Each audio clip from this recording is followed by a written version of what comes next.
Please welcome our host, Liam McClem.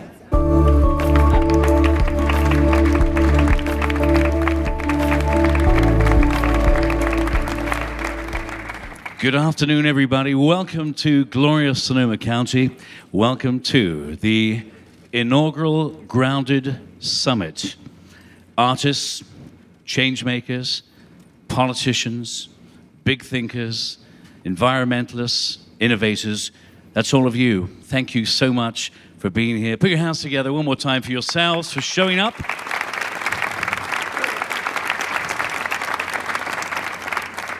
And I know together, over the next couple of days, we are hopefully going to find some answers to how we can make this planet a greener planet, a better planet. This event would not happen without you. It always takes a leader to kick things off. Our founder, who has dedicated her life to making this planet a better planet, a healthier planet. Ladies and gentlemen of Grounded Summit, please put your hands together and welcome Julia Jackson. Julia, come on up here.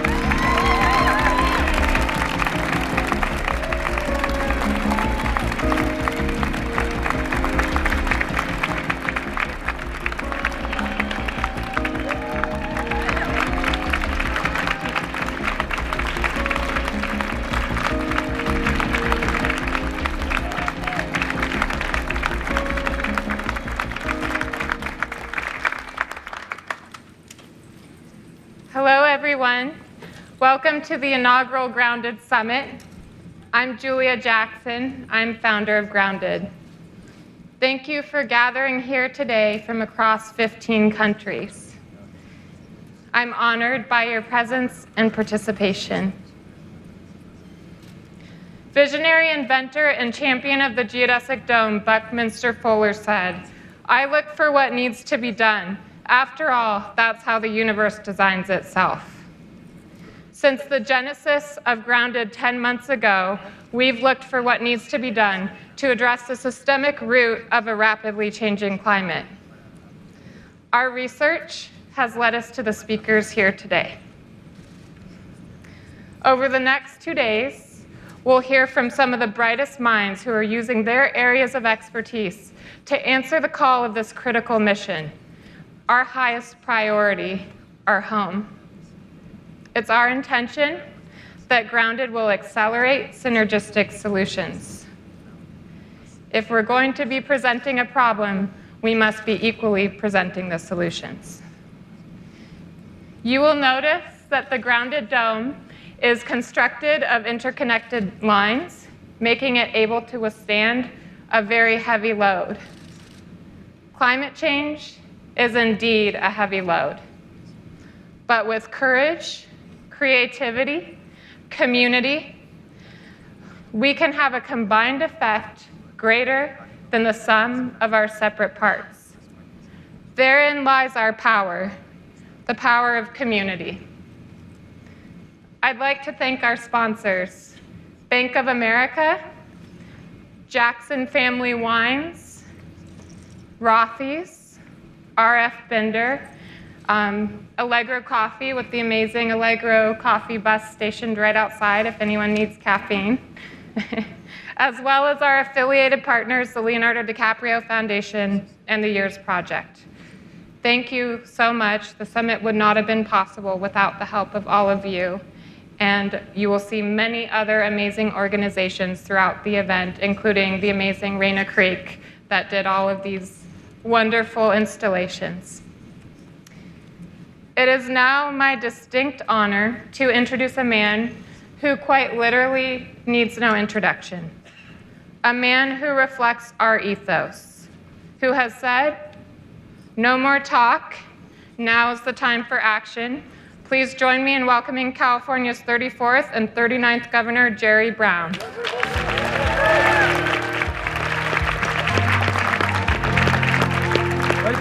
Right behind you. Thank you. All right. Thank you.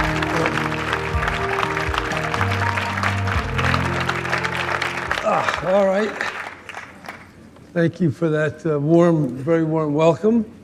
Very appropriate, given global warming. We need warm and exciting attitudes to get anything done. So I'm very glad to be here. I think this is a very important effort from the private sector, the nonprofit sector, to mobilize the kind of understanding and political will that it takes to make the transformation that has not yet been made.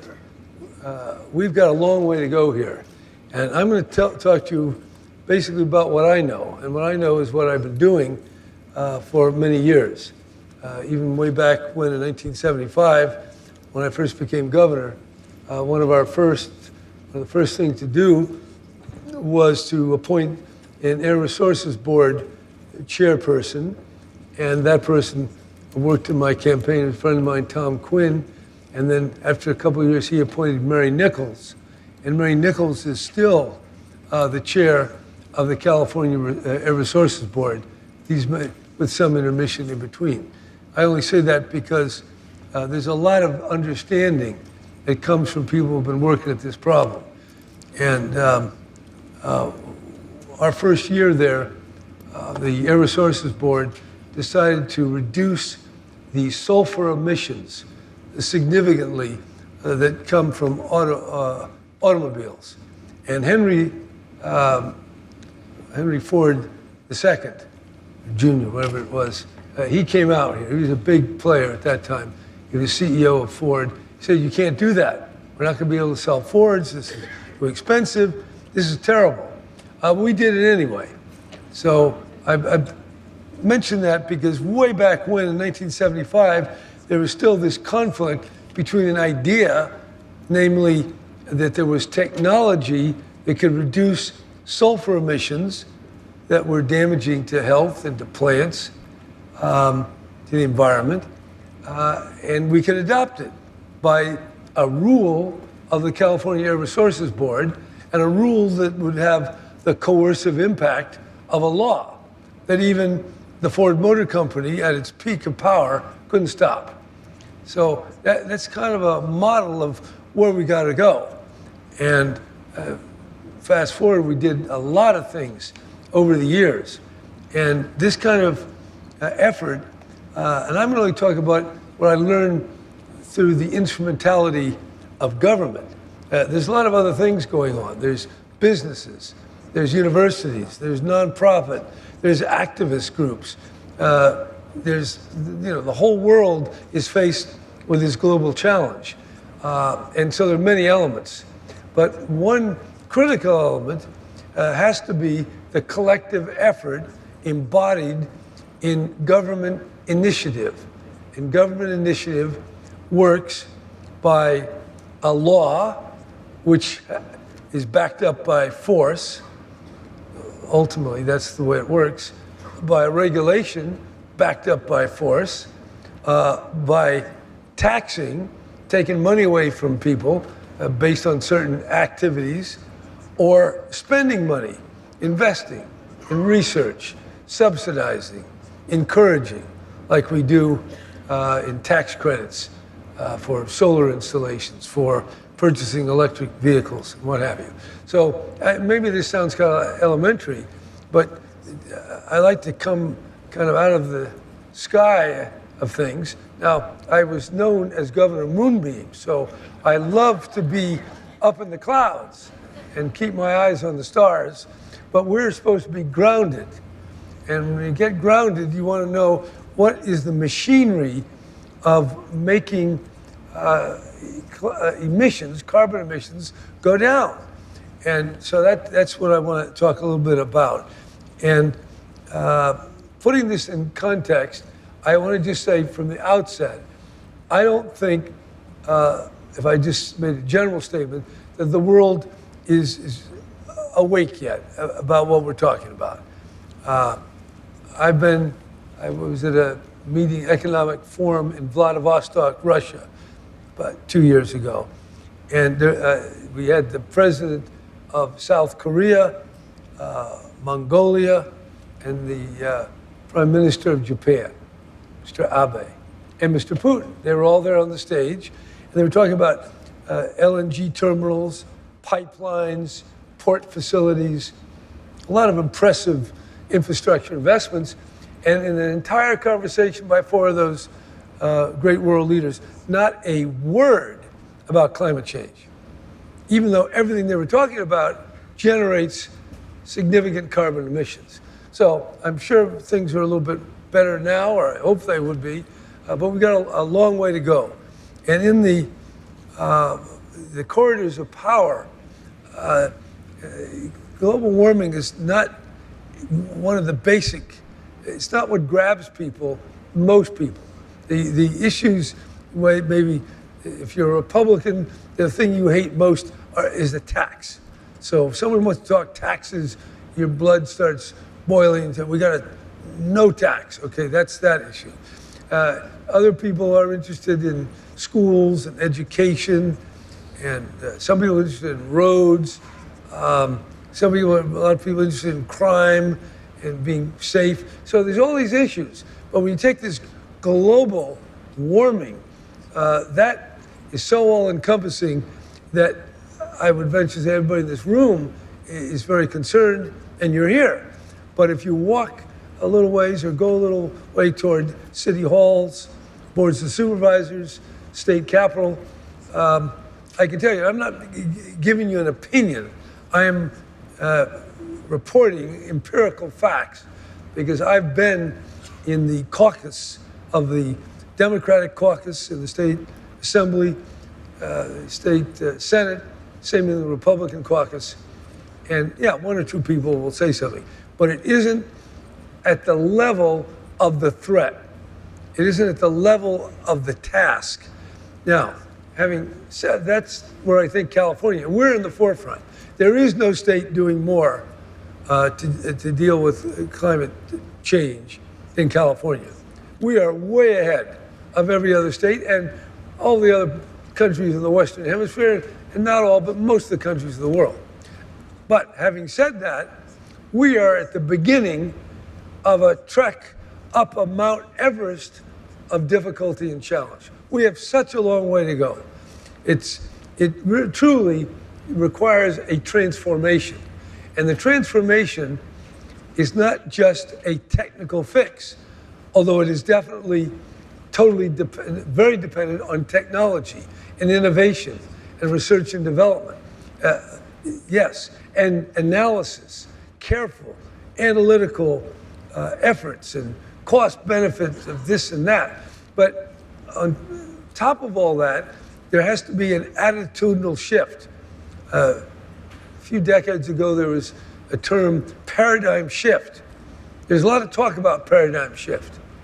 In fact, I even used that phrase myself. But I don't know what paradigm shifted. At least they didn't shift in the right direction, as far as I'm concerned. So, but that is a word that points to the magnitude of what's in front of us. And what's different is that a molecule of CO2 that's emitted here or emitted in the middle of Africa or in the Arctic, it all adds, it all gets into the atmosphere. So we're all contributing, and then the global effects through climate disruption and temperature rise, we're all affected by that. So this is probably the first time in human history that all the people are implicated in this great problem and are required to respond. So that makes it quite unusual. But if you look at the debates, you pick up the New York Times, the Washington Post, they're covering it more. I remember a few years ago that I had to have a press conference. In fact, we had a group of scientists that developed a whole manifesto and report on the current state of knowledge regarding carbon emissions.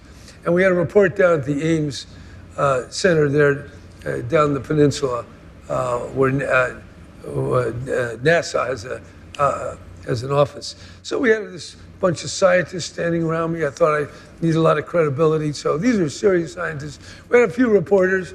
We finished the program and they started, well, what about this? You know, the news of the day. And so they didn't even talk about it. So the next time I had a press conference on the climate change, I looked at the reporters and say, you can't report this. I'm trying to challenge them. After a few years, they started reporting. But it wasn't very long ago that climate change wasn't even you couldn't see it, couldn't hear it. Well, now people are talking about it. So we're making progress, but we've got a long way to go. We have to, and it's going to take almost, when I say transformative effort, it takes almost prophetic effort.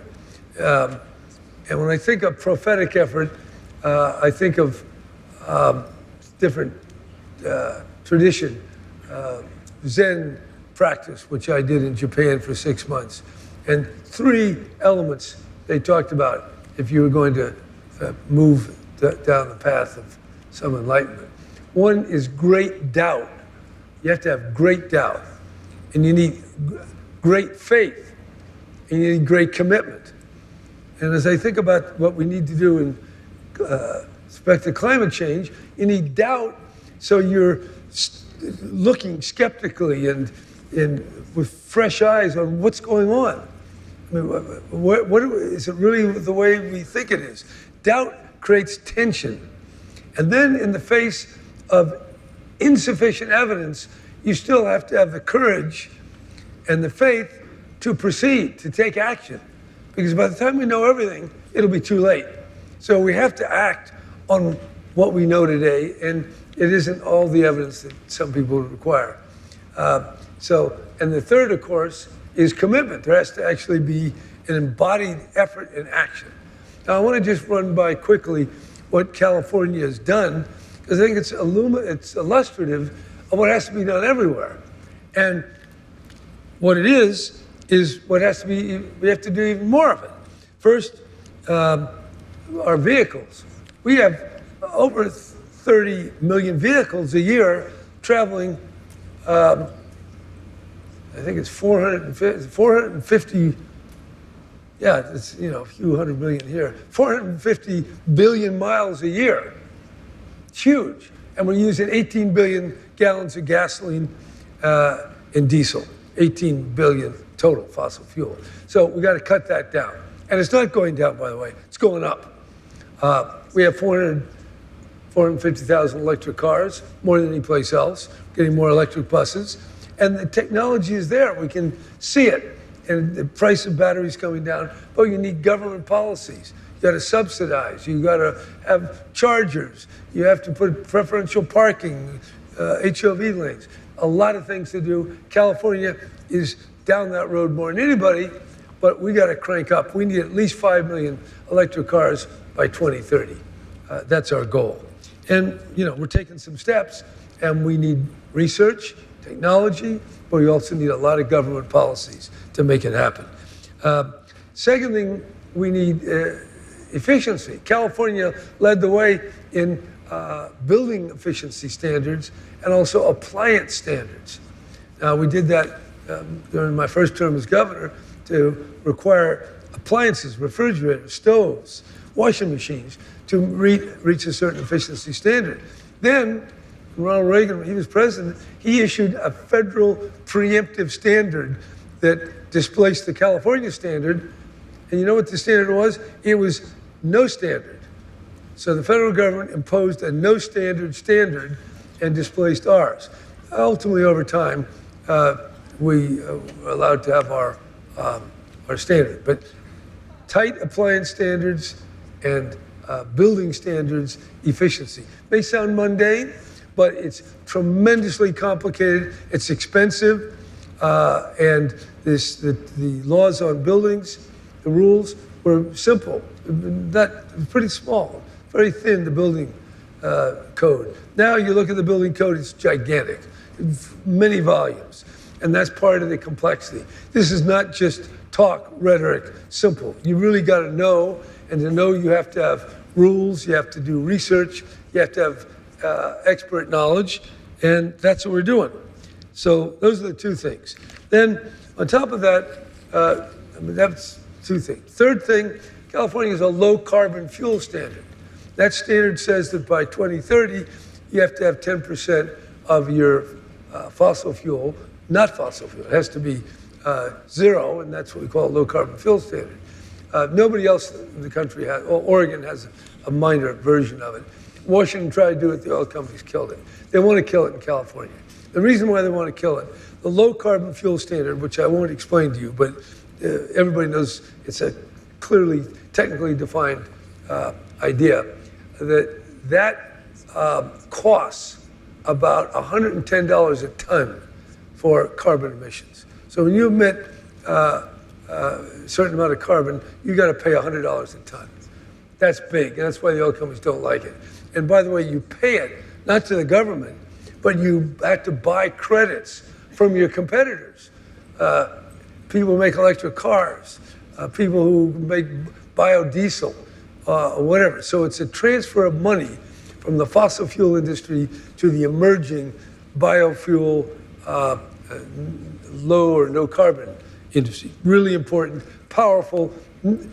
Anytime you try to do it, the oil company's going to crush it.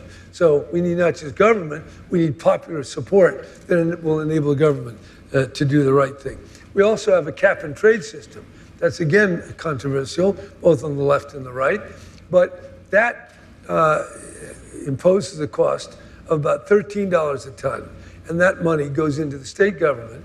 We've already collected about $8 billion, and that money goes into helping people buy electric cars, building housing near transit stops, investing in in agriculture, biodigesters, healthy soils, healthy forests, a whole raft of ecological, climate-saving investments come from that money.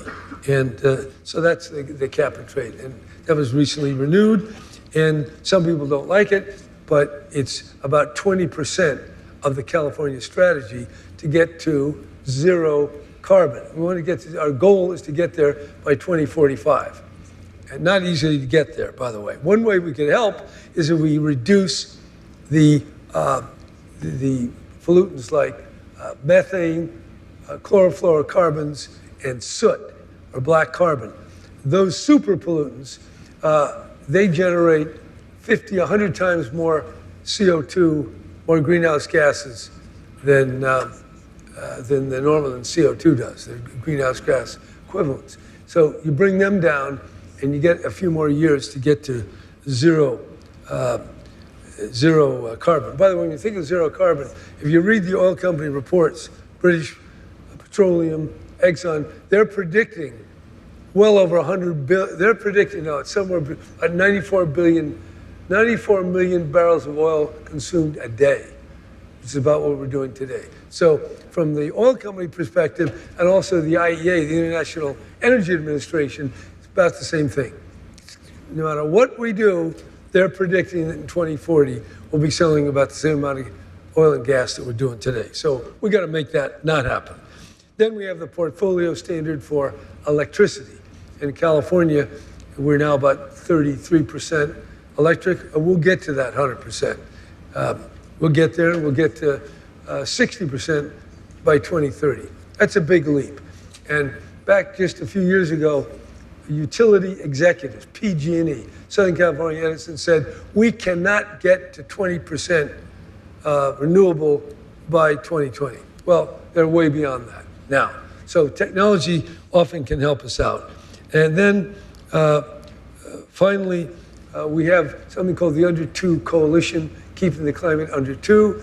And we have signed up state of California, the province of Baden-Württemberg, and many provinces in China and South America, over 200 states and provinces representing well over 1 billion people are committed to meeting the Paris goals. So that's what we've done. So there are things we can do. We're doing them. Most of the other states are not doing it. Some don't want to, some do, but you need the institutional knowledge, you need the capacity, you need the regulations, the laws, the political will, but you also have to have the support from people, and it's got to be generated. That's why meetings such as this, if you, somehow through writing, through organizing, we've got to wake people up, because this thing is coming. And some estimates that I've seen say we're going to get to 1.5 degrees Celsius above the beginning of the industrial age by 2030. That's a big jump. And the climate disruption and the fires, this is going to be a big deal. It's a big deal about wine and agricultural productivity.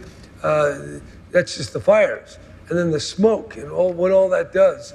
We need healthy soils, healthy forests. We have to have different practices in how we treat the land, the soil, and we can do all that. And it costs lots of money. We're talking globally trillions. And, we just did this tax break. It was $1 trillion over 10 years. Well, we got to do that many times, but in an intelligently focused, integrated way in America. And then we got to do it in Europe, then China, and China, by the way, is doing more than we're doing, more than this country. And then we got to do it in India, which isn't doing as much as it should. So all I'm saying is it's doable. The consequences are unthinkable. Just one, if we make unlivable many of these areas like Central America, Mexico, Africa, you're going to see migration 100 times what it was after the Syrian war, and you see how that's destabilized Europe. So before, everything goes to hell, physically, politically, we're going to have democracy totally disrupted and destroyed.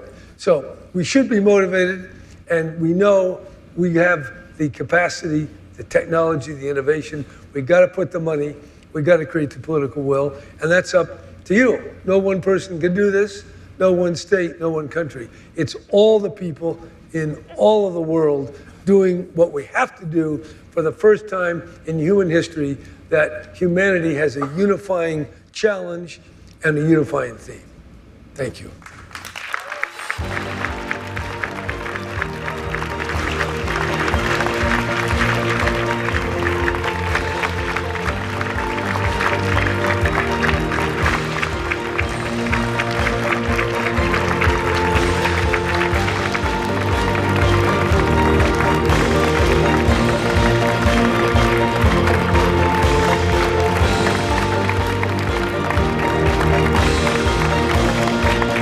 Ladies and gentlemen, he'll always be our governor, Governor Jerry Brown. Thank you, Jerry. And now, ladies and gentlemen, please put your hands together for author and environmentalist Paul Hawken. Paul, come on up here.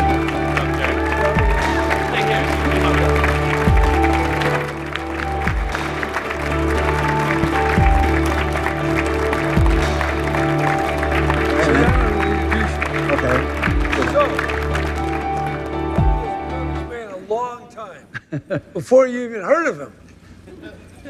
I was going to say I knew Hawken before Hawken became Hawken. No, he was a big shot before I met him, but it was in some kind of tool business. Now he's dealing with the big stuff, not just how to fiddle around your garden. It's how to handle the big garden, which is the planet Earth. And he's written a number of books that have caught on, that are laying out the case. And that's what we need. We first of all have to know what's the problem and what are the solutions and how do we get there. And we need the optimism. Paul is more of an optimist than I am. Of course, I'm older than he is, and I've seen more shit because of the nature of my work. But I'm very encouraged by his optimism. And I like to say pessimism of the intellect, optimism of the will. With that, Paul Hawken. Thank you very much.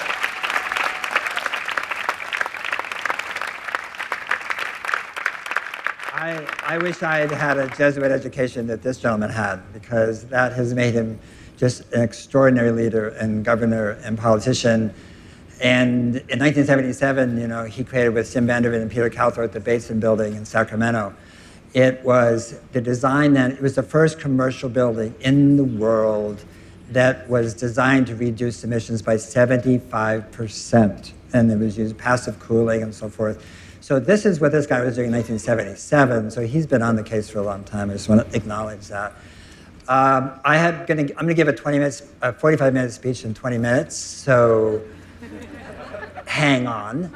The speech is about drawdown. Drawdown means, in this context, It means that first time on a year-to-year basis where greenhouse gases go down, peak and go down. And the reason I use that term for my work in the book, Drawdown, is because I feel like we've never named the goal.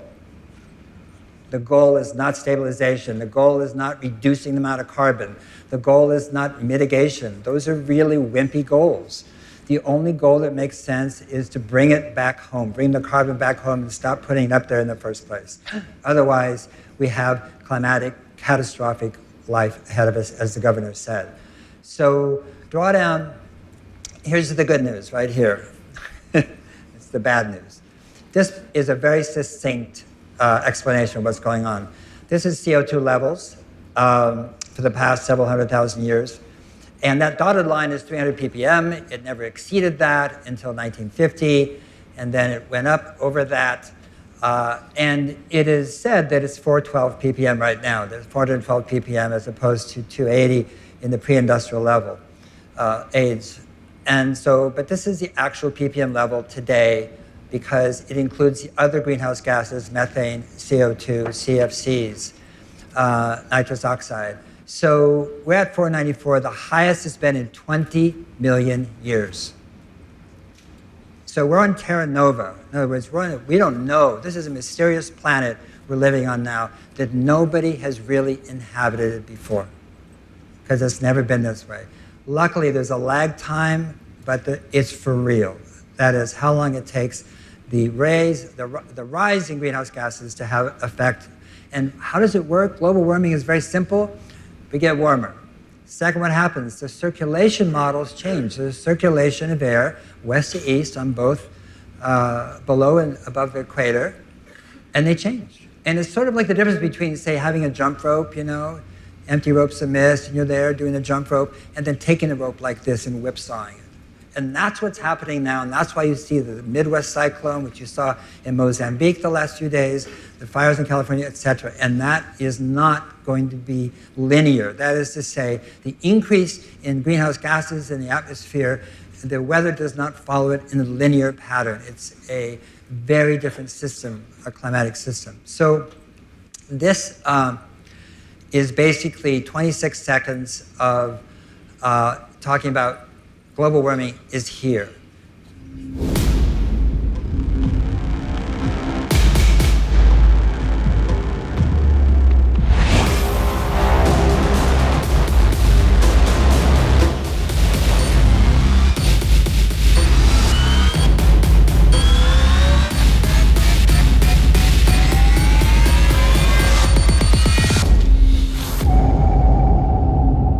Flood, drought, fire, heat, migration, war. It's here. Suffering. So it's not as though we have a future, we have to really address it. We have to address it now in every way the governor mentioned. Now, Drawdown started in 2015. I thought about it in 2001.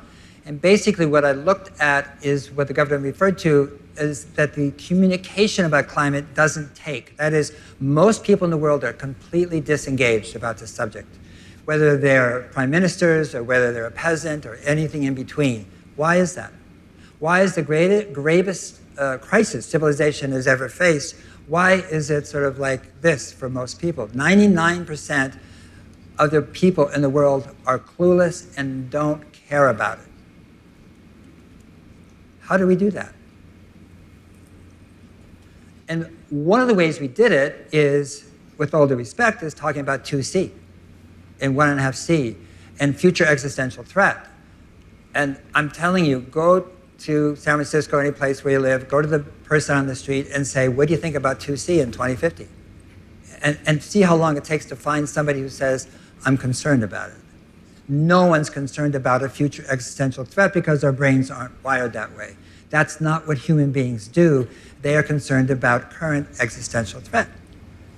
And the reason we know that is that you wouldn't be here if your ancestors weren't good at it. So you can be thankful that they were really good at meeting current existential threat. Food, habitat, war, peace, whatever it was, they did it really, really well for thousands and thousands and thousands of years. And those are your You're the descendant of those people.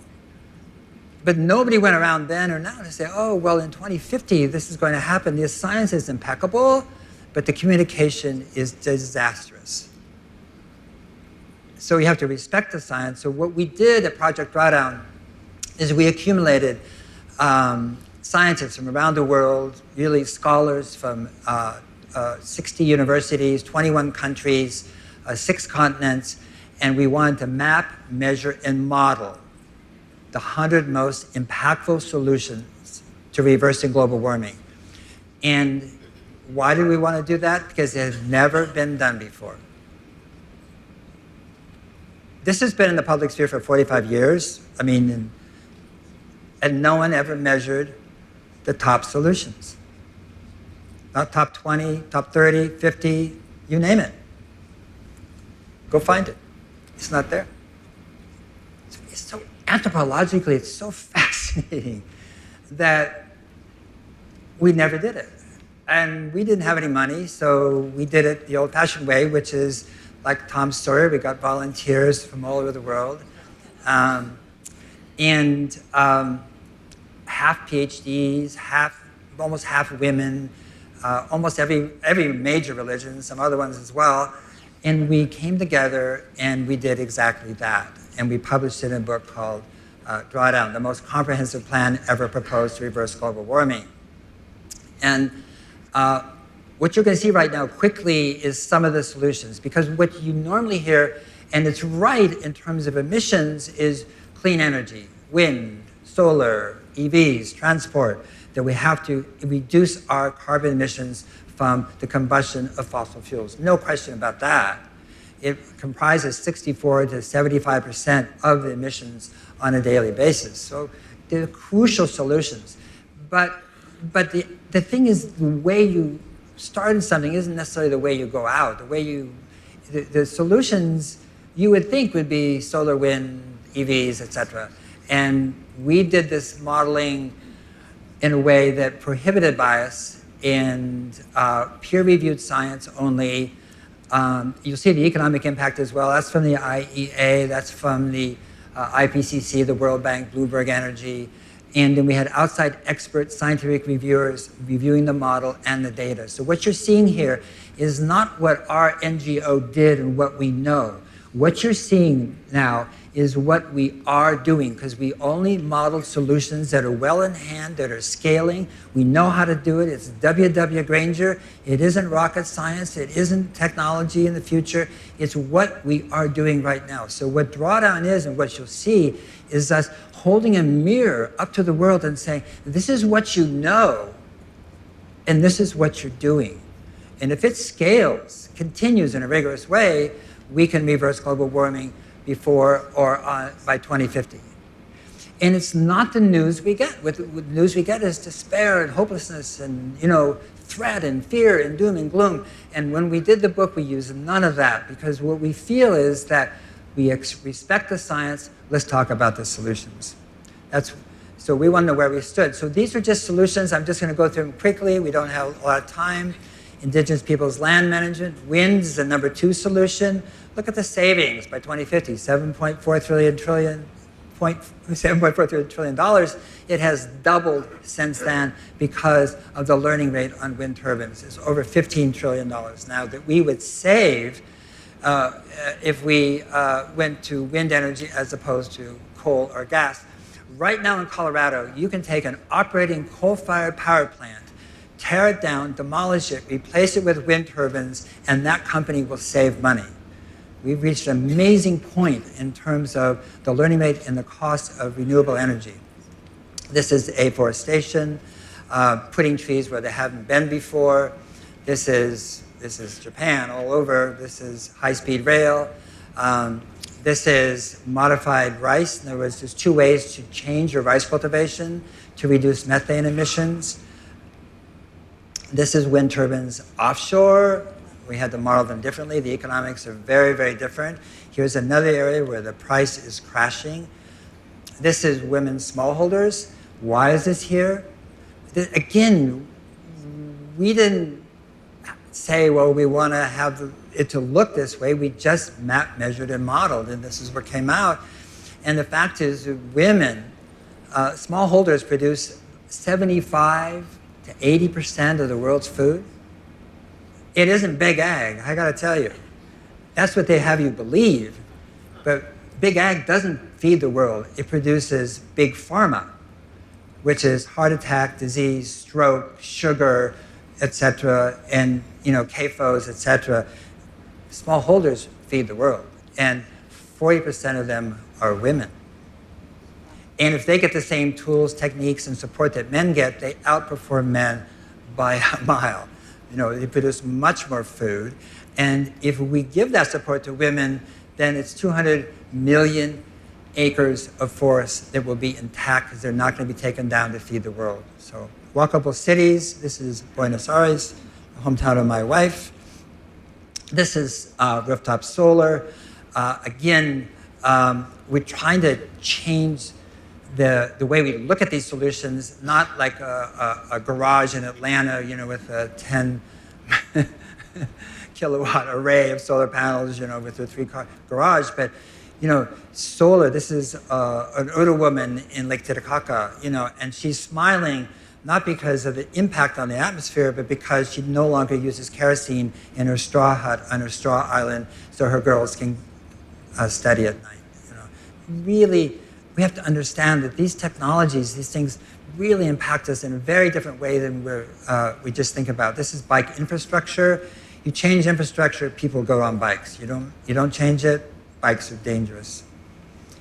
Green roofs, regenerative agriculture. I could go on for hours on this one. Other people will talk about it, so I'll just pass. Tree intercropping, biochar, basically terra preta is called, discovered in the Amazon, a combination of charcoal or pyrolyzed char mixed with ceramics. And in some way, they kept the fertility in these very thin Amazonian soils for 500 years.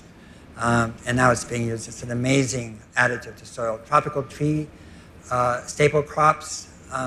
And I guess I said, I'm not going to be able to spend much time on each of these. Net zero buildings, electric bikes. This is Berlin. Managed grazing or rotational grazing or amp grazing. There's lots of words for it, but you cannot restore grasslands without animals. You have to choose which animal, but all the grasslands, whether it's the Buffalo Commons or the Serengeti, co-evolved with animals. You take the animals off, the land goes south. And it already goes south with big ag. You take the animals off, it gets even worse, okay? So this is the bringing back those animals. This is forest protection. This is the Great Bear Forest in British Columbia. There is 1 billion hectares of land that's been abandoned in the world. It's been destroyed, farmed out, eroded by big ag and small ag too, okay? And talk about, you can put more water in an empty cup than a half full cup. So this is an incredible opportunity to use regenerative agricultural methods to bring down carbon. This is soot, this is black carbon, the governor mentioned, clean cook stoves. This is a silver pasture, you put cows and trees together, amazing rate of sequestration of carbon being pulled back and stored inside the soil instead of upside in the atmosphere. Reduce food waste, the number 3 solution. When you want to ask yourself, what can I do? Well, you can start today on this one. Do not waste food. If you're not going to eat it, don't take it. It is not cool to push your plate away. I'm sorry. It's not cool at all. 40%, and some say 45% of all the food produced in the United States is thrown away. It's thrown away in our refrigerators, in our restaurants, in our supermarkets, and we do it personally every single day.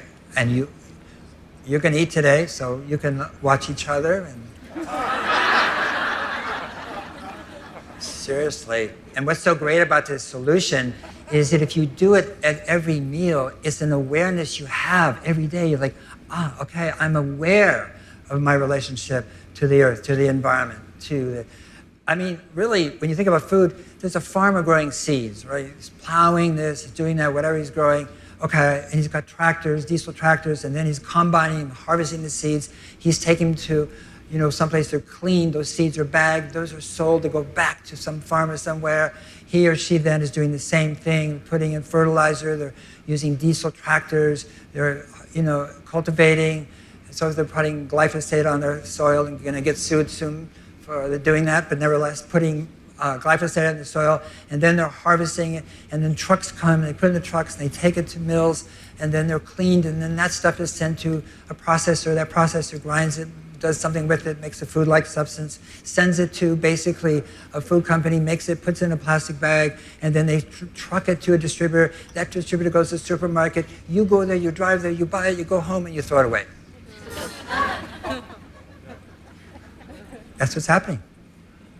So when you throw away food, you're throwing away an amazing supply chain of effort, and it's you think of immigration. Why are people immigrating? So many work for us on our behalf to feed us with miserable wages and conditions and so forth. In a sense, you're dishonoring those people as well, and their work, and their lives, and what they stand for. So I'll stop on that one. This is household recycling. Whole story behind that picture. Tropical forest protection, number 5. Forests are huge carbon sinks. We have to protect them. Coastal wetlands, plant-rich diet. You only need 55 grams of protein a day. Do the math and move more of your protein to plants, to seeds, to nuts, to beans or whatever. And reduce your intake of meat. It's not good for you, it's not good for the planet, except where the animals are incorporated into managed grazing. This is the number 6 solution. It's called educating girls. And when you support girls to not be pulled out of school for early marriage or go to work, for their brothers to go to school, when you support their education so they get an equivalent of a high school education, those girls make very different choices because they become a woman much more, if not entirely, on their own terms, and their reproductive choices are 2+ children on the average, less than replacement rate. And if she is pulled out of school and forced to marry and forced to go to work and not complete her education, she has an average of 5+ children. So the number here, 59.60, is half of the family planning impact by the UN in 2050 between the high and median population of 119.2 gigatons, billion tons of carbon.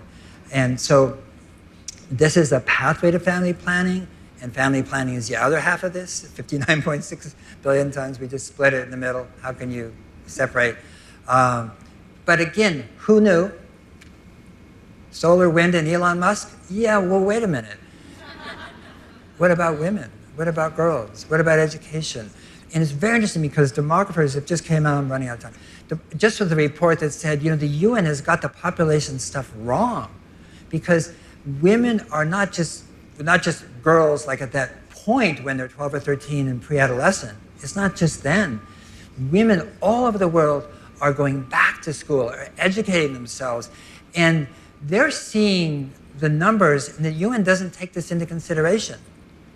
And they're saying now the population in 2100 is only going to be 8.18 billion, as opposed to 11 or 12 billion. And so it's a very interesting area.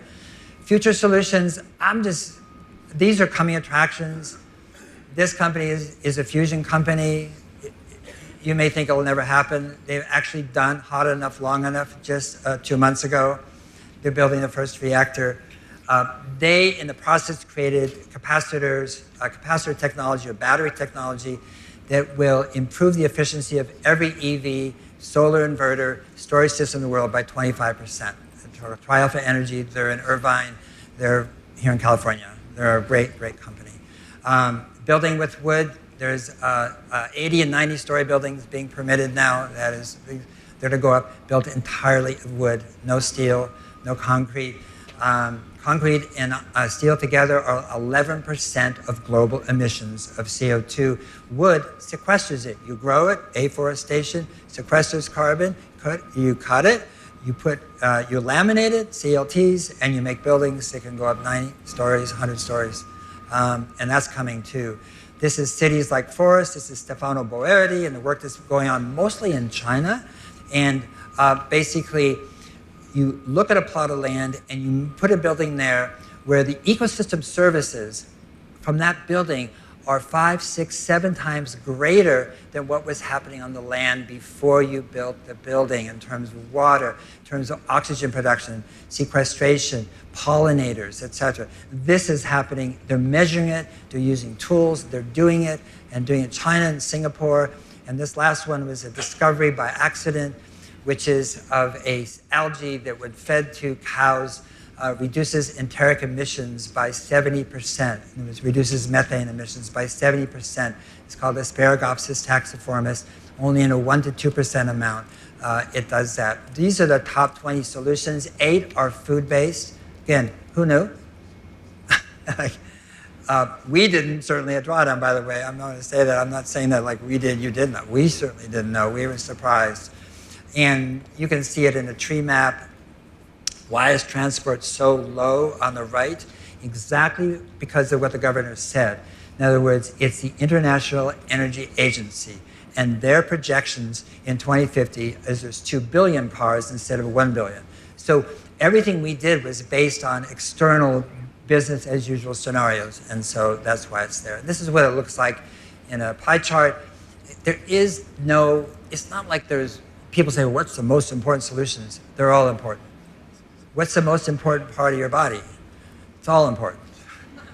You're a system, we're a system. The system caused it, it's a system that cures it. So it's not like, oh, let's all rush to the big ones. Well, let's do those, all of them.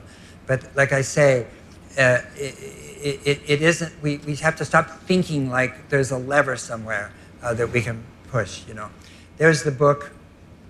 The subtitle is so cheeky and brash. And the reason it's there is because no one has ever proposed a plan to reverse global warming.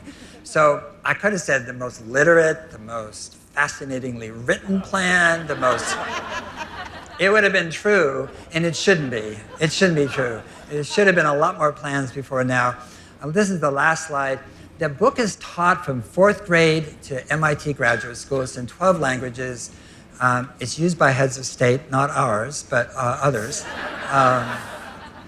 And we're grateful that we're the 5th largest country in the world, California, and we have the greatest leader of the other countries that are up above us. But these are children up in the air in Boulder. It's a children's theater company enacting the solutions in Drawdown. And this is peas and carrots talking to each other about a plant-rich diet. And I show this because I think if humans move towards possibility, they really don't gravitate around problems. Problems are always a solution in disguise by definition. And this is the most gnarly, super wicked problem humanity has ever comprehended. So therefore, it is laden with a plethora of brilliant solutions. So global warming is horrific in terms of its potential impacts, but it's also a gift because it's feedback from the system. Anytime you ignore feedback, you're in trouble. That system is in trouble. And that feedback leads us, if we listen and accept it and understand it, to a transformed and much better world than the one we live in today. Thanks so much.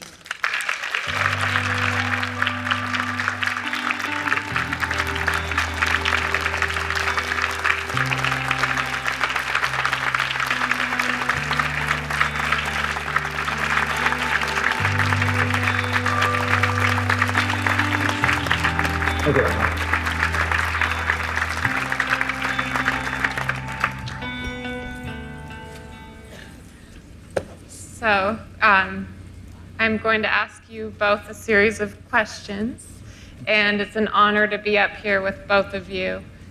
First, before I start, if everyone in the room has not read Drawdown, it is an absolute must. So please read this book. I'm going to start with you, Paul. So you started your work for the environment when you were 20 years old. And can you tell me the difference in your perspective now versus when you were 20, and what inspired you to start this critical work? I think the thing that I thought when I was 20 was that everybody would get it soon. And there was some validation of that too, because, we moved to the 60s and 70s, and there was Earth Day, 50 years ago next year, so 1970 Earth Day. And I just thought that it was more of a DAW thing, D-U-H, like, come on. And if we want to stay here, then we have to take care of our home. That's ecology. And I was just surprised, at the political turns, and I shouldn't be, because oligarchies select politicians, not always, but they control most of the governments, and oligarchs want things as they are because they're benefiting from it. And humanity needs to plan and invest in a future that makes sense for a growing population, and those things clash when oligarchs and money basically controls the political process. So I just never thought that would happen. How naive of me. So I think that's the major difference. Yeah. Wonderful. And many people know you from your book Drawdown, but I also recently finished your wonderful book Blessed Unrest. Can you talk a little bit about the difference between the two books and what inspired Blessed Unrest? Blessed Unrest is from a book about Martha Graham, actually, talking about artists. The artists are never satisfied. There's this blessed unrest, that keeps you looking, seeking, thinking, changing, And I love that quote. But when I was speaking in the 80s and 90s and going around giving talks, and people come up and give me the business card, and I've been on the board of Audubon Society and Trust for Public Land, Not Sierra Club, Conservation International, some others anyway, but basically large NGOs. And so I thought I kind of knew, the environmental field, the environmental NGO field. And everywhere I went, people would give me cards of smaller organizations, or not so small, that I'd never heard of before. Like, And so I took them home, and I put them in a bag, Saks Fifth Avenue gold bag that my housekeeper left on my houseboat. And I kept putting them in, the bag got full. And I thought, wait a minute. And then I grew up in University of California, Berkeley. My father was a librarian, I grew there. Marion, the librarian, was a hero in our family. And so I went to the library and said, how many NGOs are there in the world, Can you tell me, just point to me, where I can find that information? They didn't know. No one knew. And I said, oh, come on, And so somebody gave me a grant in a nonprofit to actually figure out how many NGOs in the world that were working on the environment, social justice, and indigenous rights. I put those three together.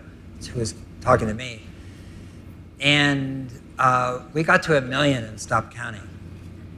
And at that time, it was like one for every 6,000 people, over 6,000 people. And we also categorized them in the book. And there's 2,000 some odd categories, of people, of organizations. And the granularity and the specificity that they were doing, it reminded me of an immune system. And I began to say, this is humanity's immune response to political corruption, economic disease, and ecological degradation. That this is our collective response. And so, and then I wanted to pull the string on, well, where did this come from? They didn't just arise out of nowhere. So I wanted to know, how far did they go back in history? And it goes back, of course, to Thoreau and Emerson. But where does Emerson come from? Well, the Bhagavad Gita. Emerson, I have the book that was above Thoreau's head in Walden Pond in his cabin.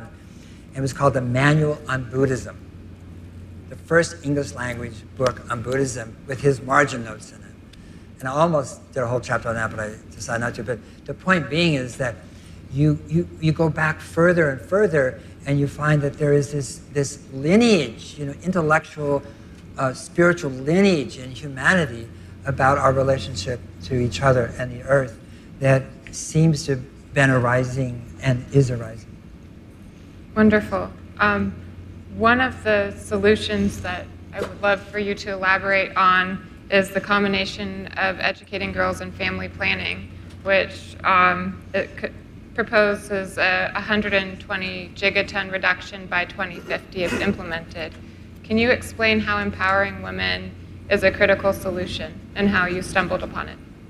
Well, I don't want to sound reductionist. That's not why you should empower women.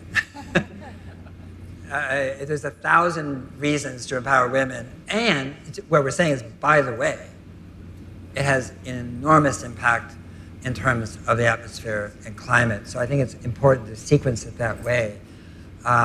When I saw the picture of Jacinda Ardern, the Prime Minister of New Zealand, there's this beautiful picture, I posted it, of her, and just the compassion, the grief, the empathy of this woman, you know, and I looked at her face, and it just so happened on my news feed there was another face there of the president, and I thought, women, yeah, we need women in everything. It's not like, you know, I mean,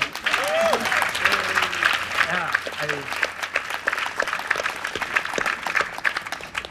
they are different. I'm a man, I can tell you, they are really different, and this idea, there's still this idea that some white charismatic vertebrate, you know, is going to have the truth and, you know, listen up and I'm going to share with you.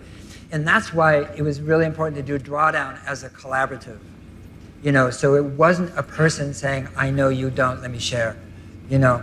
And I feel like with women, you know, so forth, that, and I may go too long on this, but the whole idea of quality circles that came out of World War II and Ed Deming, and then Deming took it to Japan and they picked it up. Where did quality circles come from?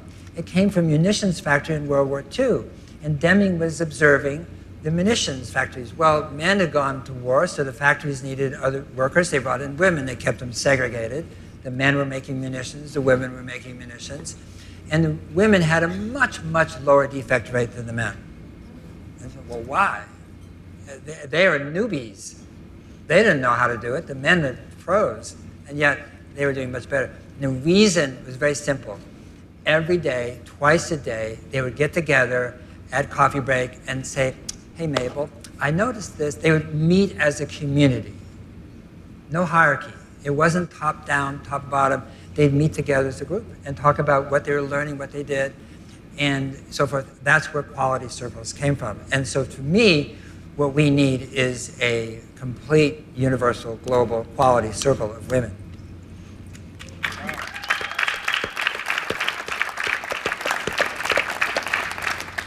Last question I have for you, and then I'm moving on to Jerry. Who are your heroes in the environment movement and why? Well, Jerry's a hero.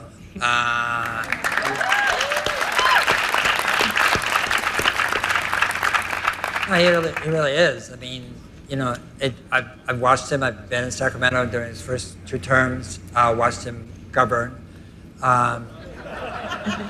Well, I don't mean it in a mocking way. I just mean governing is something. It's very different than, you know, managing. Governing is different, and just what I admired about him is he's fearless. People, and I'm being a little circuitous here, but people have said to me, well, gosh, Drawdown, it's so hopeful, you're so hopeful. And I'm saying, I hope not. I'm not the least bit interested in hope. I think hope, and you learn this in the Buddhist tradition, and hope is the mask of fear. It's the pretty mask of fear. There's no hope without a fear.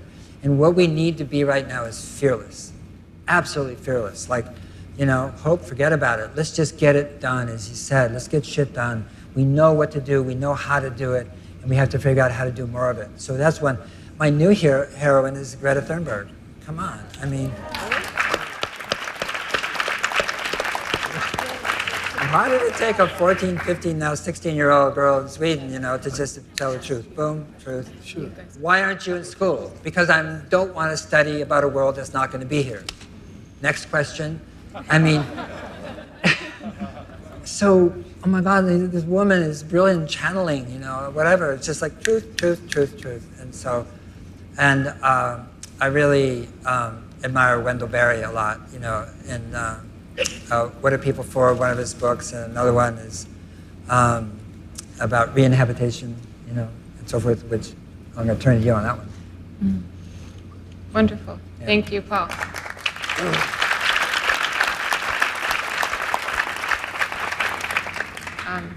So Governor Brown. Yes. So you've been a global leader in climate change, and what would you say to a country where one political party is adamant about tackling climate change and the other one is equally adamant that we do not? Well, if you're talking about the Republicans and the Democrats, just on one of our key environmental bills, 8 Republicans came to see me and said, we've been doing some polling and we find out our party in California is having trouble and we want to do more about the environment and so we want to work with you on some environmental issue relating to climate change. And it just turned out that happened to be our cap and trade program. And so there was that happened. And actually, I didn't call them, they called me. And I think that is a response to the grassroots, to the ethos of our times. They were picking that up from what people wanted. So that is part of the power of what you can do, just changing the general public view. And the Republicans, I mean, they are very isolated, and they're kind of under this Trump umbrella. When that's taken away, I don't know what they're going to look like. But I don't think you ever give up hope. Things shift. And one thing about politicians, it's not true of all of you, I'm sure, but politicians are very shifty. And they shift. And Republican will shift. They do. Because they're more interested in being there than they are in pursuing one stale line of political endeavor. And so climate change was something that in some forms Republicans embraced. Like George Bush, second Bush, Randy talked about climate change, and then he got elected, and there was too much pressure coming against him, and he dropped it. So that was a reflection of the oil industry or the media or a collection. Think of it as a kaleidoscope, and you kind of look at all the little pieces and they form a pattern. Well, the pattern in the Republican mind is climate action is more government, more rules, more taxes, more Democrats, more liberals, more trouble. So they got to see it in a different aspect about health and their kids, future, themselves, and I think they will. I really think it can be done. I mean, even Fox News now, there's a tension between, I read, I don't know, yesterday or something, Fox and Trump. There's a break, or a little bit, because the younger Murdoch or something, they're getting a little different mood. So nothing stays the same. There's a lot of flux out there, and that's good. And that's, by the way, one of the things about a democracy, as opposed to these authoritarian regimes. We get a lot of feedback because there's a lot of pathways of information and power. And so I think in the Republican Party, they have meetings, they talk to people, their kids go to school, they learn, they hear. So I think it's already starting to turn in some ways. And, given a few breaks and some people who can reach across the aisle there, I think we can get some Republicans on board. But we don't need just Republicans. We need a massive transformative change in the way we see ourselves and see the world. And so that is the work. And as I listen to you talk, Paul, that we need those images and visions of what can be done. And there are a lot of things that are really mundane, like not wasting food. I think that's going to be more difficult. But I will tell you, we've bought this very simple composter that you turn the thing around every day. It's very simple. And we don't have much waste, by the way, but it's only very little. But the food is not being wasted. And one of the keys of soil amendment is putting mulch, putting back into the soil that's what came out of the soil. So I think this is it's intellectual, but it's also a spiritual awakening of our connectivity. This connection that we all have with one another, but we have to everything else, the animals, trees, all the molecules. We're all in this thing. We all think, I'm here, you're there, but in one sense, we're all connected. And as we understand that, that's going to be the answer to dealing with our carbon emissions. Wonderful. Well, I would love for you guys to also ask each other questions, but I have one more question for you. Yes. What would you consider the single most effective thing or few things that state governments can do to quickly implement climate policy that will have meaningful effects? Wow. I don't know that there is a single thing. First of all, to educate people, just watch these films and their equivalent and things similar and get that into the schools, the education.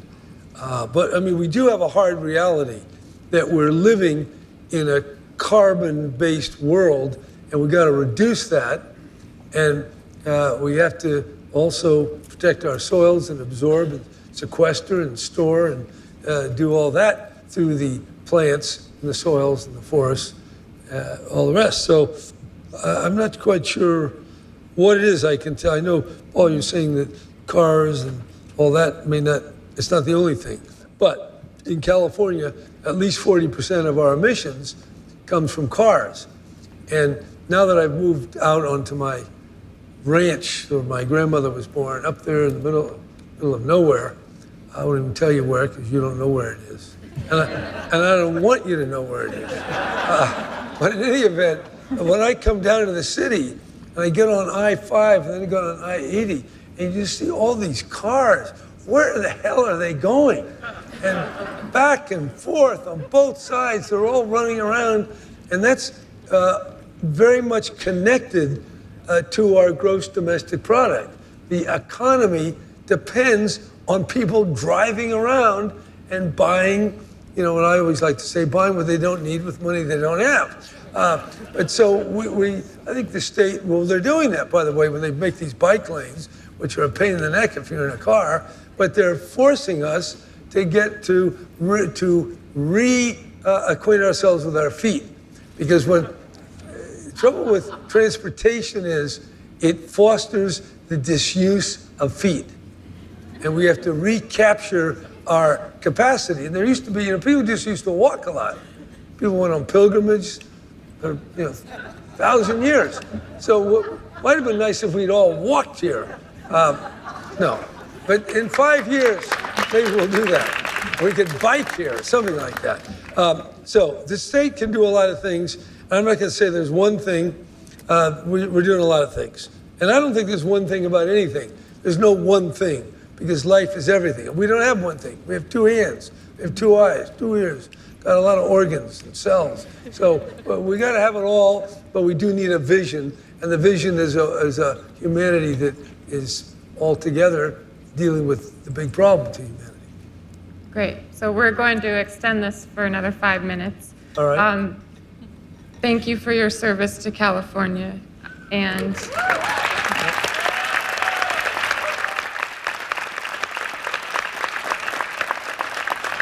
by the way, I know people thanking me, but I have to tell you, and maybe you never heard it before, being governor is a hell of a lot of fun. It is. It's interesting. And I try to do good, but I also enjoyed what I was doing. And it's fun. I mean, just the whole thing. I can elaborate on that sometime. But, and then you'll never get to be governor. But I got to be governor 4 times. And you know what? It's better every time. I thought in 1975, this is pretty interesting.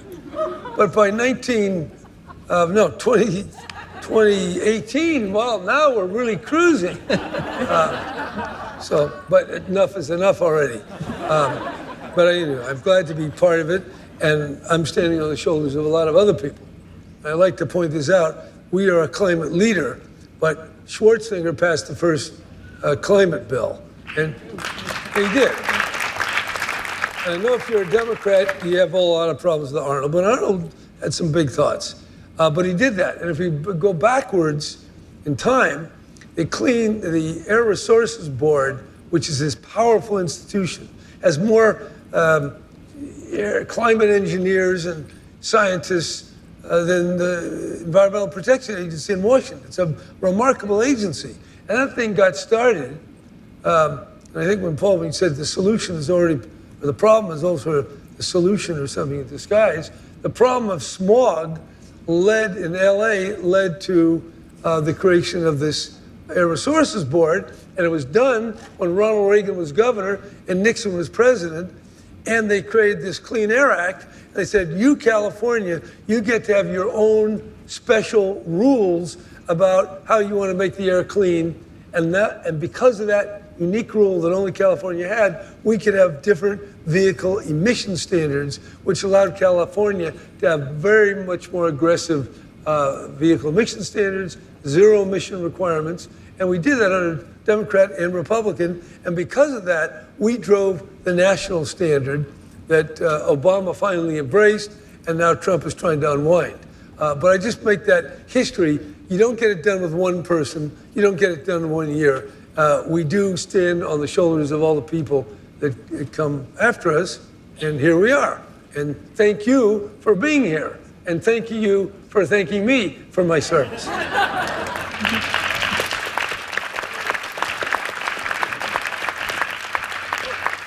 All right, everybody. We're going to open up questions. Jerry, we thank you. Mark, we thank you. Julie, we thank you. A couple of questions before we get into our next session. So raise your hand. We have microphones out and about right here. Yes, sir. One question. Governor Brown, sorry. Hi. Before you were governor, or actually after you were governor, you were mayor. And there's some of us here in city government. So what can cities do to help support the cause? Cities can do a lot. Certainly in making it easier for having a walkable city. Didn't I see one of your signs up there? Walkable city is big. How big was that? It wasn't trivial. Well, I mean, if we reconfigure the solutions, the city is 30-40% of the solution. Okay. Yeah, and that's one of the solutions. And bike infrastructure. Okay, want something? Make it easier, the bike lanes. That'll get the car people get mad, but once they ride their bike and walk a little bit, they're going to be healthier. So good for them. Then you got clean roofs. Just paint the roofs white. Yeah. That's an amazing that you got to do that. Then you got to find a way. You can do a lot. Get people together. Get them to have these circles, like the women in World War II. Talk about it. What can you do? And read Hawkins' book and look at the slides. Figure stuff out. So I think there's a lot you can do at the local level. And by the way, of throwing away food, now you're not supposed to shame anybody. I know you have that rule. We love to shame people in politics. That's how we get elected, blaming our opponent. But getting people to take more care of what they're doing and not get all that extra CO2 in the environment because they're wasting stuff. So I think the cities, there are things that you can do. And also, you can start putting chargers in. You have an electric car, and it's good for business. You got to make them free. They got a place, I'm about 14 miles outside of a little town called Williams. And I never knew that this restaurant, Granzella's, which is right there, maybe off of I-5, they have 2 free chargers, fast chargers. So I go in, and they got a bar, and they got television, and they sit there and charge my car. And so anyway, it's a good thing. That's little old Williams. So your city can put in a lot of chargers. And I'll tell you another idea. Why don't you pass an ordinance that if you have a zero-emission car, you get a preferential parking? And then kind of increase it over time. Pretty soon, if you don't have, with the kind of the increase in vehicle emission cars. And what about carpools? I don't understand why you got to get people in carpools. When I was a young lawyer, I lived in Berkeley, worked in San Francisco. We had 5 people in a carpool. And each week, one person would drive and the other people would ride. 5 people. By the way, there were 3 of those people were lawyers, and I made them judges after I became governor. So you never know. Carpools, first of all, they're fun, and you can help dispel a myth. As long as you're talking about local government, people all say, I want to be alone in my car. It's the only time I get away. I don't believe that. I think it's fun to be with other people. If you don't like the people you're with, you get into another carpool. So anyway, I think if you go down the list, I think you can be very creative and active in your particular. I think one thing that we should, thank you. Is really the issue of sovereignty. And the interesting about cities is what unites us in cities is more important than what divides us. And on a national level, it's the opposite. The divisions are used to create false political dichotomies and human dichotomies that actually aren't really there. And but that doesn't happen in cities. And so you have some Republican mayors too that are just amazing in what they're doing with respect to the city's climate and greening. You have, I don't know how many cities in the world competing to be the greenest city in the world. You know, they're all competing. And you really don't see that on a national level. I mean, Denmark is it, but I mean, you don't see countries saying, no, we want to be the greenest, we want to be the greenest. No one says boo. They're talking about LNG stations in the Arctic, you know, like he said. But cities is really the level of sovereignty where people can have the most impact and do and are, Great question from the mayor of Windsor right there. Could become the most progressive little town in America. Yes, let's hear it for Windsor at this global summit. All right, next question. There's a question. Where's the microphone? Next question. Right there, yes. Oh, all right, up front here. So, Mr. Hawken and Mr. Brown, you talk a lot about government action, which makes sense on the state level and the local level, and about community culture and that being a big part of the solution.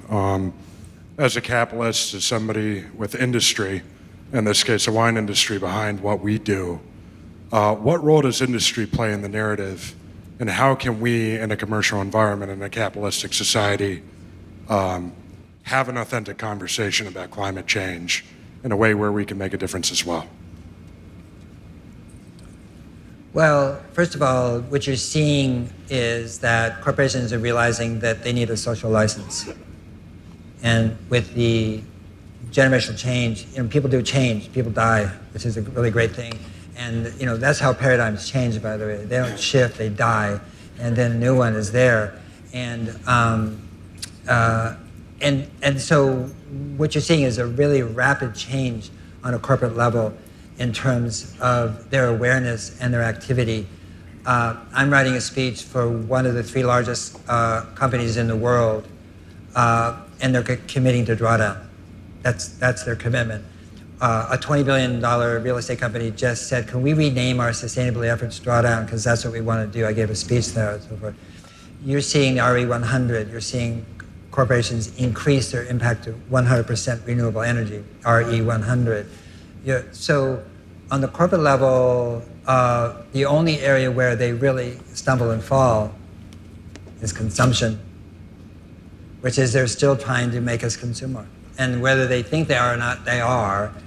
And they can change the packaging and do that and so forth. But basically, why is Facebook or why is Google, you know, some of the most valuable companies in the world? Because they sell. They're just advertising agencies and basically. And so what's really critical is a corporation really address that in itself, is growth. Where's growth taking us? And do you really want to be a public corporation? Because if you are, you have to grow or you're ousted, you know, by the shareholders or by the share prices. And so that is something that's going to be, I think, very difficult for industry to face, which is that we need to stop growing. And the idea that somebody stop growing is going to be hell to pay is interesting in the way it's set up. But my next book is called Regeneration. It said how to create 1 billion jobs. That's the subtitle to reverse global warming. And actually, when you move from a degenerating paradigm, which is what industry is in, whether it knows it or not, or whether it admits it or not. Wow, regeneration right there. And beautiful. And you move to regeneration, there's so much work to do. And we are the only species without full employment. Think about that. All 10 million other species, are fully occupied and working every day. And no ant says to another ant, we don't need you today, get out of here. I mean, we marginalize each other, and then we create all the problems therein.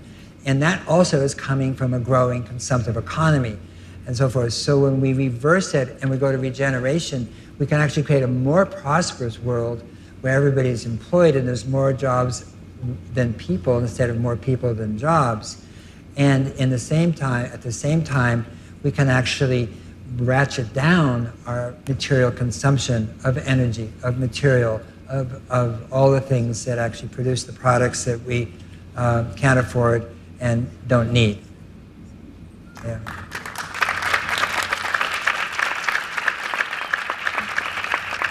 I would offer a few thoughts. One, of course, starting in the soil, handling the soil in a way, reducing the tillage, putting the right cover on it. You can keep more carbon in the ground, and you can sequester more carbon by sophisticated practices on the land. And the state of California is developing a plan for what they call working lands. And certainly farming and grape growing is part of the working lands. Then, of course, you've got to move the product. So there's that. How do you do it in the most efficient, least carbon emitting way? And I think there's room for improvement. And then the second is you have the trucks. So what are they? Are they zero emission? Are they low emission? So that's an area that you can constantly improve. And then third, I thought, and then the energy that you use,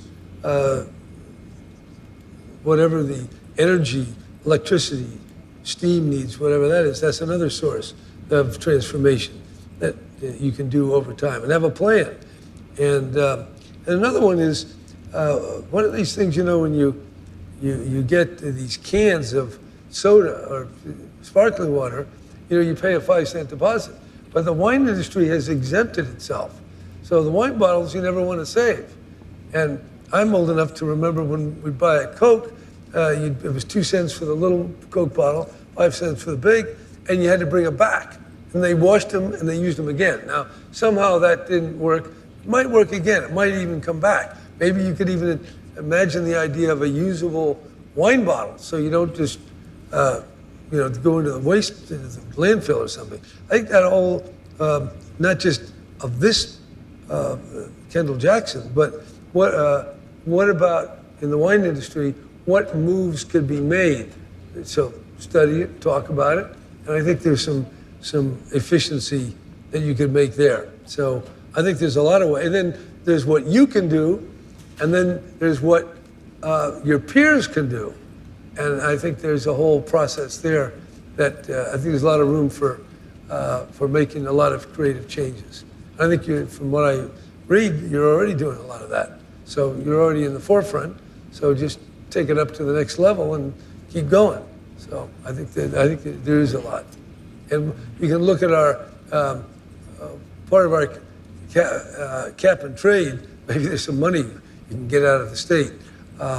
We have a program of over $300 million that we're, by the way, just because we're here to get educated. In order to get the votes from these nice Republicans, I had to do something. Say, okay, who supports Republicans? Farmers, agriculture. So they came in and said, okay, and the Democrats never listened to the Republicans in Sacramento. So the agriculture came in, and the dairy people wanted money for biodigesters, so they're getting $90 million for that. There's stuff, all sorts of other investments that we're giving to people for alternative energy, hundreds of millions of dollars every year. And so I agreed as part of the cap and trade, which generates over $1 billion a year, to give a significant part of that to agriculture. So for all I know, there's probably a grant waiting for you to do something good, and check it out with the Department of Food and Agriculture, because that's part of what our cap and trade is. We put a carbon price. The people who generate the carbon emissions have to pay. The pay goes into the fund, and then we allocate it to a lot of different things. including high-speed rail. I'm very glad I saw high-speed rail on here, because whatever you've heard, there's nothing better than sitting on a train, having a nice martini, and looking at your cell phone.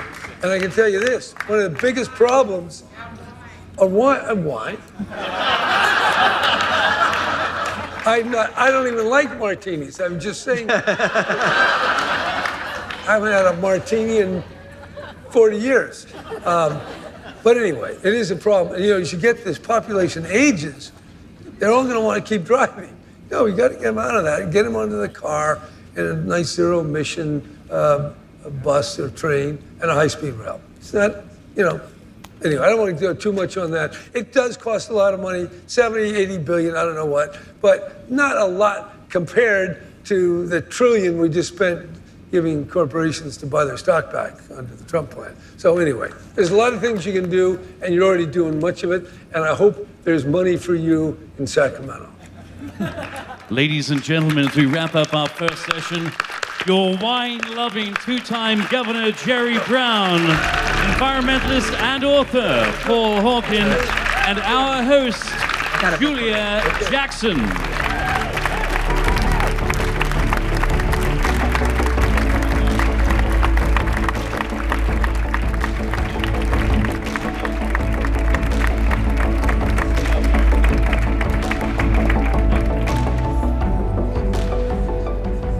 All right, ladies and gentlemen, please stay where you are.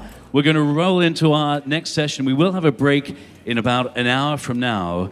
You will want to stay for our next session. A keynote speaker, so please keep your seats. Or if you want to get up and stretch, come on, let's all get up and stretch together, shall we? We can do this. You ready for like the seventh inning, everybody? So hands up in the air. Here we go. To the left? No, the other left? There we go. A grounded summit stretch there. That felt good. So, ladies and gentlemen, friends of Grounded Summit, before I introduce you to our next panelists, the era of mega fires, I want to give a little shout out to an amazing photographer. 6 years ago, he started photographing wildfires, knowing that this sadly was becoming a new normal right here in our backyard. His name is Stuart Paley. Put your hands together for Stuart. You can see some of his work right behind me. Incredible. Stuart cares immensely about the environment. As a photographer, he embedded himself with firefighters. They've since become his friends, the brave men and women who run into the fire when everyone else is running out of the fire. So after this next session, when you get an opportunity, go to the core and see some of Stuart's incredible photographs. They will move you. They are jarring, and they are also beautiful in a tragic way. So, Stuart, we thank you. I don't know if Stuart's in the room, but we thank you for your great work and the way you show up on the front lines with the fire. There's Stuart right there. Come on, let's give Stuart a round of applause one more time. Thank you, Stuart. Thank you so very, very much. So, ladies and gentlemen, friends here in our backyard, Sonoma County, October 15th, 2017, the wildfires devastated so much of our backyard here in Sonoma County and also in Napa. I sprung into action with Chef's Giving to help raise money right after that happened. I know that Julia, our incredible host, always been motivated to take care of the planet, but she was even more seriously motivated when Julia saw the devastation all around us and knew in that moment Julia had to do something big. And that really has brought us all here to this abundant moment today to gather together and really ask the question, what can we do now and tomorrow? But now, what can we do to really make a difference and ensure our planet is a little healthier as we move forward? Not a little healthier, but a lot healthier. So with the wildfires in mind, our next session is about mega fires that we've become all too familiar with. Terrifying for all of us because it is part of our life here. There are many politicians doing great things. I'm going to introduce you to a politician a man of service for the last 4 years here in Sonoma County. When you mention the name Gore, you think of Al. But I want to welcome your local supervisor, James Gore. James, come up here.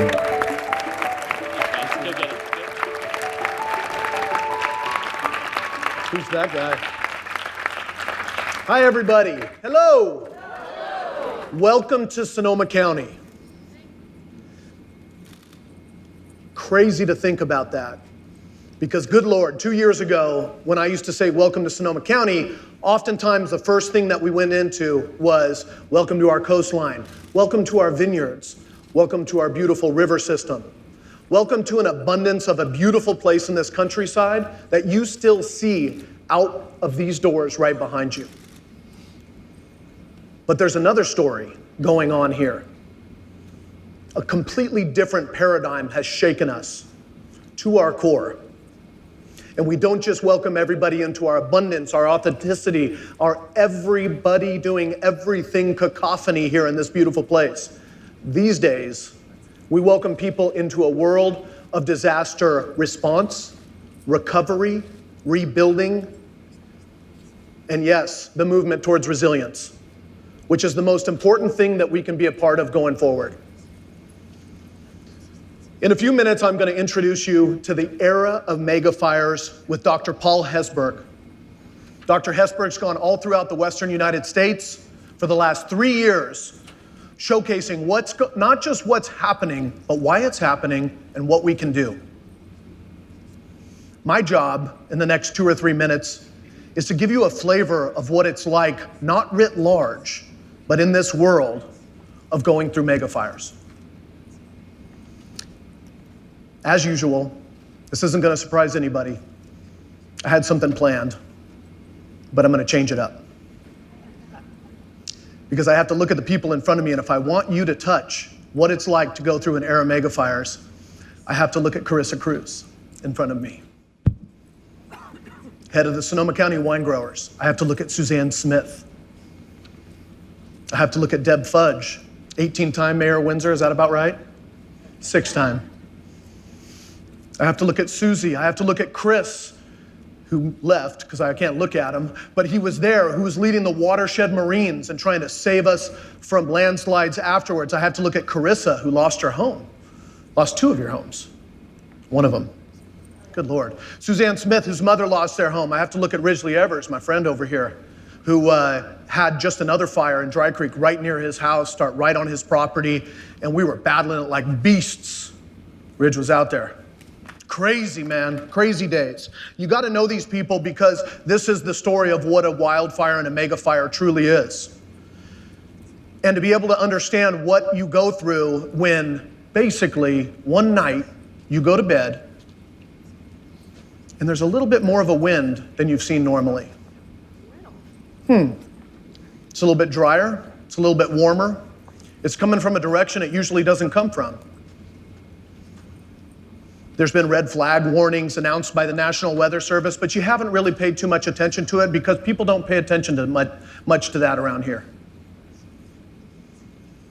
You go to bed and you wake up in hell. You wake up with people on the phone telling you, James, everything's gone. Your entire district's on fire. You wake up with people telling you, Suzanne, your parents' house is burnt down. You wake up with your friends Carissa and others saying, I was on the freeway and there was a river of fire going over it and I had to turn around. I couldn't get out. You talk to your brother-in-law who says, I'm still up here on the mountain trying to save the house. We're like, get the hell out of there. This is the kind of stuff that goes so deep into you. It touches a place that is far beyond the first world problems we deal with on a day-to-day basis. This is the reality of guttural instinct, fight or flight. And it tests the resolve of your community in a way that you will never go back from. And in that way, you can find a lot of purpose. Dr. Paul's going to come up here in a minute, but I want to talk just for a sweet second, not about the effect. I'm not going to throw a bunch of slides up here that have pictures of fires and footage that's going to shock you into oblivion. You've seen that. What you haven't seen is what was going on for the 4 to 5 years beforehand. When I ran for office in 2014, 2013, we were in the middle of a historic drought. Followed directly in December of that later year by Stormageddon and flash flooding in the area of Hillsburg, followed by announcements from CAL FIRE. Fire season hits. We have conditions that are the worst on record, followed by the Lake County fire, the Valley Fire, 3,000 homes burnt down, high winds, flooding, wildfire. Let me go back and just say two things. At the top of that, what you see is in 2013 and 14, it was the driest year of recorded history in Sonoma County since 1846. 2016-17, wettest year in recorded history in Sonoma County. This is not unique to us. We have gone in the last 4 to 5 years from historic drought to historic flooding, catastrophic wildfires, worst in California history, now doubled by the Butte area, Camp Fire, now back just 3 to 4 weeks ago with historic flooding again. So, what the heck's going on here? I'll call it extreme weather if some people like. I can call it climate change in my mind. I know what's going on. You know what's going on. Dr. Paul Hesburgh is going to talk to us about how we can make it better. Because it's not just us.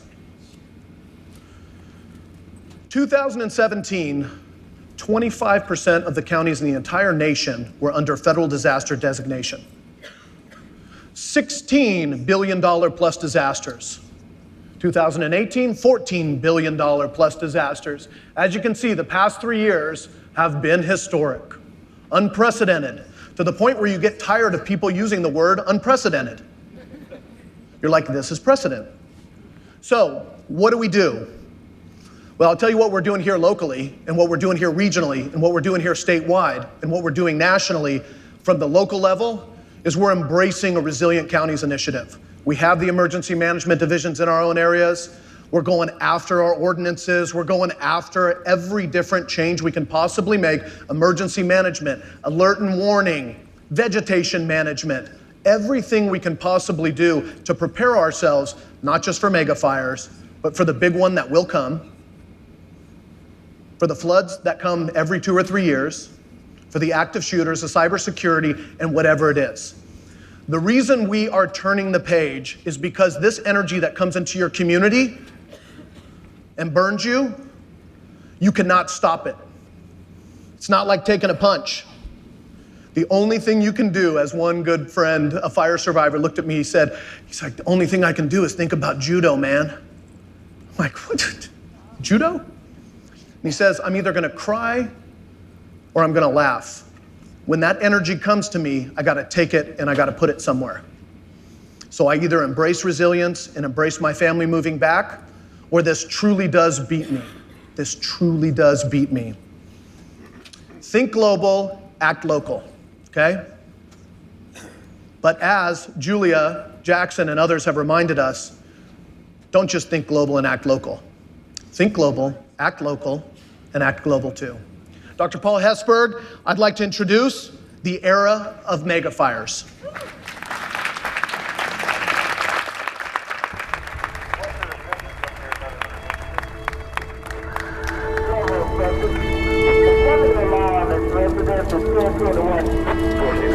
The Sleepy Hollow Fire started in Chelan County Fire District 6's area. Initially, there was probably about, I'd guess, 12 primary residents that were threatened. We had damage to 2 different engines. It was some very heroic actions over there. And Mother Nature gave us a battle that we could hold our own. And it was an active fire battle in Sleepy Hollow.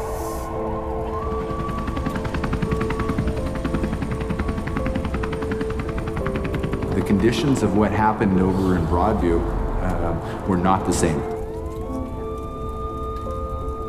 The speed at which it moved down was not anticipated. The winds were driving the embers totally sideways, and it caught a lot of people off guard. No one had that in their slide carousel of previous fire behavior. The fuel loading that we had in a ravine right below the homes brought a wall of flame that was up and over those homes that even if we had pre-positioned resources all along there, we wouldn't have had them in front of that wall of flame. We have to take into consideration the defensible space that's around the home, the condition of the home, egress out of there. Human lives are always more important than houses. At one point I had radio traffic from our dispatch center saying they're getting reports of a structure fire at such and such a location. And my response was, Rivercom, I'm looking at 8 homes burning right now.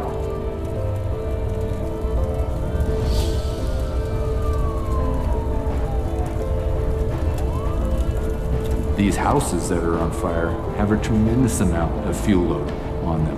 And it's carrying the sparks and embers down to the warehouse district. And then we get the report of fire starting up behind Save Mart. The embers spread to 3 different warehouse areas down there. Extraordinary actions were taken. We had them working for hours in 100+ degree temperature. There was a couple people that had IVs started, rehydrated that way, and put back out on the line.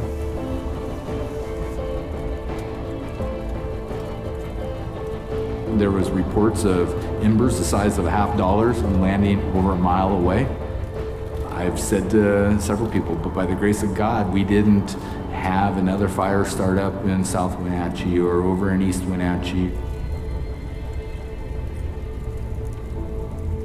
It was coming into number 1 Canyon. We were going to have an active firefight that next morning as soon as the sun came up. Instead, we had rain. We lost 30 structures, and I take that very personally. I also know that if it wasn't for the actions of the firefighters, the citizens of this community, the residents that were assisting, we would have potentially lost hundreds more.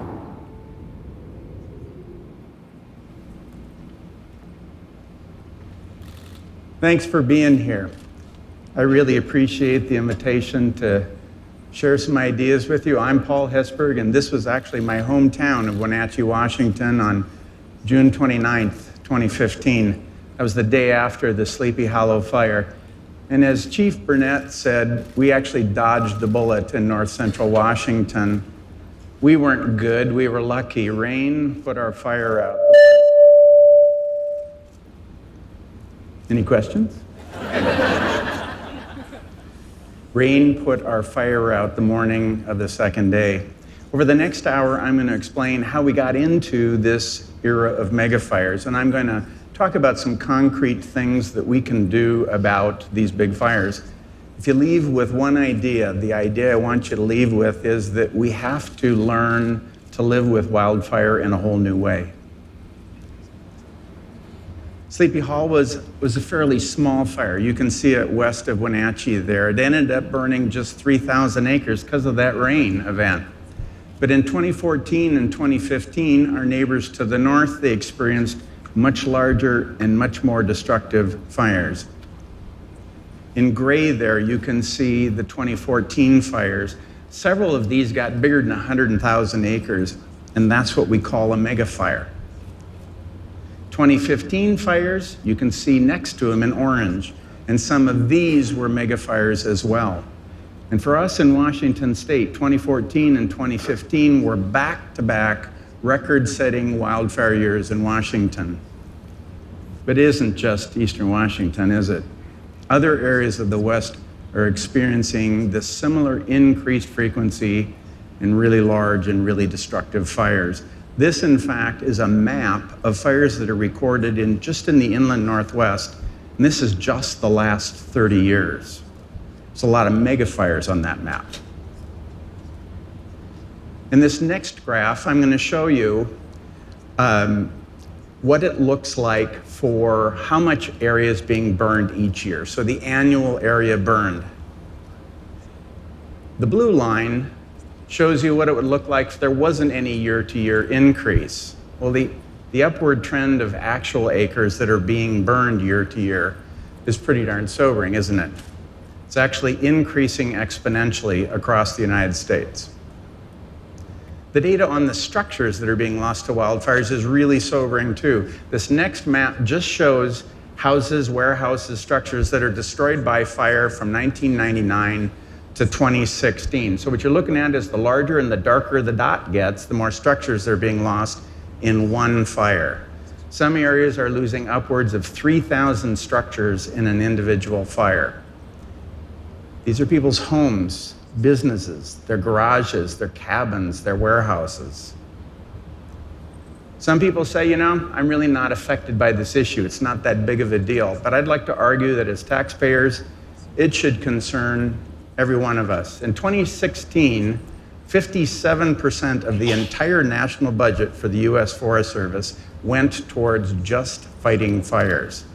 That's up by 335% from just 17% of the budget 25 years ago. But that's not even the true cost of today's wildfires. Take a look. When it comes to how much we're spending on wildfires, most people simply count the cost of fighting them. And it is true that over the last 3 decades, the amount we've spent on fire suppression has increased exponentially. In 2017, we spent a record-breaking $2.9 billion federal dollars on suppression. But while this is a lot of money, it's only part of the story. On average, this is what we spend on suppression, and this is what we spend rebuilding damaged or destroyed structures.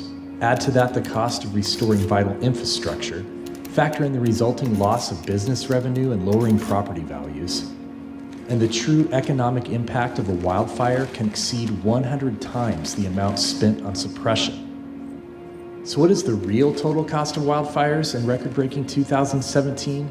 $2.9 billion? No, closer to $300 billion. And who's paying for this?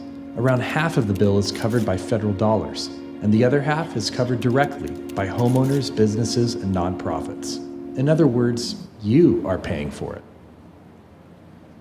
1 year, $1/3 trillion. Megafires affect communities across our landscape each year, and they're impacting every single taxpayer. I've spent my career, the last 35 years, studying Western landscapes. What makes them tick? And the science is pretty clear. If we don't change some of our fire management habits, we're going to lose many more of our beloved landscapes. And some won't recover in our lifetime, or our kids' lifetime, or our grandkids' lifetime. And if you're like me, this Western landscape is why I live here. I love to work in it, play in it. My way of life depends on this landscape. I love it. As a father and as a scientist, I'm deeply concerned about what we're leaving behind for our kids. Bottom line is there's a lot at stake here. And it's time we all confront some tough truths about wildfire and come to understand that we need to learn to better live with wildfire in some new ways. And I'm going to unpack that here. We can change the way many of them come to our forests, our homes, and our cities. And that's really the point. I want to share with you some imagery of Western forests. Tell me what you think.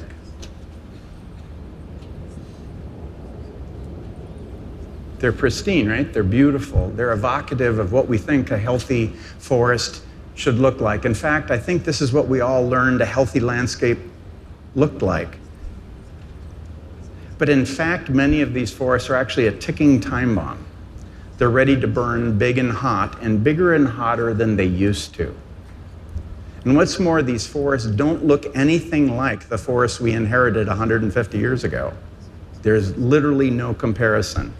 But there are panoramic photos from the early 20th century that are taken from thousands of Western mountaintops that give us a fair approximation of the landscapes that we did inherit. And the best word to describe these forests of old is they were really patchy. They weren't continuous blankets of trees. The historical landscape was this evolving, constantly evolving patchwork of open and closed canopy forests of all ages and sizes. And there was so much evidence of fire on that landscape. And the key is most of those fires were pretty small by today's standards.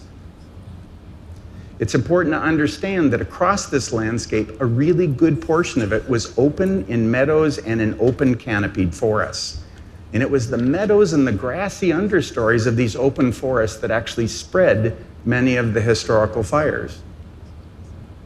There were other forces at work too, shaping the patchiness of these forests. For example, topography, whether a forest is on a north or a south slope, on a ridgetop or down in a valley bottom, the weather, how much snow and rain, sunlight and warmth a place gets, and elevation, how far up the hill a forest is. These things all work together to shape the way the forest grew.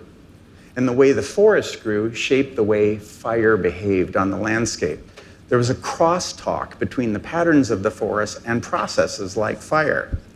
In dry forests, trees were open grown and pretty far apart, and fires occurred really frequently here. And as a consequence of that, when they occurred, they weren't that severe. In the moist and cold forests that were further up the hill, fires were less frequent, trees grew more densely, and it was ordinary for fires to be more severe here. So these different forest types, the fire severity, they co-created these powerful patchworks on the landscape. And these patchworks provided a natural resilience mechanism to resist fire's future spread across the landscape. Once a patch of forest burned, it would later prevent fires from spreading for a time. And a good way to think about it is that the burned patches on the landscape help the rest of the forest to be forest. So this patchwork is really critical. We now understand that fire on the landscape was the primary disturbance shaping all of our Western landscapes. Everything that lives in the woods and on the range depends on building a life story with fire. Over thousands of years, native plants and animals have adapted to, and some are so adapted to fire they actually require it to complete their life cycle.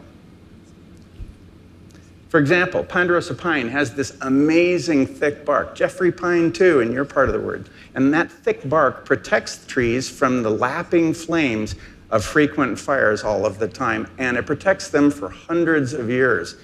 But these trees actually need the mineral soil that's exposed by fire in order for the seeds to germinate. It's part of the process. Balsam root. We love it for its showy flower, but it has this amazing deep taproot, so it can be singed by fires year after year after year, and it bounces back. It stays there. Woodpeckers use burned snags to build their nests and raise their young, and after the woodpeckers move out, other birds and small mammals will use the cavities that the woodpeckers excavate to raise their young too. So there's life in dead burned forests. Landslides after fires bring boulders, trees, rocks, and soil, often violently down the hill slope. And then rivers sort these materials to build deep pools, riffles, glides, and spawning gravels. And we know these are essential fish habitats. Do you think of the native fish as being fire adapted? The fires are the process that create the aquatic habitats over space and time. Ceanothus, or buckbrush, resprouts after fires, and deer feed on the new shoots. And then the developing shrubs after fires protect burned hillsides from chronic erosion, and they leak nitrogen to other plants that are trying to establish after fires.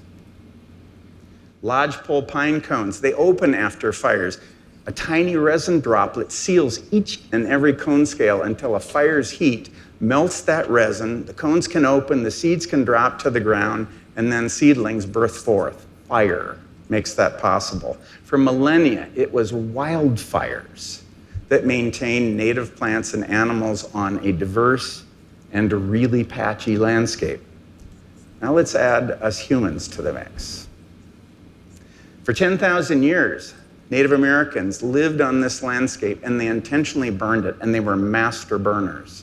They burned it a lot. They figured out that they could use fire to burn meadows and to thin certain forests so they could grow more food. And it also improved graze for the deer and the elk and the bison that they hunted.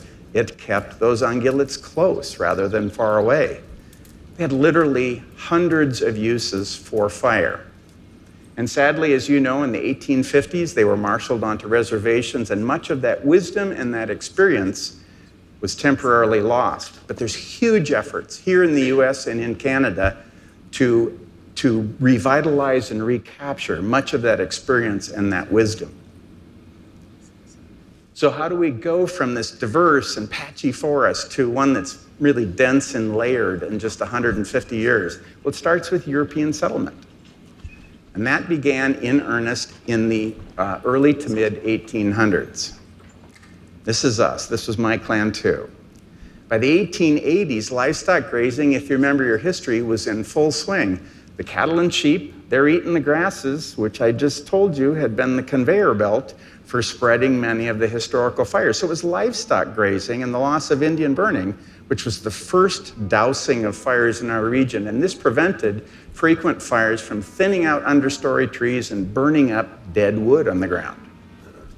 Later came roads and railroads. And if you think about it, they're amazing fuel breaks, right? We didn't build them as fuel breaks, but that's how they worked. And they're further interrupting the flow of wildfire across that landscape. And then something happened that caused a really big pivot in our society. In 1910, we had a huge wildfire. It was bigger than the state of Connecticut. We called it the Big Burn. It stretched from eastern Washington to western Montana. It gobbled up over 3 million acres, several towns, and it killed 87 people in a matter of a few days. And because of this big burn, wildfire suddenly became public enemy number one, and it would shift how we would view fire for over 100 years. The Forest Service was 5 years old when this fire broke out, and they were suddenly tasked with putting out every fire they possibly could. And they took this responsibility seriously. They were provisioned for it. They were hired and funded to do it along with their partner agencies. And since that day, they've developed an incredible capacity to douse fires. In fact, they put out 95 to 98% of them every single year. Let's take a look at the results of those suppression efforts. This is a graph that shows, again, the annual acres burned going back to about 1920. By 1935, and what we call the 10 a.m. rule, have fires out by 10 a.m., fire suppression efforts had reduced acres burned annually really precipitously, and were able to hold fires at bay for about 50 years. So think 1935 to about 1985. And then at that point, a buildup in fuels and increasingly more frequent extreme fire weather starts to stymie more and more efforts to douse some of these fires. But what we didn't know at that time was that we had a ton of help by a cool and moist climate. That 50-year period when we were amazing at dousing fires, the climate was helping us out a lot, and it made our fire suppression efforts look amazing. And then you see acres burn and go up again. There's never been more resources to douse fires. And so what I'm telling you is that from 1934 on, it wasn't wildfire that was sculpting our landscapes, it was now fire suppression that was the major effect on that landscape. In addition to firefighting, the Forest Service was managing timber harvesting and livestock grazing on federal lands, public lands. And by the 1940s and World War II, the timber industry was going pretty strong. And Congress was appropriating larger and larger sums of money each year to provide wood for a growing nation. And if you remember your history, we were going through huge, fast growing pains at that time. And logging removed the big and the old trees, more wood per stick, but these were the survivors of centuries of frequent fires. And what happened? Thin, small-barked, shade-loving trees filled in the gaps left by the old veterans. And our forests started to become dense, and they started to become layered, and trees were now beginning to touch each other. So we went from this open forest to a closed forest condition. We're still trying to grow trees that fast. So let's put it all together. Fires were intentionally blocked by roads and railroads. The cattle and sheep ate the grasses. Native American master burners were on reservations. The conveyor belt grasses for fires were gone. You add to that aggressive fire suppression, the harvest of large trees, the release of these small trees, and collectively these factors sort of conspired to create what I call the current epidemic of trees. Forests, right? Who knew? It's actually more trees than the landscape and the climate and the fire regime can accommodate, and that's the rub. So now when you compare forests of 100 years ago and today, you'll notice the change is pretty remarkable. Notice how that patchwork is filled in. These are from some of those lookouts I told you about. The dry south slopes are now covered with trees, so are the ridge tops. A patchwork that was once sculpted by small and medium-sized fires most of the time is actually filled in with trees. Do you get a feel for the blanket of trees and that change in the topography and the landscape? Let's go down on the ground now and take a look at some of these forests up close.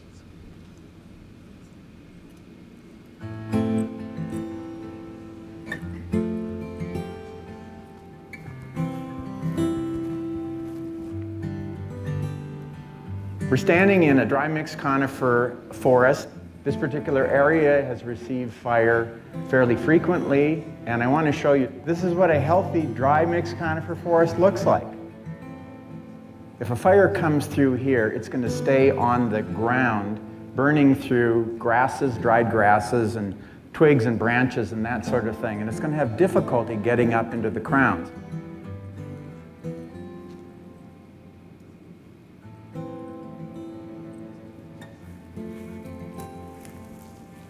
This is a very different looking mixed conifer stand. It hasn't seen fire in close to 100 years. One of the things you can see when you walk into a forest like this that's been without fire is the old bones, the old structure of the large trees that used to occupy the forest. And then you can see the thicket of small and medium-sized trees that have grown up in the absence of fire. Now, this is pretty clear and easy going, isn't it? Watch your eyes.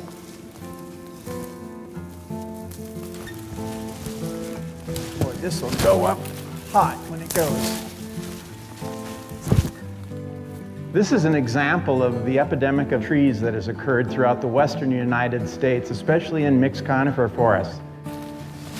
This patch of forest is really hurting. Fuels on the ground, fuel ladders, dead trees. So this is what we call a fuel ladder. A fuel ladder is trees of all sizes and ages that connect the fuels on the forest floor to the canopies of large trees. So as a fire is moving up this hill, it'll move into the lower branches of that fuel ladder, and the fire will torch out into those larger trees. And that's why it functions as a ladder. This ponderosa pine is in perfect shape after all the fires in its history, but this Douglas fir next to it's going to kill it. You know, everywhere you look in this patch of forest, you can see all the rules of a frequent fire regime are broken. Fire coming anywhere on this hillside is going to crown out and take out the big trees, and that's just not the way it used to work. The West has more trees than ever and is highly flammable, and people are moving into these woods in ever greater numbers. Seems a bit crazy, doesn't it?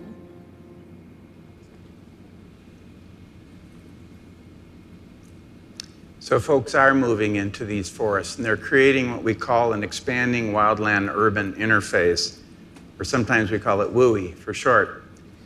And homes in the WUI, they're tough to defend. And most firefighting dollars actually go to protecting homes and not forests. In a good year, it's just 50% of the total suppression bill. But in a bad year, it's more like 95% of the dollars are going towards protecting homes. And all too often, it's too little and it's too late. Where developments are large, the per home defense costs run in the tens of thousands of dollars. But where homes are isolated, the per home defense costs typically exceed the value of the houses. And you might figure firefighter and citizen safety is going to be job one, right? But it's us who continue to build our homes where they're most difficult to defend and where firefighters are put in harm's way. Two recent studies, in fact, showed that about 70% of all new housing starts in the West are being built in this flammable and dangerous mess. But there's actually some really good news, too. Headwaters Economics has reported that more than 80% of the area that could become this wildland-urban interface is still undeveloped. And for communities like mine, that means that we still mostly have options to manage our wildfire issue. But the time to decide on where we're going to build, what materials we're going to build with, separating roads in and out of development so we can defend those neighborhoods, and then overall defensible neighborhood planning, that's well before the outbreak of wildfires. Once the wildfires are roaring, it's typically too late. Continued development in this wildland interface is putting serious pressure on firefighters too. And it's critical that we understand that we actually have a personal responsibility in all of this. Take a look.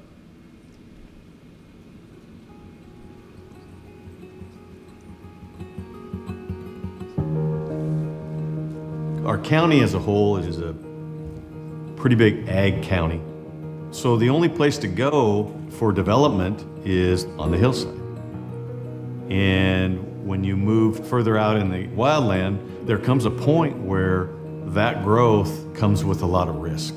Roads are steeper, sage, shrub step type of fuels, or you get into the timber. Fires are different now. You could phrase it as a disaster waiting to happen. Folks think, I'm paying taxes for fire, so therefore those folks should protect me from fire, and that's just not the case. It's actually the homeowner's responsibility to make sure that they give us an opportunity to try to help save their house in the event of a fire. My first priority is to my firefighters and their families. I'll take a drive, go up and take a look at the steepness of the slope, look at the steepness of the roads, the fuel type that's around that subdevelopment. I also look at structures, so if there is a fire there, I got an idea of what we may be up against. Are there shrubbery or trees or any of that type of thing right up against the house? Limbs overhanging the house? Are they cleaning their gutters? Are they cleaning their roofs if they have pine trees, fir trees? What type of roofing do they have? How much decking do they have? What's the decking made out of? If they have a wood stove or a fireplace, where are they putting their wood? The rule of thumb is 30 feet around your structure, lean, mean, and green. We don't want you to lose your structure. We don't want you to lose all those belongings inside your structure. That's the last thing we want to do. They have to understand that it is a partnership and their responsibility is their piece of property. So it's our job to make sure that they can protect our homes. That means we have homework to do to make it ready and keep it ready, right?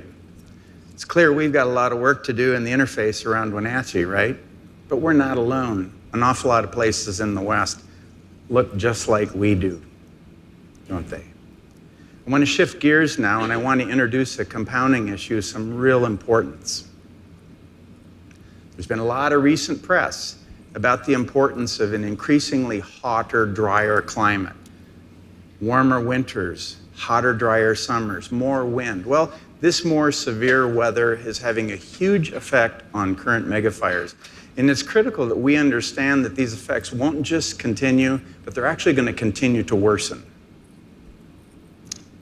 I want to use as an example a place far, far away because it's so incredible. Fort McMurray, Alberta. Do you remember the news? They experienced the largest wildfire in their history in May of 2016.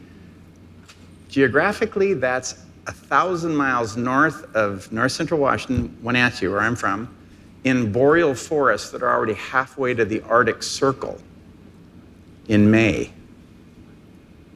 That fire, in a matter of a few days, destroyed 2,400 homes.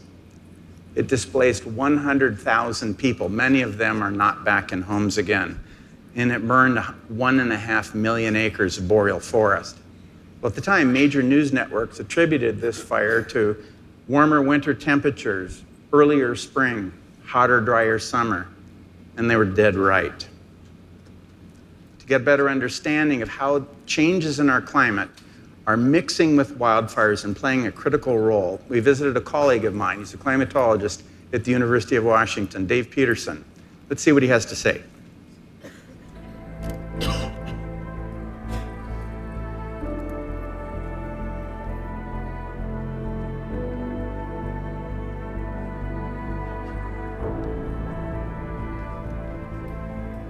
So of course we know that when we have hotter and drier weather, we're going to get more fire.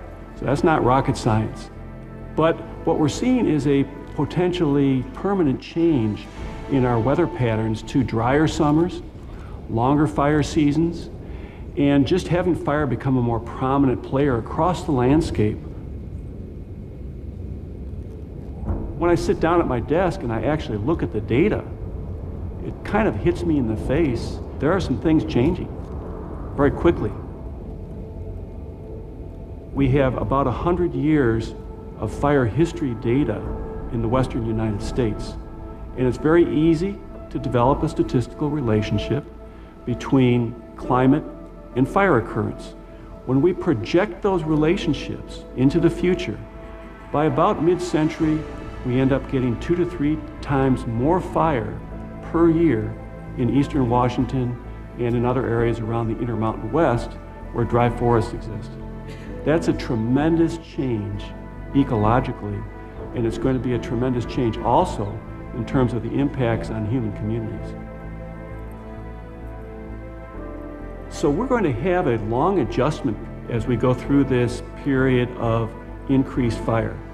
And the main thing that we need to be aware of is a lot of our forests have not experienced fire for many decades. That means we have a lot of fuel buildup, and that means when fires do occur, they're going to be intense, they're going to be crown fires, and they'll probably cover a lot of area because it's very difficult to suppress those kinds of fire. At some point later in the 21st century, we may catch up with what I call the fire debt. But at least in the near term, we can probably expect to have a lot more of these high-intensity, large fires. We need a shift in attitude from the concept of resisting fire to living with fire, because it is part of our environment.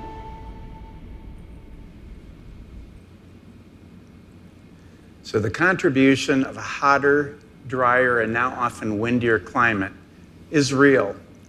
It's a really big deal. And even the most conservative forecasts for the future are fairly dire. For example, in the Pacific Northwest, where I'm from, fire seasons are now 40 to 80 days longer than they were just 50 years ago. In the worst years, that's a doubling of the length of our fire season, so that's a lot more exposure. In California, many years the fire season is year-long now. Didn't used to be that way.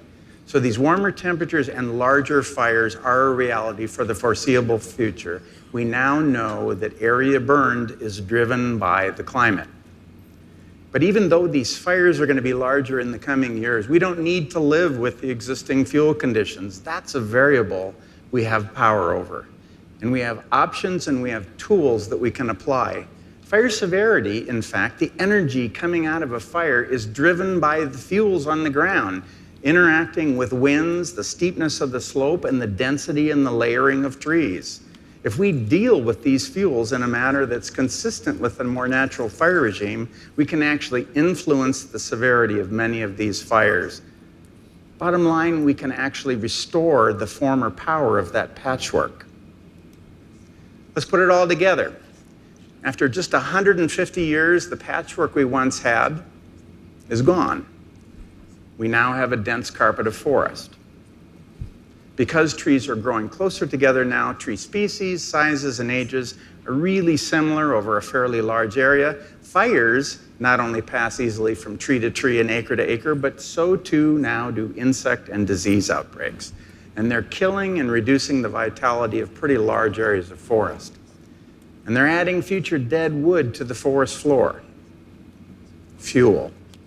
After a century without fire, the buildup of fuels in many forests is at powder keg levels. So we have more extreme fire weather, forests have changed, fire seasons are getting longer, and the acres that have burned since 2000 until today will at least double or triple in the next 3 decades. That's a frightening scenario, and we're building houses in the middle of it. That's the best part. So when we do get a fire, large areas like we see today, they can literally go up in smoke.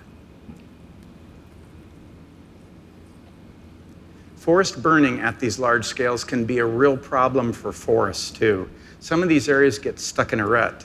You see, historical forest fires left islands of trees to basically reseed a new forest.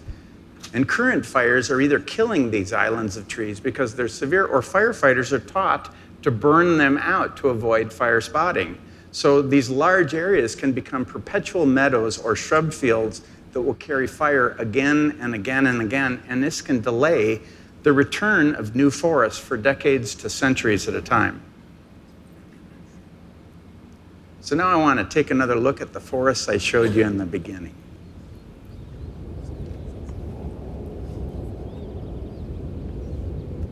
Do they look any different to you now?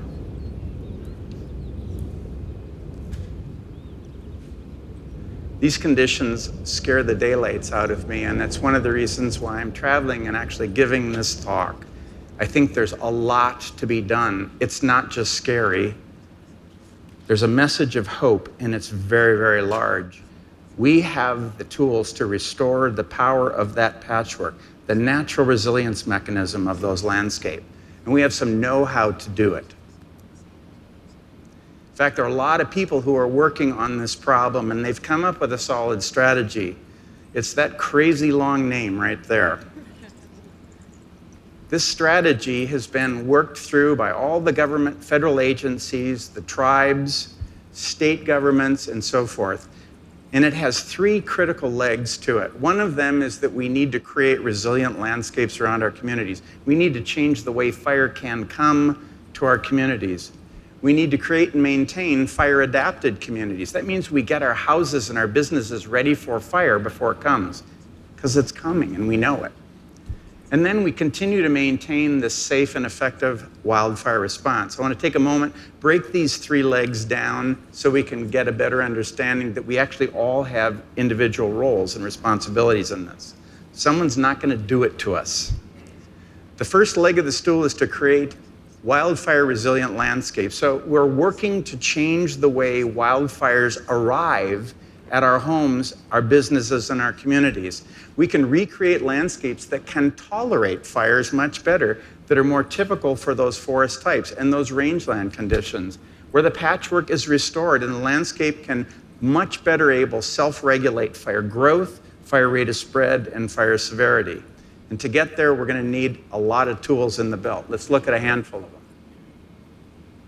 One clear choice involves the use of prescribed burning. And it's an extremely helpful tool. We used to do about 10 times more of it, and we don't now because we're pretty scared of smoke.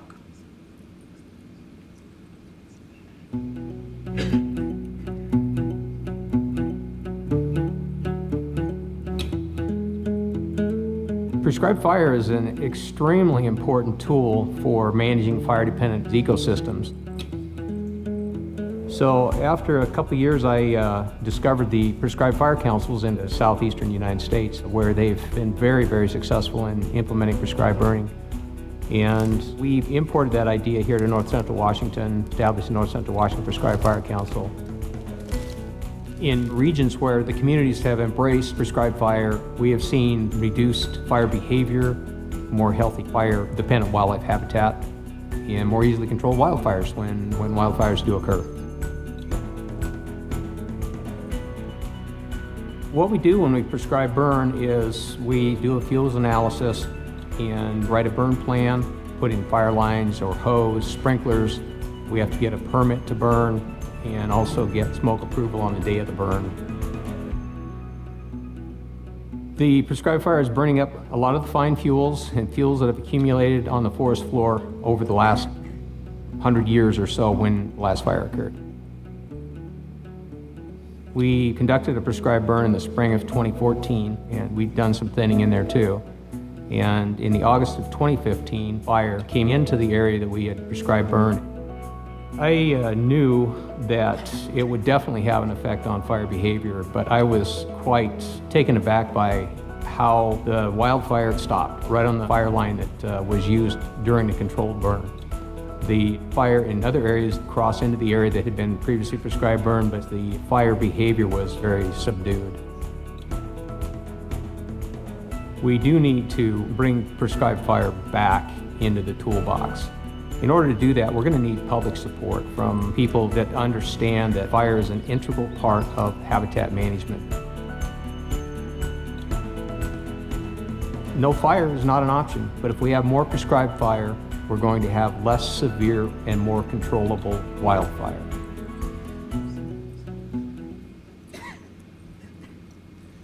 In Washington State, where I come from, we are doing prescribed burning, but at nowhere near the scale of a need. What do I mean by that? Currently, wildfires are burning about 7 times as many acres as we're treating with prescribed burning, and that's the very thing we need to flip around. And I imagine your numbers are pretty similar here. In eastern Washington, about half of the landscape would benefit from treatments that either change the patterns of forest or the fuel conditions that are influential to wildfire behavior. That's a big job, but we have some issues. High cost, lack of investment in the problem, poor access, and unrealistic smoke management goals. We accept wildfire smoke, but we hate prescribed burning smoke. There's a lack of social license to burn fairly large areas and apply these tools. Prescribed burning outside of forest in the rangelands is a big deal too. Currently, about 2/3 of the acres that burn in megafires actually are burning in rangelands, not in forests. In most years, we could graze or burn the flashy fuels around our communities and protect them. We could protect high-value wildlife assets and recreation assets before the onset of the wildfire season. Most of the time, we just simply don't get around to it. We don't do it.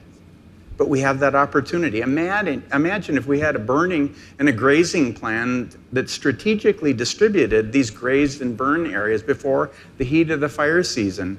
Firefighters would use these as containers to steer new ignitions into to keep fires small from the start.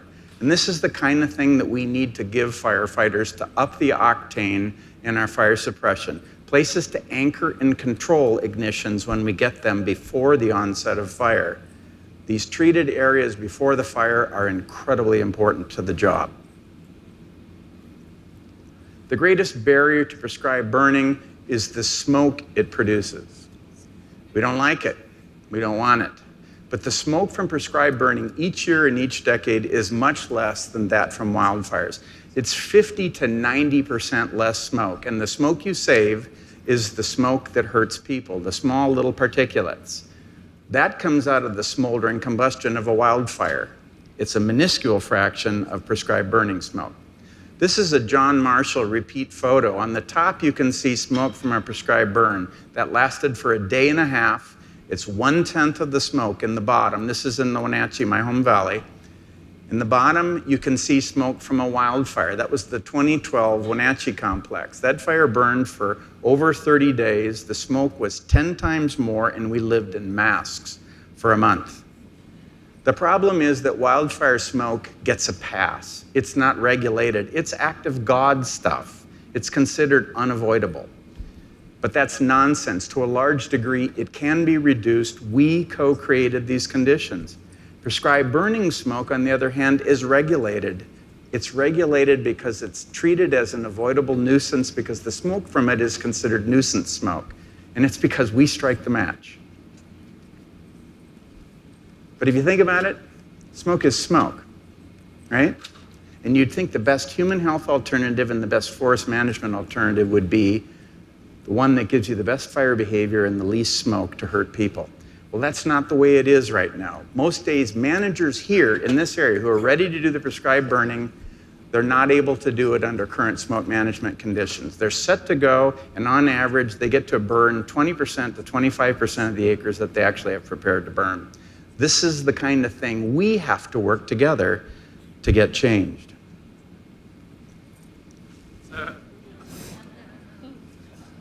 Hopefully it's clear by now that Smokey can't say it in one sentence anymore, huh? Another tool in the box for creating these resilient landscapes is mechanical thinning. Where does it fit into all of this?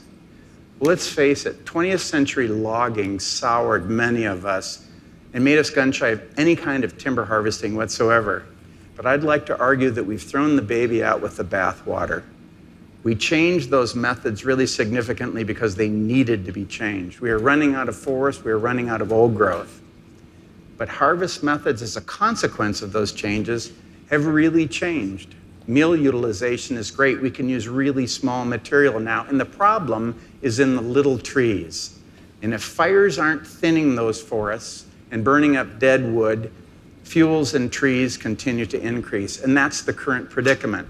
So I'd like to suggest that a better question today is, can we now harvest these small trees in a way that's good for the health and the resilience of the forest, and it's profitable for the person doing the work?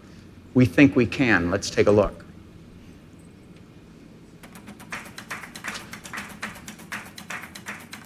I've come to believe we do need some active management out there on the landscape. If the forest is homogeneous, the fires do have an easier time burning more severely in those cases. We do need the timber industry to make our forests more resilient.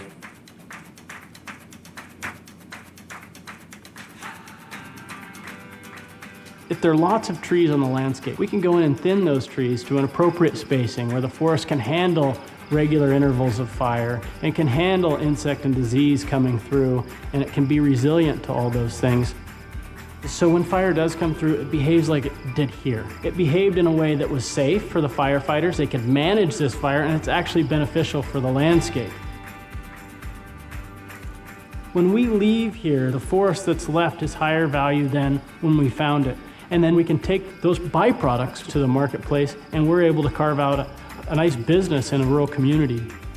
We did some treatment, and that created small logs, which we put on a truck and shipped to the mill. Once we get it to the mill, we turn them into 2x4s. The byproduct of that activity is chips, sawdust, shavings, and bark. Those products all have a destination, whether that be chipwood to go to the pulp and paper plant or biomass to go to the power facilities. All kinds of wood products that you don't think about every day, but they come from these small diameter trees that come from treatments like here at this forest.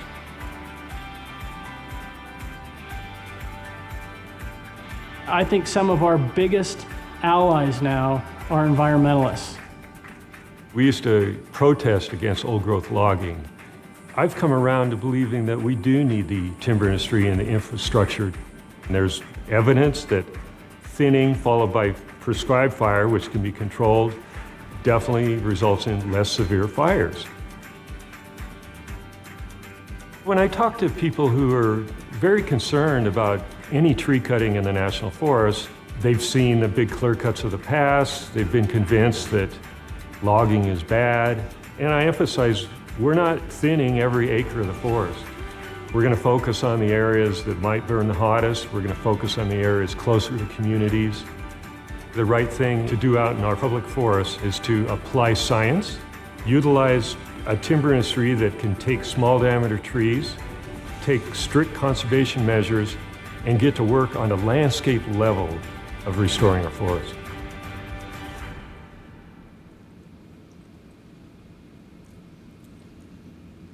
Why can't we mechanically thin an entire forest? Well, in a lot of areas it's not needed and it's not appropriate. So you'll hear simple solutions like that, and they're oversimplified and they're nonsensical. That's the case in north central Washington where I live. We got 4 million acres of forest land, and 3 million of it is in national parks and wilderness areas, and that tool isn't appropriate there. It's not consistent with the enabling legislation, and we have other tools we can apply there. But where it is appropriate in managed forests, we have some big issues. Adequate commercial volume, road access. There's a lack of sawmills. In Oregon and Washington, we've lost probably 3/4 of our mills.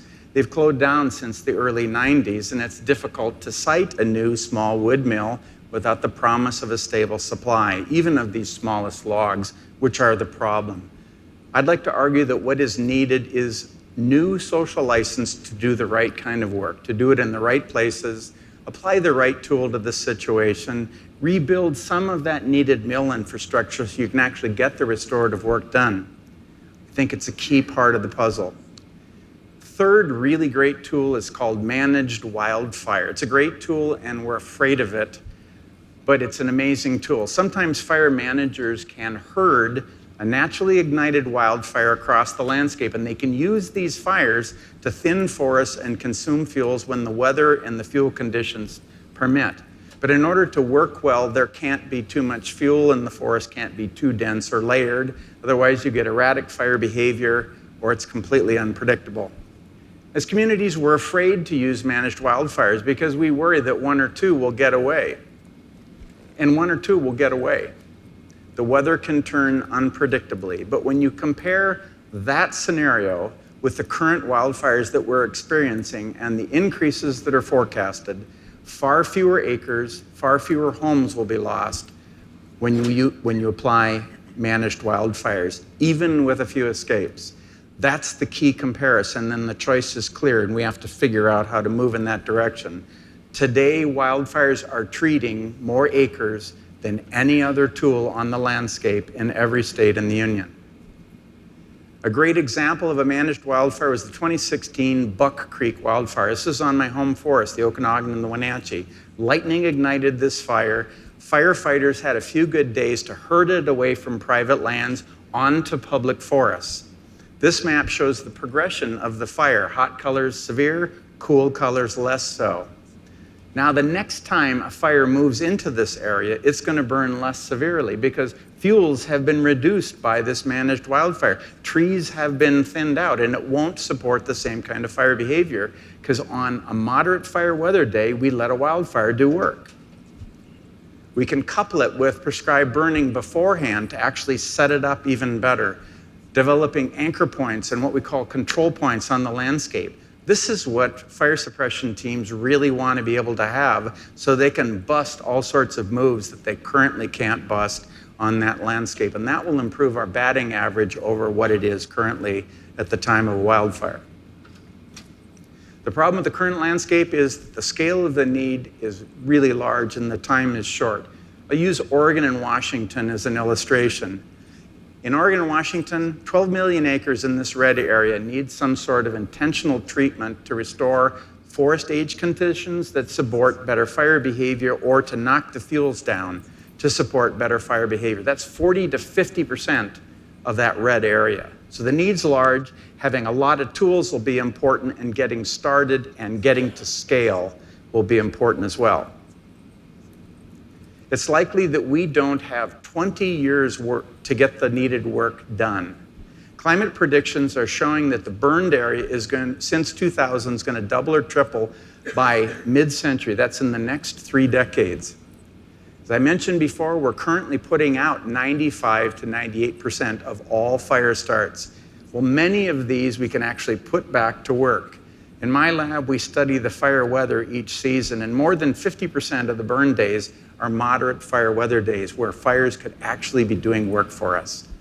Think of that thinning and prescribed burning is applied to the places where you need high certainty about control on the perimeter and control on the fire behavior, that sort of thing. The second leg of the cohesive strategy is to build wildfire resilient communities. Homeowners, neighborhoods, municipalities need to get prepared for the coming fires. They're coming. That means we start fireproofing our homes, our yards, and our businesses, and we change our level of preparedness in the WUI. It's our WUI. It's our urban interface. We need to focus on where we're building and the building materials that we're building with. Adopting the National Wildland Urban Interface Code is a great thing for new developments, and we need to ask for it in our existing developments. That means we have to work with our county commissions and say, we want to get better prepared in our interface. As communities, we need to get better educated about the risks that we have in front of us. We need to take a hard look at our homes and our neighborhoods and make some badly needed changes to roofing materials, our decks, what we landscape with. Every one of these things has an impact on how our house and our yard is going to respond to a wildfire. If we take care of these details ahead of time, firefighters are going to be able to protect our valuable homes, our businesses. And the key is going to be to work together in homeowner associations and neighborhood groups Conservation districts, state forestry departments, NRCS offices, they're all coordinating lots of efforts across the western U.S. Some are even providing chipping and biomass disposal for residents who are willing to either thin out their trees and shrubs or contract for people to do that. Makes a big difference. There's a lot of resources out there. If you haven't checked out firewise.org, please do it. A lot of intel for you there. Let's go and meet some friends of mine, Mike and Sarah Rolfs. They're taking care of their 80-acre patch of forest in advance of the coming fires. We've lived at our property for about 12 years now, and it was not maintained. The last natural forest fire that's been through there was from 1918, I think I had a forester tell us. So nothing has been done other than some harvesting of trees for firewood.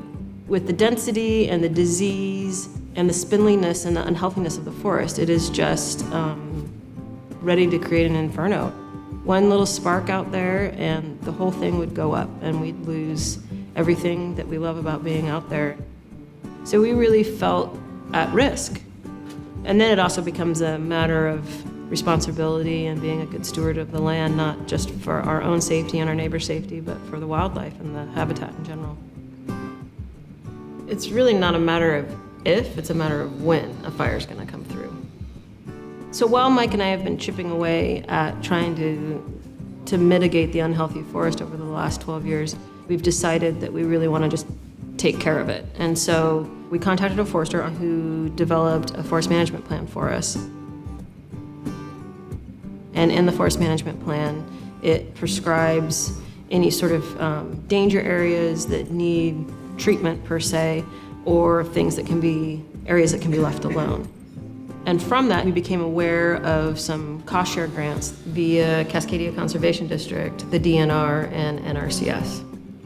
And then we've hired a commercial crew to come out there and take care of it. We kind of took a look around our property and realized that while we have a pretty good defensible space, the house itself really wasn't that fire safe. And so we decided that we needed to do something about that. And so we had a Firewise type assessor to do a home assessment for us. Hi, nice to meet you. I'm Annie. So I'll just sort of do a 360 around the house, and I'm gonna look at the house starting at the foundation and moving to the top of the roof. And Annie was able to point out some really specific things that were really easy and tangible to do, not very expensive, and were able to complete pretty quickly. Oh, see, these are the vents that I'm talking about, those soffit vents. We want those to be in good repair. We want to make sure there's not exposed roofing material. I can tell you when I walk out there, I just have this sense of relief. Not only is it beautiful, and I wish I'd done this like 12 years ago when we first got the property, but the risk is just, I guess I didn't realize that I was living with this heightened state of fear of what was going to happen. I feel so much safer and responsible for taking care of the land that we decided to purchase. The final leg of the cohesive strategy is to maintain a safe and effective wildfire response. As you probably suspect, we have the best supplied and the best trained suppression workforce in the entire world here in the US. The trouble is, no matter how well we fight fires, some are uncontrollable. They burn under hot, dry, windy conditions, and we can't put firefighters in front of them. And it's the uncontrollable 2 to 5% that are causing all the damage and all the cost to contain. The simple fact is that fire suppression alone, it's an incomplete answer. And what's needed is a cultural shift by us from being reactive about fire to becoming primarily proactive about fire. When we make our landscapes and our communities fire resilient ahead of time, we give firefighters the best chance they'll ever have of protecting our homes, our neighborhoods, our livelihoods. As you've probably gathered, this is a social problem. It's got an ecological explanation. It took me most of my career to realize I was studying the ecology of fires, but I was studying a social problem. It's going to take all of us to solve it. It's not just up to land managers and firefighters to solve this. Public support for using these tools is poor. And in fact, we're part of the problem. We want fires to just go away, don't we? And take that smoke with it. but there isn't a future ahead of us without a lot of fire and smoke in it. The option's not on the table. And we're co-owners of the public lands. These are the people's lands. And it's our job to either take initiative and create new expectations for those lands or to expect continued large losses. We can and should spread a message like this to lawmakers at all levels. These are folks whose job it is to change the way we manage our fires and our forests. We can take responsibility for our property, our neighborhoods, our towns, our wildland interface, our building codes. Simple solutions are going to be offered. Thin everything, prescribe burn everything, use managed wildfires everywhere. But these are radical oversimplifications. It's not that easy. It's a harder problem. We need lots of tools, and in fact, we need your good minds to determine both ecologically and socially appropriate mixes of tools according to the landscape that's in front of you. I want to leave you with a couple of questions to ponder, because for me, they're the nut of it. How do you want your fire? Do you want it measured or wild and unpredictable? How do you want your smoke? Do you want it meted in small or belching in large, ongoing, unbridled doses? How do you want your forests? They're ours. Do you want them green and growing? Do you want them black and gone? How fire safe do you want your communities to be? Here today and tomorrow? We don't need to be surprised when the fires come. They're coming. Are your local forests and towns ready for them? We don't need to grieve over burned homes. We can get prepared. Are you? It's up to us. It's really up to us. There are resources, and in fact, I think we have the tools to get this job done.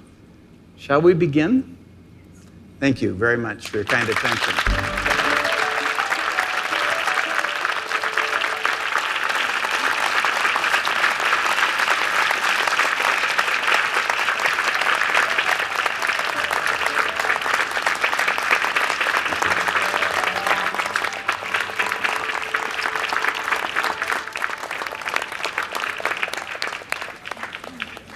Liam, do we have time for questions?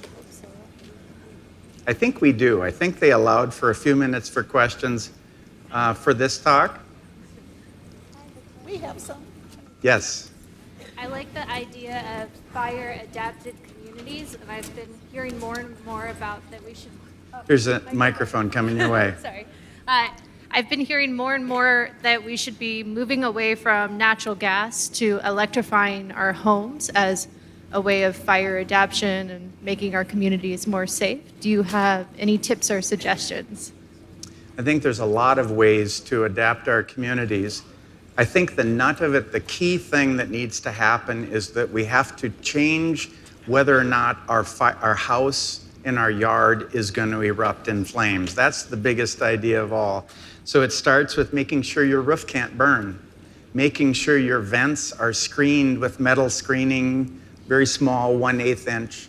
Fire brands want to go into attics during a fire, and our attics are insulated with fiberglass, which burns like gas, right? So keeping all of that together is a really important thing. Moving our firewood away from the house, making sure that we don't have vegetation that's going to start the fence that is right up against the house that starts. All those kinds of things, they're spelled out in FireWise kind of language. And once you have your house hardened and ready to go, and the vegetation ready to go, you reduce the likelihood that fire from away from you can ignite your home. If it ignites your home, you create what's called an urban conflagration. That's a very different kind of fire. That's house-to-house fire spread. And the flame links are really, really big. And you'll see wildfire structural firefighters pull off with a hose, and they're indirectly attacking those. And what happens when you have house-to-house fire spread and you've got a wind, you can lose incredible areas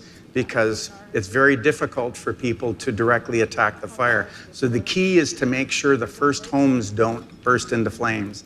That's fire adapting our communities.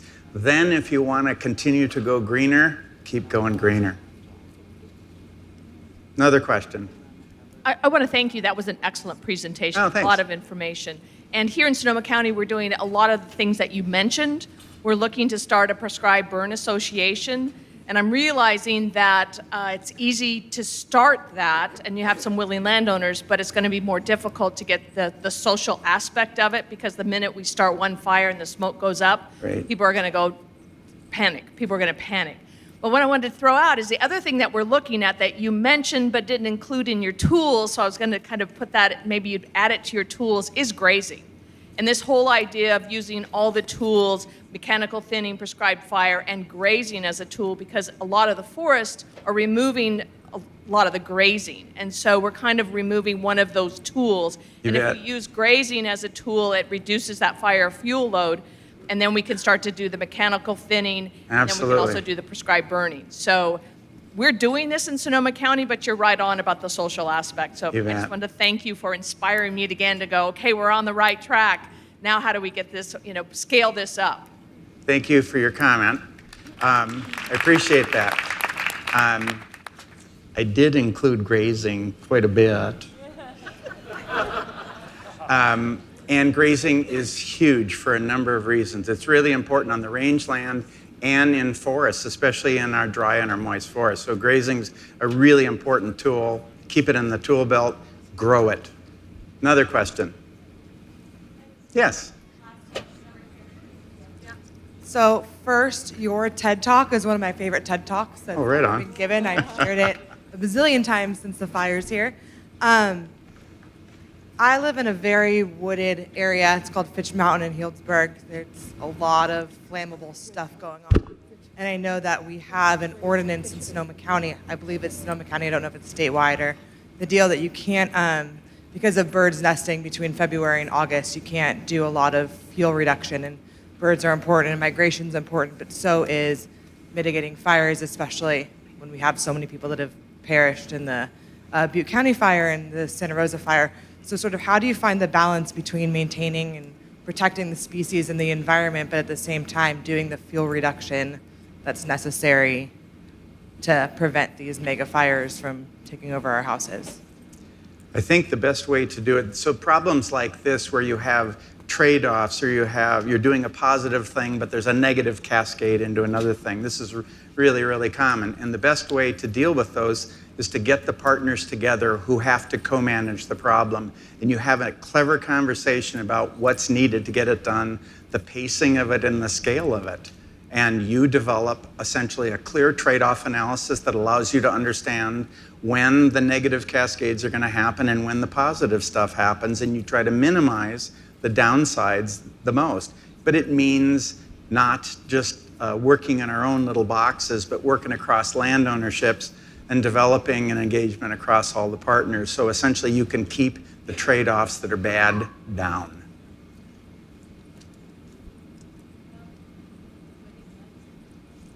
Oh, you have one here?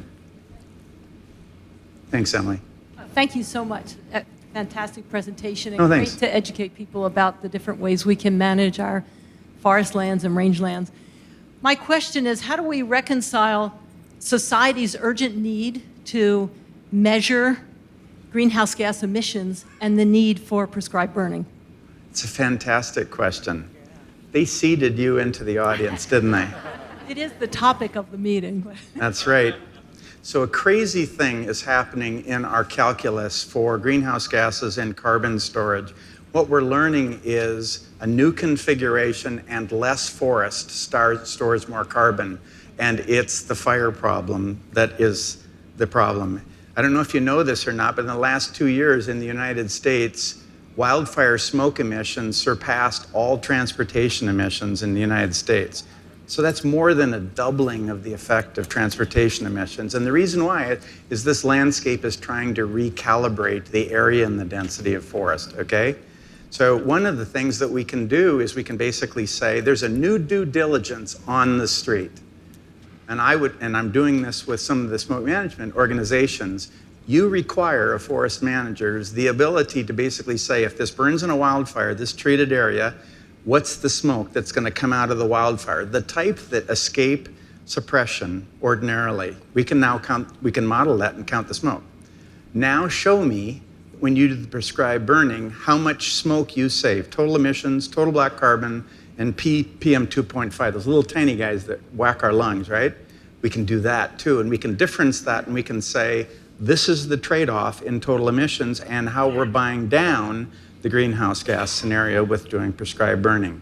I think the due diligence should be on managers to basically say, we can count the smoke, we're going to do it, and we're going to show you how we buy down that problem. And if you don't do that, you don't get licensed to burn. Let's see, we got 2 more minutes. Something really gooey, juicy center. I think we have time for one last question. Last question? Okay. She's really a taskmaster. Yeah. All right. Emily, pick it. So to follow on to that excellent seeded question with a maybe less excellent but related question, what are the economics of thinning in terms of carbon? And how do we monetize that to encourage people to thin rather than wait for it to burn? Or to burn it ourselves? It's a really great question. So sometimes it's financially possible to be able to do the work and pay or at least have zero cost. But there are many acres as a consequence of the things I showed you that got us there, that make many acres that must be treated for that forward trending legacy of forest and habitat. It's going to actually cost stewardship dollars to get it done. So you can't monetize the problem. In a lot of ways, just sort of a market-driven capitalism kind of idea isn't the way to be able to solve all this riddle. Sometimes it's going to work, and sometimes it's just we need to invest in the future of our forests and set them out on a new trajectory in order to have them there. I would guess that it's fairly common to be able to put together a project area where you have patches that are winners and losers, and you can pay the bill for the entire project. That's the goal typically, but it doesn't always work out that way. And on some high priority lands, it's an investment going in. All right.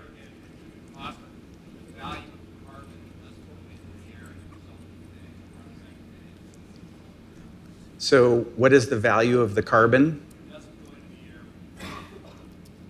So it's actually a difficult calculus, because in order to be able to reduce future emissions, you actually have to reduce future or current stored carbon in order to get there.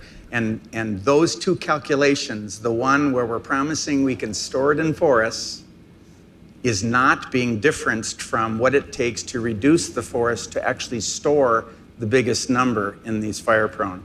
But that calculation is available to us. We're just not crunching that number. All right, thank you very much for your attention, your questions.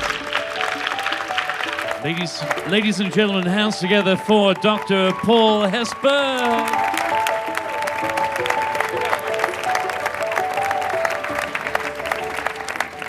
Thank you, Doctor. Fascinating. We actually had a little chat over coffee this morning. What's been wonderful about Grounded, this summit so far, is to see people having little sidebar discussions and really taking the conversation to the next level, your next levels. We're going to take a little break for about 20 minutes.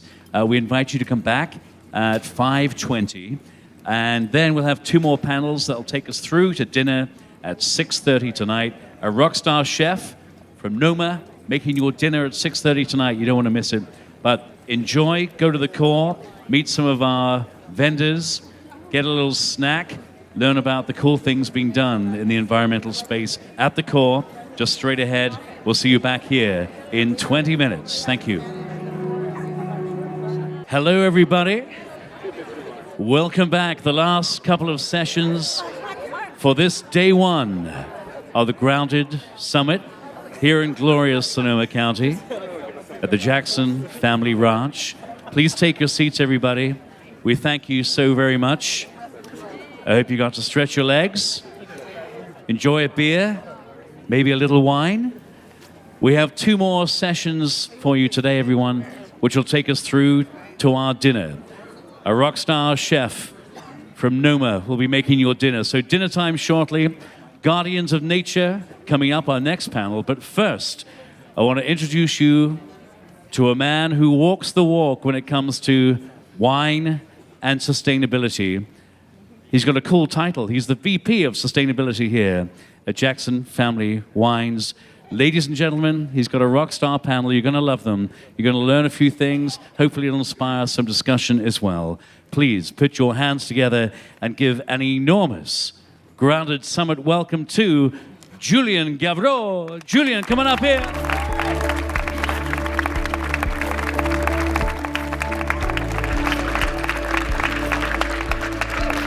Hello. Good afternoon, everybody. I'm Julien Gavreau. I'm the Vice President of Sustainability for Jackson Family Wines.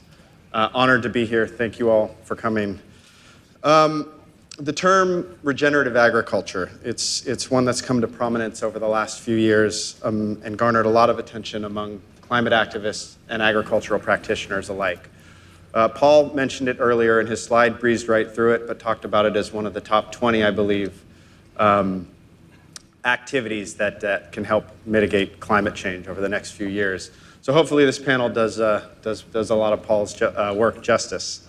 Today we're going to unpack the intricacies of regenerative agriculture and explore how we can all support and invest in these systems to build a healthier planet. I'm joined today by Calla Rose Ostrander and David Festa.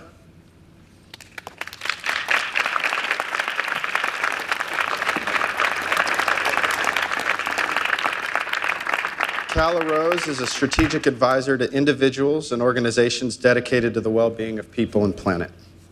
She's worked to support the advancement of carbon farming throughout the American West, building on the model offered by the Marin Carbon Project. Prior to her work in agriculture, she held climate-related positions with the City and County of San Francisco, the City of Aspen, and the Rocky Mountain Institute. David is Senior Vice President of the Environmental Defense Fund, where he's focused on helping society meet needs for food, water, and shelter in ways that increase the resilience of human and natural systems. He's worked as a journalist with The Economist, as a consultant, and a political appointee under President Clinton, focused on markets and sustainability. Regenerative agriculture is viewed by many as one of the natural climate solutions that increase carbon storage and avoid greenhouse gas emissions across global forests, wetlands, grasslands, and agricultural lands. Research has shown that these natural climate solutions can play a huge part in providing the emissions mitigation needed through 2030 to help cool the climate. For our part, Jackson Family Wines is in the early stages of experimenting with regenerative agriculture and carbon farming through a grant that Governor Brown mentioned earlier, the Healthy Soils Program through CDFA. We're still very new to this journey, so as moderator for this panel, I look forward to exploring how a company like ours can scale this practice in a way that is economically sustainable. We're going to take a bit of a different approach to our panel today. We've divided it up into 3 distinct sections. We're going to look at Earth systems, human systems, and societal systems that all need to align in order to help us successfully scale regenerative agriculture. I'm going to turn it over to Calla Rose to get us started with Earth systems. So let's get grounded. Thank you, Julien.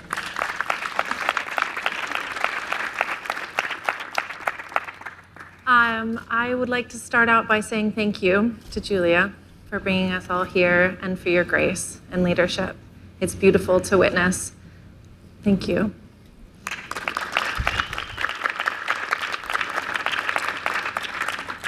I'm also going to start out by reminding us of some really core things.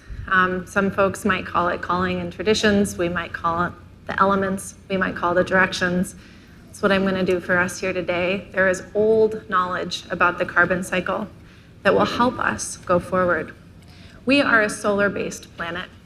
All of the energy on this planet comes from the sun in some form or another, whether it is fossil, whether it is the carbohydrates that we eat, whether it is the wind that moves turbines that is generated by the heat of the sun passing over the water. The sun is our life force. Even if we think about fission, if we're successful with that energy that Paul Hawken talked about earlier, that's the power of a star. We are a solar-powered, star-powered planet. It's a beautiful planet. We're very lucky it has something on it that's called water. And this water gives us the ability to have life. So we have an earth that the sun comes to, and that earth holds water. And from that, we have this beautiful development, which was plants.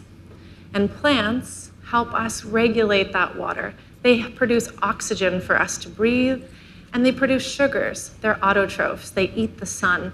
They pass that energy of the sun to us in a form that we can eat, to the fungi in a form that they can eat. And everything works together in this beautiful, beautiful mechanism that we can call the carbon cycle, or modern science calls the carbon cycle. So how are humans interacting with that carbon cycle? Well, right now, we've disrupted that carbon cycle to a fairly large degree by burning fossil fuel emissions, tilling the ground, burning forests, and putting more carbon into the atmosphere. This is about how much we put in every year.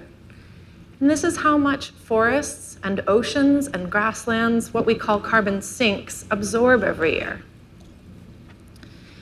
That means there's about 44 to 50% left in the atmosphere. Now, with more fires, with ecosystems beginning to die, with permafrost melting, this may go down, right? That sink may become less because these systems are tilting out of balance. I'm sure you all are familiar with the Keeling curve, but I just really want to drive this point home. This is kind of our most famous graph when it comes to climate change. It's taken on the top of Mauna Loa, and it measures the atmospheric levels of carbon in the air every year. It's been going up, which we know.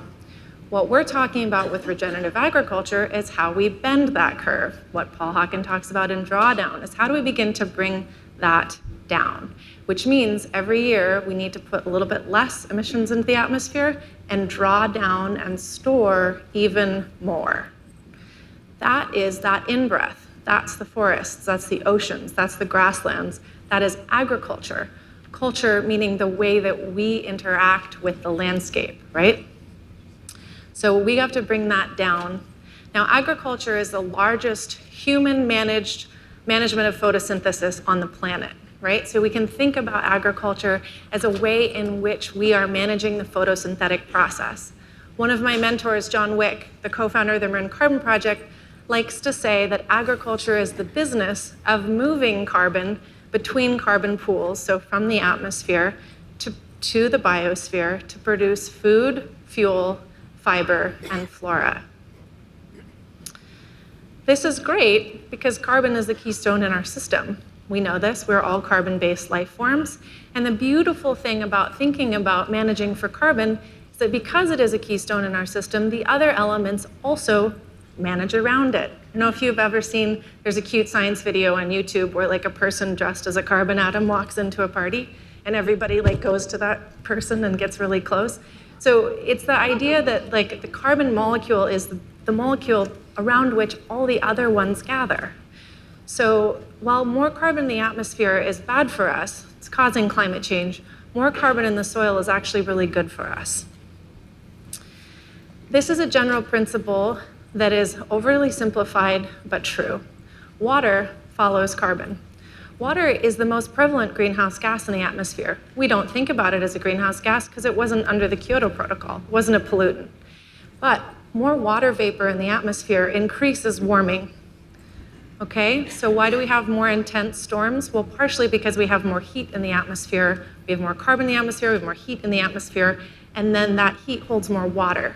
So these superstorms or these big dumps of rain are happening because we have more carbon in the atmosphere. Now, likewise, when you have more carbon in the soil holds more water. Okay, so you can get more water when it rains, it soaks in better, it stays for longer, and it's more available to plants. So as a general sort of planetary rule of thumb, it's good to think about the fact that water follows carbon. This is my slide, which is why it's sort of ugly compared to the other ones that my dear friend Kiki made for me.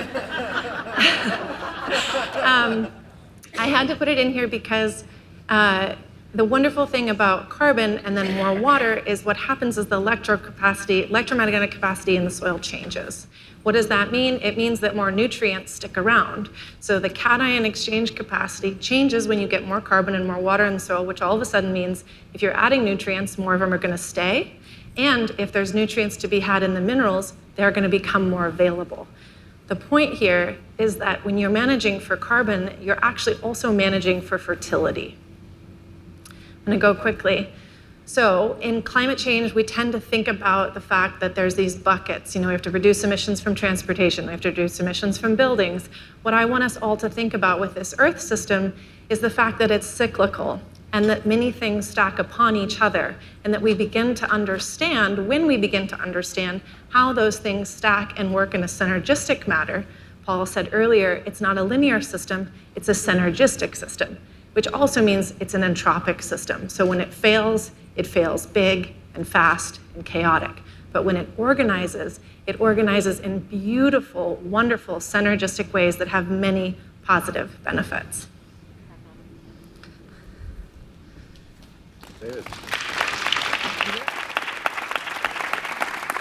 Thanks, Calla.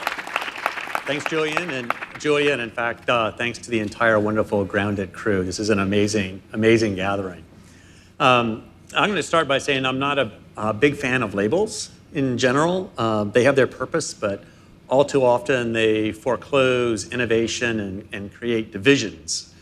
My organization, Environmental Defense Fund, works very closely in collaboration with farmers all across the country, and we see this all the time with labels.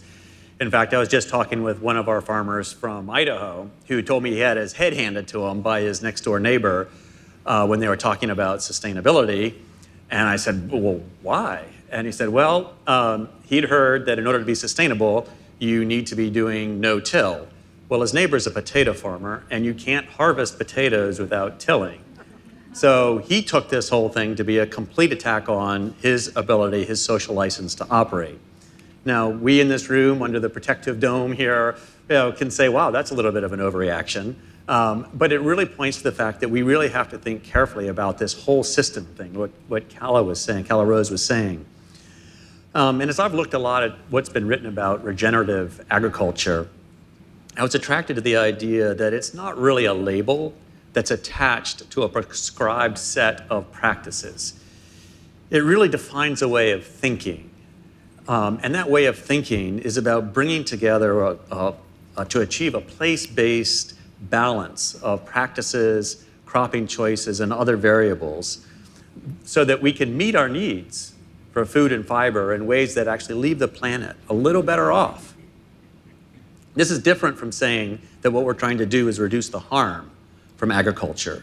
This is really about seeing farmers, ranchers, and forestry stewards as frontline actors in our quest for a more vibrant and just world. I'm a fan of history, and history will tell you that agriculture created the conditions that allowed civilization to arise. And I think agriculture, particularly the regenerative mindset, is going to determine whether or not civilization can thrive in a climate-changing world. So I like to think of our job as civilization-saving superheroes, and I'm sure we're all excited about that job title. But now that we know what we're trying to do, how do we do it? Well, the good news is there's a lot of pieces to the puzzle, and we already know quite a number of those pieces. Paul Hawken talked about 100 of them earlier today. So what we spend our time thinking about a lot at Environmental Defense Fund is what are the barriers, what are the human factors that are getting in the way of scaling these things up? And to my mind, two things rise to the top. First is culture, and the second is profits. So let me ask you guys a question. How many of you here have met a farmer who wakes up in the morning and says, I am really trying to figure out the best way to screw up the planet today? Anybody? Yeah, me neither. Me neither. They're just like the rest of us, in that they are operating in a system where culture and economic realities really influence their decisions. Let me talk about culture first. This is often an incredibly powerful but overlooked barrier or incentive to scaling things up. I was with a farmer, one of our farmers from North Carolina. She was walking me across her lands, and she's done an amazing job introducing things like buffer strips, conservation tillage, other practices to our land. And it's really amazing. And I said to her, Ann, you must be so incredibly proud of what you've been able to do here over the last decade, 2 decades. She got quiet. And she said to me, you know the hardest thing about this So when I took my dad on a tour of the farm recently, he was probably in his mid-80s at that point. At the end, he looked at me and he said, Ann, I got to tell you, this farm looks like hell. And his notion of what a well-run farm looks like is pretty commonly held. Now, I know a lot of you are familiar with agriculture, so you're probably aware that a well-run farm in the conventional paradigm has only crops, no other plants, no other animals. The rows are really straight. The irrigation ditches are perfectly devoid of vegetation and also very straight. So the first thing that needs to happen is we have to change the vision for what agriculture looks like. And that transformation isn't just in the eyes of farming and ranching community. It's a general public. The popular vision of agriculture doesn't see agriculture as a linchpin of conservation. And I believe that's what it has to be going forward in this climate changing world.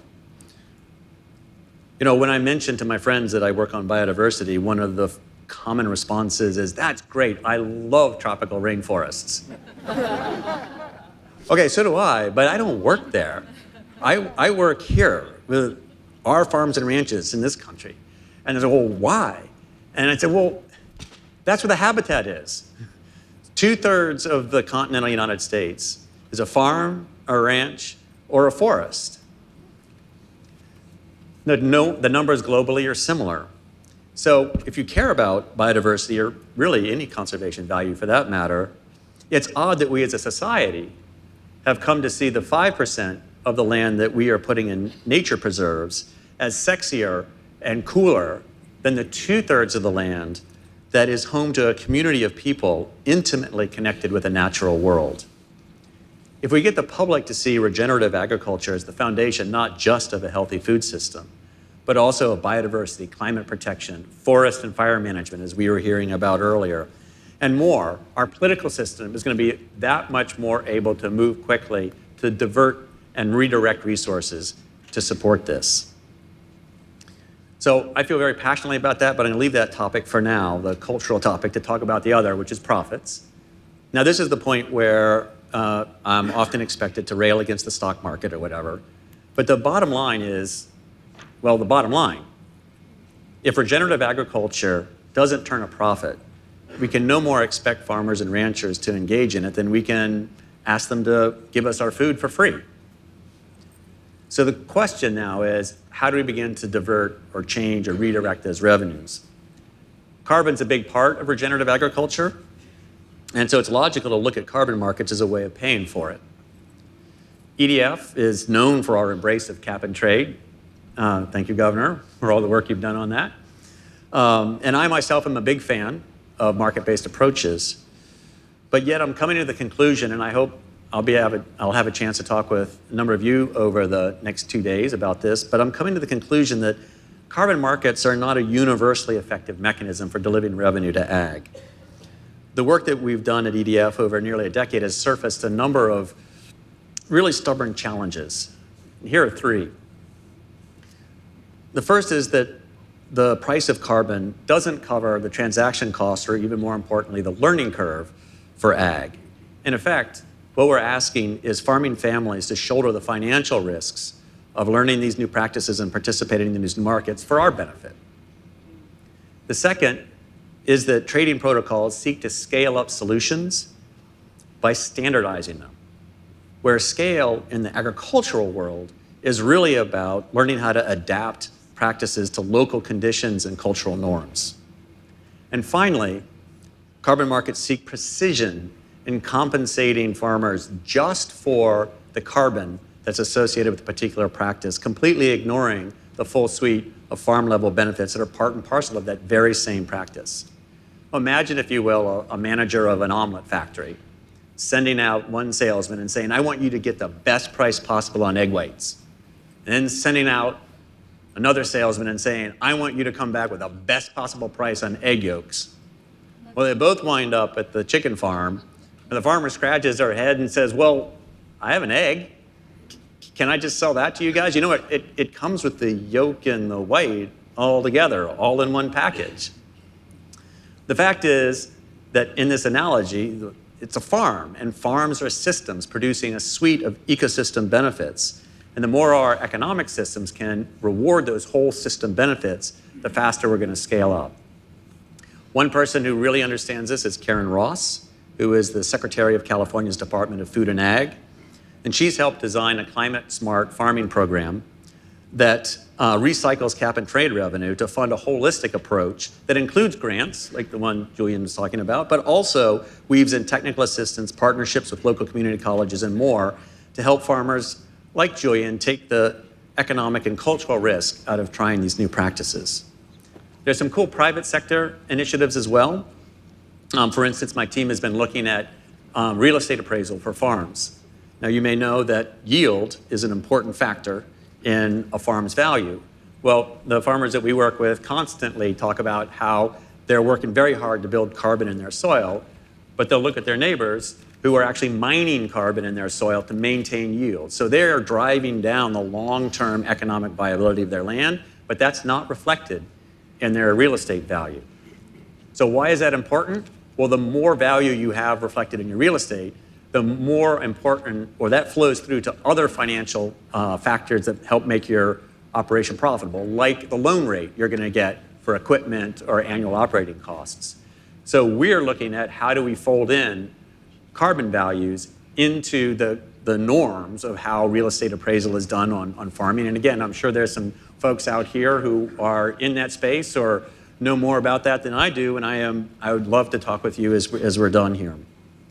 So I have a couple other things to say, but I see I'm almost out of time. And in fact, I think really the most important thing here to do is start talking a little bit about how some of these all come together. And I wonder if I could turn it back to you, Calla Rose, to speak a little bit to that. Thank you. Thanks for doing that transition. So I'm going to bring this slide back up here to prompt this question. How do we do this? Agriculture is deeply embedded in our society. It is not like tech. It is not like solar. It fits within our social structure. The Farm Bill and all of the programs that are in part of it are really second when you count all the military spending as first. So it is deeply embedded in our federal government. It is deeply embedded in our livelihoods. We place a high amount of value on food and food security. So we need to look at this a little bit differently than we have before, or we're familiar with, especially in California, like tech innovation. It's something that has to be supported across sectors, and we're going to need all of the sectors to participate to really make that shift happen, to bend that curve. So what is that business then that works in this space? I'm really fortunate to be sponsored by Julia and Leonardo DiCaprio Foundation and Jenna King to do activism and organizing in this space. And what I see a lot of every day is that when communities can come together with corporations who purchase their products, with governments, either local, regional, or state, and really talk to them, with scientists, with people who may have knowledge about that landscape, indigenous communities, people who've been farming it for a long time, and organize together, then we can begin to shift this paradigm. I think the Healthy Soils movement was the fastest movement I've ever seen happen in my relatively short life. And it happened because on-ground communities were incredibly organized and communicated very good science very well to our leaders.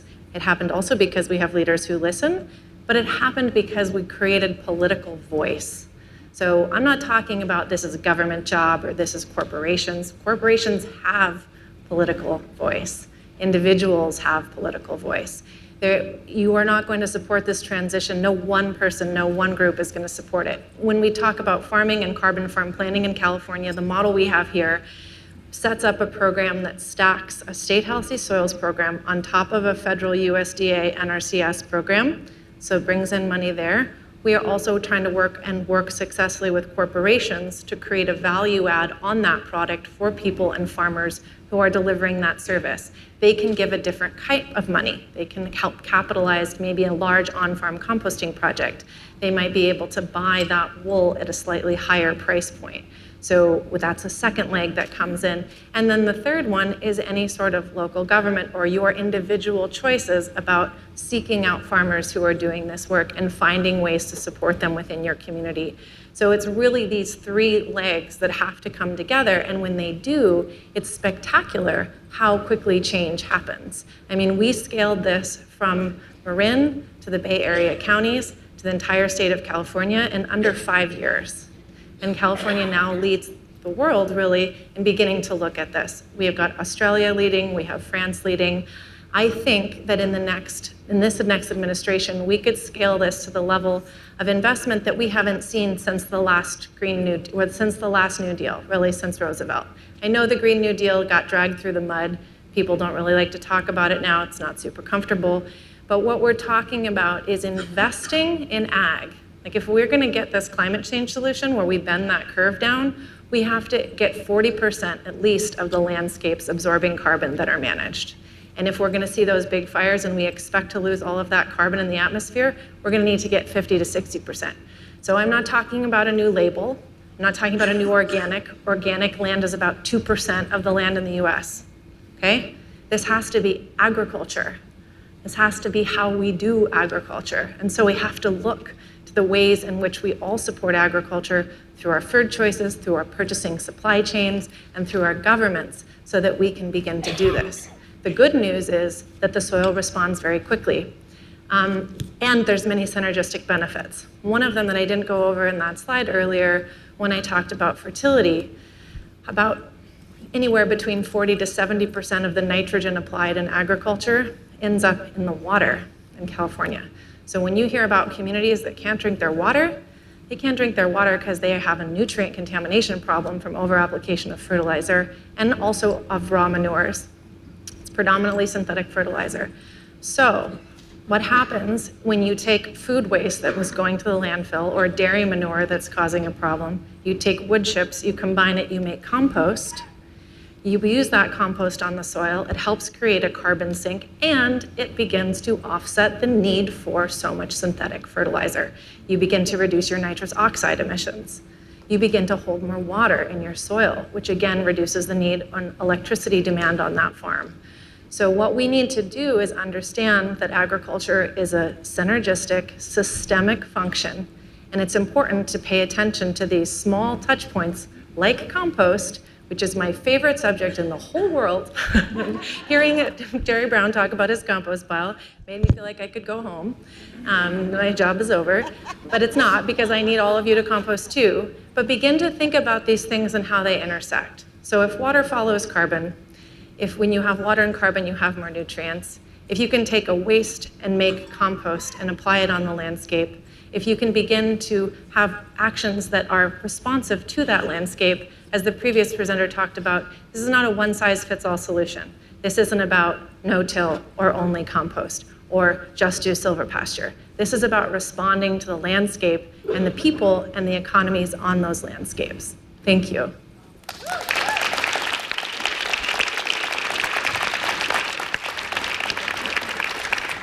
Okay, lots to unpack here. So compost is key. It's going to allow us to close the loop. You all heard that here. We've heard it many times. Let's go embrace that. So as I'm thinking about it, you know, we're talking about how we get more carbon into the soil. And first of all, I want to set the record straight. You do me a lot of honor by calling me a farmer, but farmers don't wear suits. I'm the guy at Jackson Family Wines who talks to people like this and then goes and talks to our farmers about what we could be doing.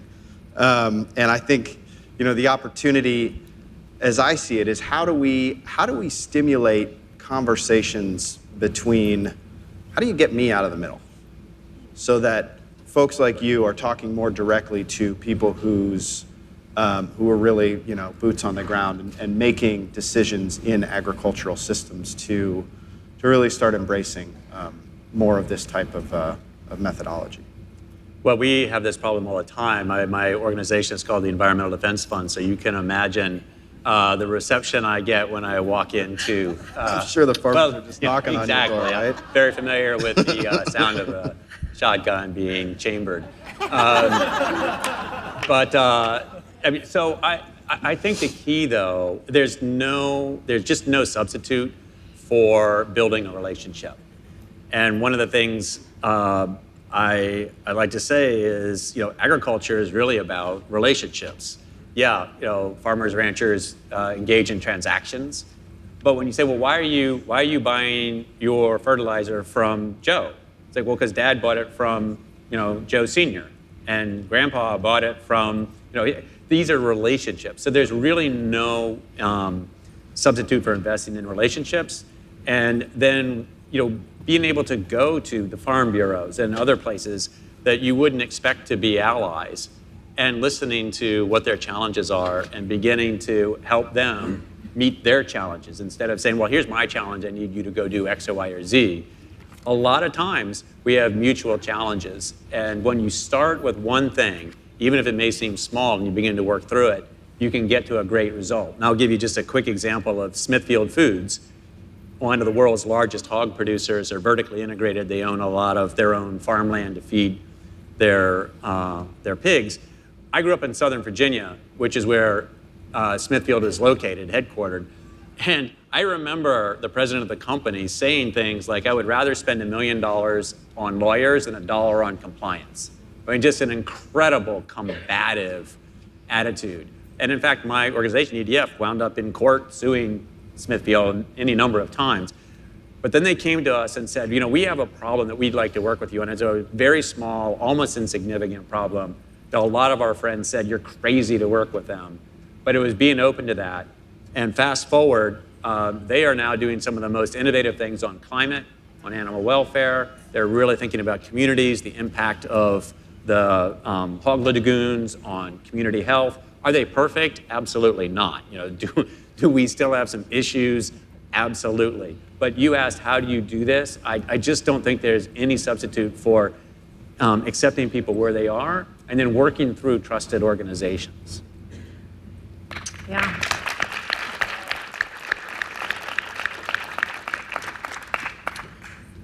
So if we're working with a group, and I think that the Healthy Soils program, I think, is a really great example of how to go about, setting up trials, and it really, I think, it helps farmers not have to shoulder the burden on their own. So looking at something like the Healthy Soils program, how do you support getting kind of that more into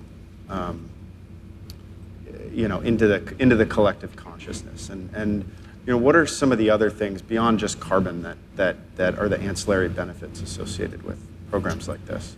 So it's an interesting question. I feel like I get asked a lot, well, how do you make farmers do this? Or like, how do you get adoption out there? And it's like, I actually haven't met a farmer who wouldn't take a really great truckload of compost. Like they're like, sure, let's do it. Or they're like, yeah, I got all this wood. Boy, if I had a chipper, it would be great. I could chip it and mulch. So I think we have to understand that this is not about getting someone to change. This is about providing resources that have been either taken away from communities or are not available in those communities.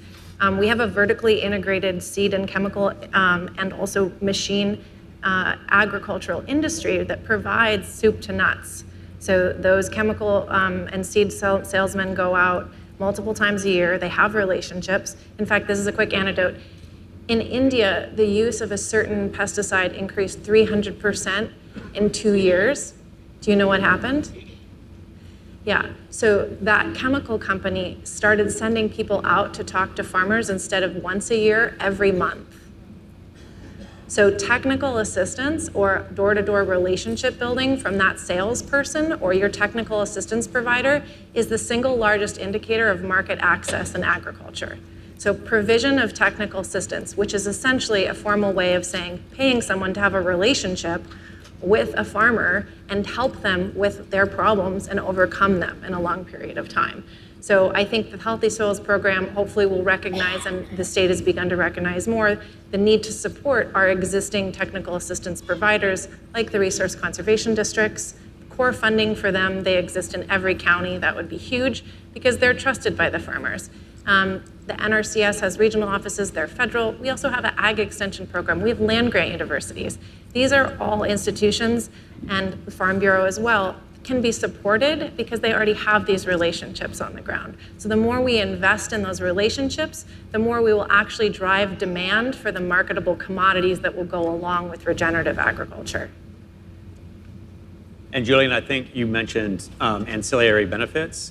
I think really elevating those is key because there's some really cool ancillary benefits. So a perfect example of that is recovery of the monarch butterfly, which folks probably know is not doing so great.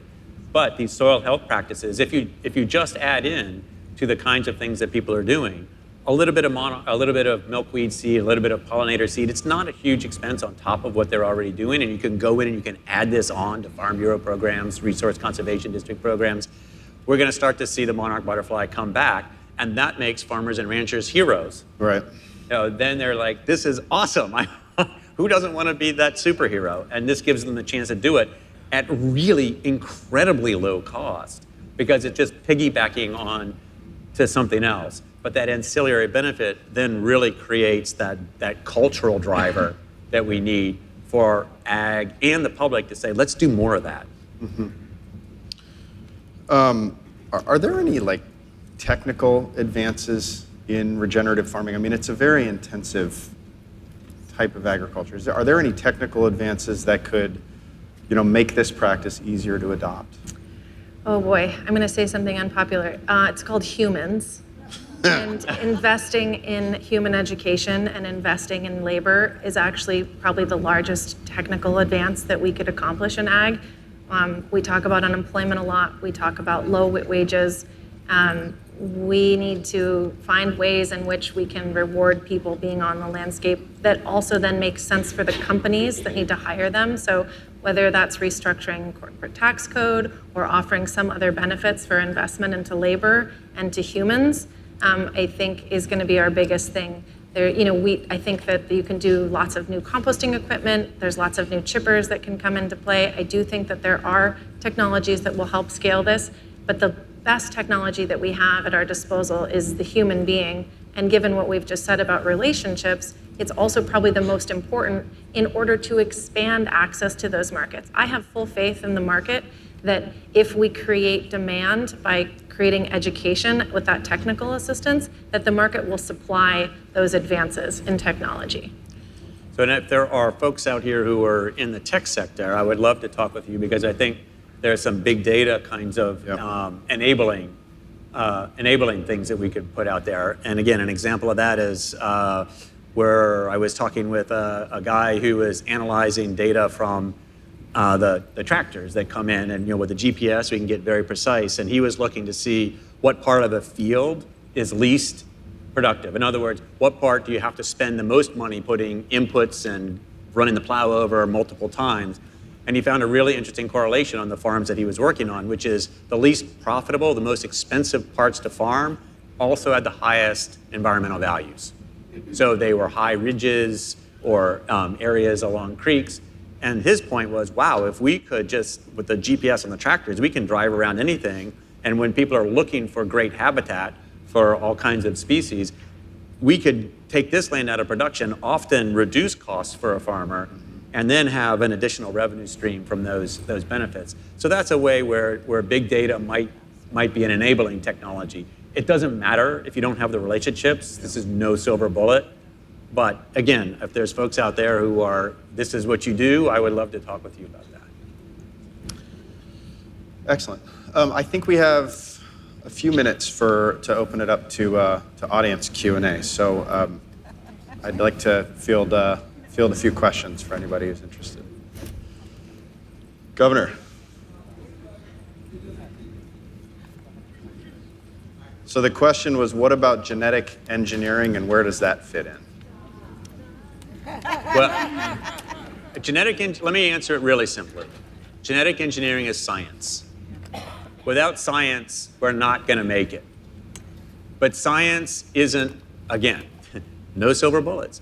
Science isn't always perfect or without consequences. So whatever tools that we're using, we've got to think through what are the consequences, how do we manage those things. But if we decide that we're going to take a piece of science off the table completely, then I think it's going to be very difficult to figure out how we actually do regenerative ag. I think it's also important to recognize that we can do this with what we have now, with the species we have now, with the adaptive capacity that we have now. And so it often, the genetic engineering question, outside of it being a science question, is also very much an economic question.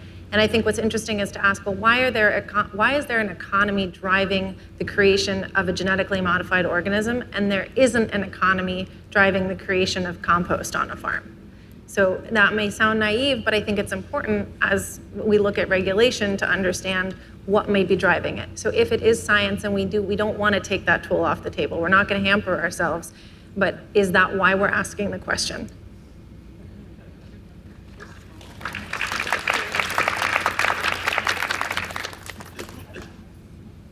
Hi, thank you. I'd like to ask how much you've been thinking about the systems globally. Smithfields springs to mind that you just mentioned, the largest producer of pork in the world. At the Center for Investigative Reporting, we exposed that actually it was kind of a Chinese government shell game to buy Smithfield, because essentially it wasn't really about buying pork, it was really about buying water. 75% of China's water system is polluted. It's now actually cheaper to produce pork in the United States than in China. So we're essentially exporting one of our most precious resources, which is water. So it sounds, as we think about this, one has to think about national government policy and the fact that that was actually allowed to go through. Was there a question in there? Or was Yeah, that, there is. Are you thinking internationally? And of course, Jackson Wines is an international firm, and I'm just wondering, the Environmental Defense Fund, is this something that you're looking at in terms of affecting government policy? And that may be really hard right now, but... Yes, although it does depend a little bit on where you are. So we do have for us, a significant presence in China. We've been working with the Chinese largely on the air pollution side of things, but we've begun to have conversations with them on the farming and biodiversity side of the equation. And I think the key there is to break the logic that is so ingrained in how people think. The simple solution is if it costs too much because we're polluting our water too much to grow something here, let's go somewhere else and get it there. That is how civilization has expanded. We cut down all the trees in England, so let's go get them from Scandinavia. We use up our resource and then we go somewhere else to go find them. This is just another chapter in that. And so what we're trying to do is say, stop. We only got one planet. We've got to make this work here. And what do we need to do over the long run? And actually, China does have an advantage in working in China does have an advantage in that they do think in sort of century terms. We can make this better for your hundreds of millions of people by actually addressing the reason why it's so expensive to grow hogs here than somewhere else. Let's work on that and create something that's truly sustainable and truly regenerative. But it's breaking that habit of thinking that we can get out of our problems by importing something from somewhere else. Yeah. All right. Do we have time for one more question? Hi. Mike. If we know that water follows carbon, which we do know, and that if the soil has more carbon in it, then it has a greater water holding capacity, then one of these ancillary benefits that we're talking about is that healthier soils are more resilient in the face of this fire danger that is top of mind. And I'm wondering if there's, our department's tend to be siloed, but I'm wondering if there are any conversations going on with CAL FIRE and some of our agencies charged with being, keeping this wildfire danger under control, if one of the ancillary benefits of regenerative agriculture is being proposed. Yes, thanks for that question. So it's Assembly Bill 1045 from, I believe, 2016, and it mandates that all of the agencies cooperate around the Healthy Soils goal. Recently, CAL FIRE last year was added to that group. So you should check that process out. The way we structured the bill is that it's publicly driven. So for anybody who lives in California, the public has to drive it. The public has to ask for a hearing, and they have to ask for the topics that you want the agencies to address in that hearing. So it's kind of a democratic law. People aren't really going to do it on their own, right? But there is that rule 1045, which does mandate collaboration around healthy soils and does now include CAL FIRE along with CDFA, water boards, air boards, and Cal Recycle. Yeah. And one of the things that we're trying to do at EDF is remove some of the economic barriers to that. Crop insurance is one of them.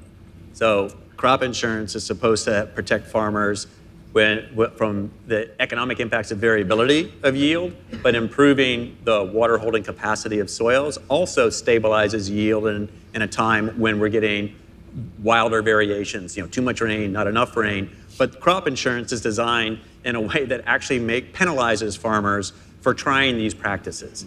So one of the things to do is flip that around and say, hey, crop insurance would be cheaper for all of us because we subsidize it if we had more carbon in the soil. Right. So let's lower premiums and create other changes in how we manage crop insurance that will make it easier for farmers to put these incentives or put these practices in place. So part of it's also looking at what are those inadvertent economic barriers that we've put in the way, often for other reasons that seem good, but how do we then modify those as we've learned more about what we need to do to be regenerative? And I just would add the last thing, I know it's our time. San Diego had an event last year where the temperature jumped 25 degrees from one day to the next. They went from 90 to 115 the next day. And a lot of the inland folks lost their crops. So the Farm Bureau is very interested in this also because the couple of farms that are down there that either historically are practicing healthy soils or had just begun in the last year to have healthy soils, their crops made it through. So we're not just talking about this is nice, it's a nice thing. No, it's like they actually need to do it and they want to do it because that was crop failure or not crop failure. Clearly, there's a lot of expertise on this panel. As they say, we'll be here all week, so find these two out over the course of the next All right, day ladies and a and half. gentlemen, please put your hands together for our panel on regenerative agriculture. Carla, David, and our moderator, Julian. We thank you so very, very much.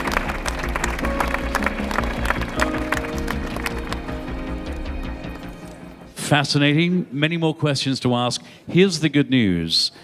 Grounded Summit is all about continuing the conversation. So as you see our panelists throughout the rest of today, perhaps over dinner, you'll have an opportunity to engage in conversation and further the conversation.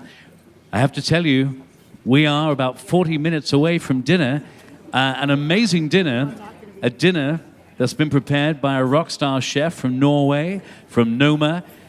He flew in a couple of days ago with his team and has spent the last 2 days foraging, not recovering from jet lag, but foraging to source some great ingredients for your dinner tonight. So dinner's on the way, folks. Wine's just around the corner. When in wine country, we will enjoy in just a moment. But to prove that this truly is an international affair, ladies and gentlemen. Oh, good Lord. I was talking to someone about Norway backstage. It's Denmark, I know that. So let's hear it for Denmark, everybody. Come on, here we go.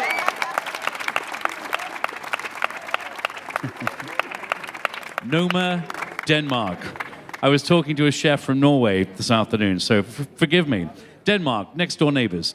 So ladies and gentlemen, to prove that this truly is an international affair, the Grounded Summit, bringing people together locally and from around the world and to inspire global thinking.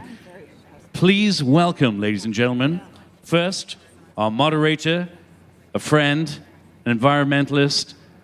He's a great moderator. You're going to love him. Lawrence Bloom, the man with the coolest name, to be joined by Mitch Anderson, Mindahi Bastida, Nemonte Menquino, Reverend Ken Kitatani. One more time, ladies and gentlemen, your moderator, Lawrence Bloom. Lawrence, come on up here.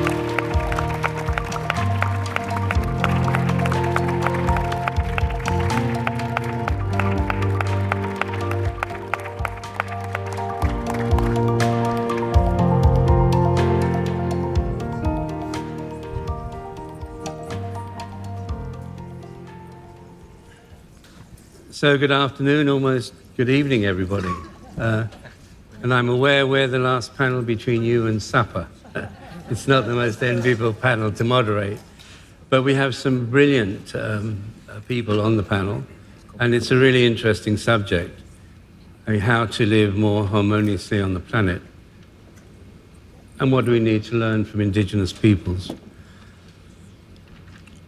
When I was a kid, there was an expression that said, knowledge comes, but wisdom lingers. And I always wondered, what does that mean, knowledge comes and wisdom lingers? It's quite clear the last 10 or 20 years have demonstrated that we have the intelligence and knowledge to be able to calculate almost the precise date when we hit the 2-degree margin, and then climate change becomes uncontrollable. That takes real knowledge, science, technology, computers. But we don't seem to have the wisdom to do anything about it. So now I understand that knowledge is about information, and wisdom is about how we live with that information and how we use that information. Seems to me that indigenous people have survived for some 50,000 years, in many cases, have that wisdom. And we, who can create iPhones and the most extraordinary technology, whose civilization has lasted for 5,000 years, needs to learn a thing or two. And we're hoping that we'll get some learnings from this planet. Sorry, from this panel. Just an observation, and then I'll go straight to the panel. Virtually all indigenous societies have initiation.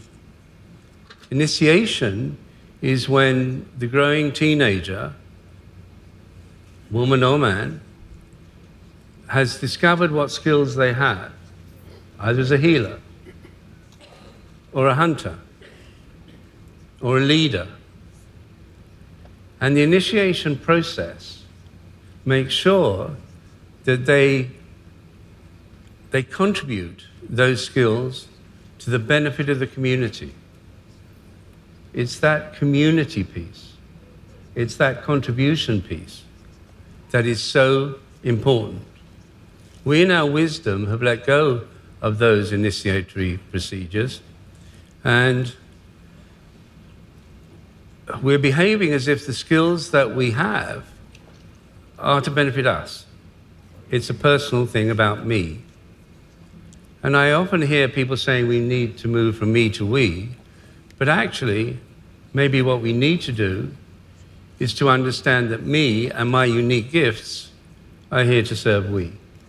And it's actually that uniqueness that I am that is my specific contribution to the whole.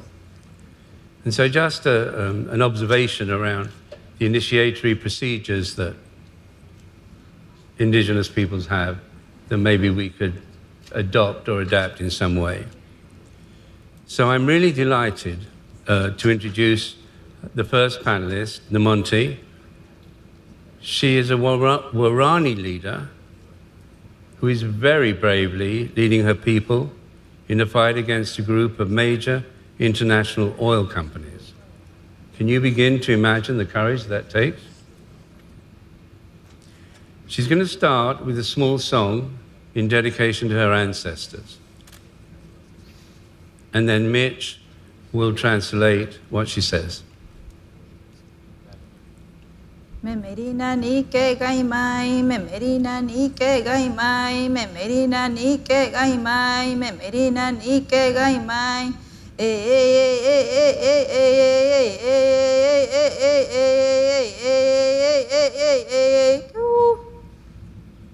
Our ancestors were the guardians of the forest, and we must follow in their path if we want to survive.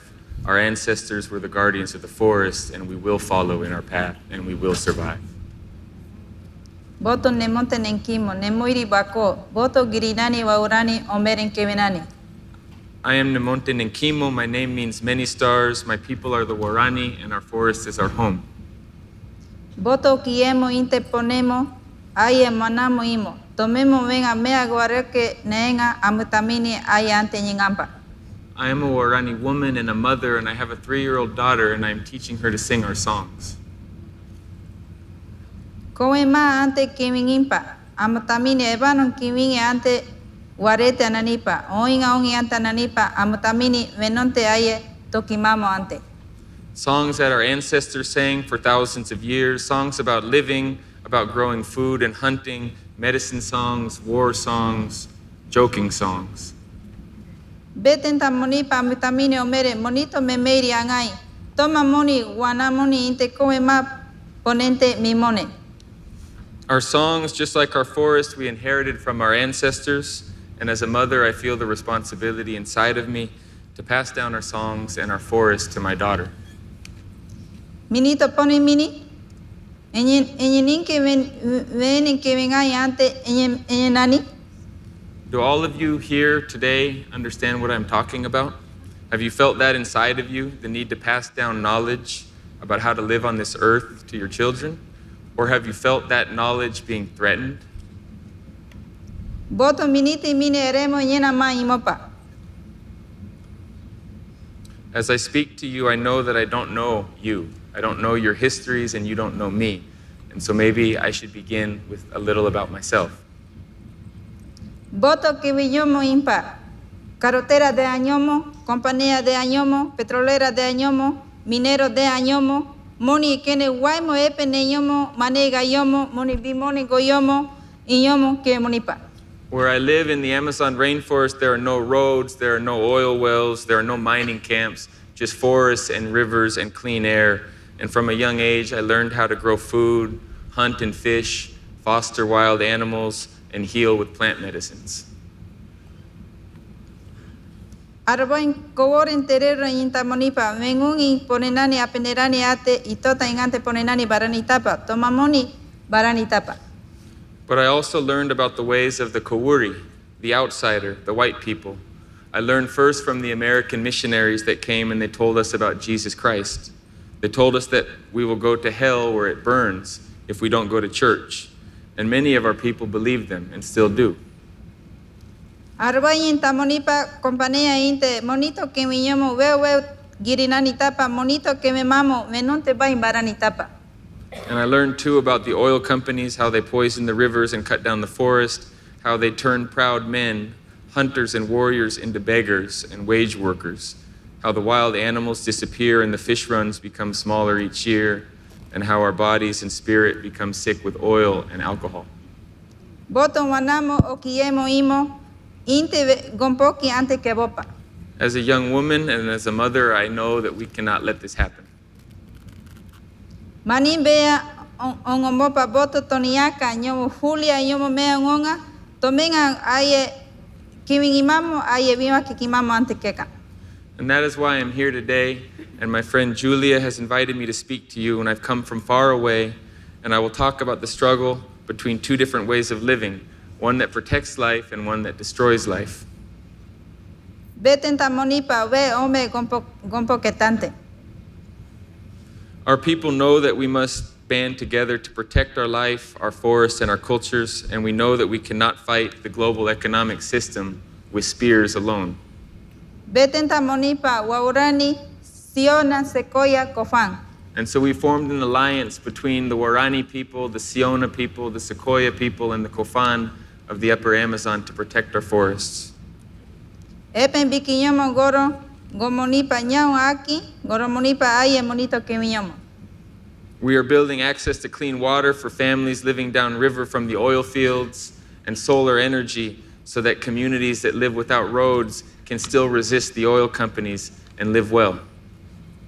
Mapa baron tamonipa monito kemiñomo arbay awen Ecuador, iñingampa ante mincayonta kemonipa. We're defending our territories by mapping and monitoring our lands, by holding governments and companies accountable and taking them to court, and by empowering women to build alternatives to the destructive industries. Waimon kimiñomo, kimimoni, monito awen Ecuador goronte enke terecampa, monito mere goronte enamay. My people want to live in a healthy forest as we always have, but now that the government wants to sell our lands in an auction to oil companies, but our land is not for sale. The forest is not lines on a map or a resource to extract. To be a guardian of the forest is to view nature as our home. Tomemo wegon pokimoni, omere amotamini burongate ante boto venga ñente, gorominki kimimamo omere ante monito oko. To me, to be a guardian of nature is to teach our people songs to my daughter, to our kids. It is to keep alive our way of seeing, thinking, feeling, and living in our homes. Thank you.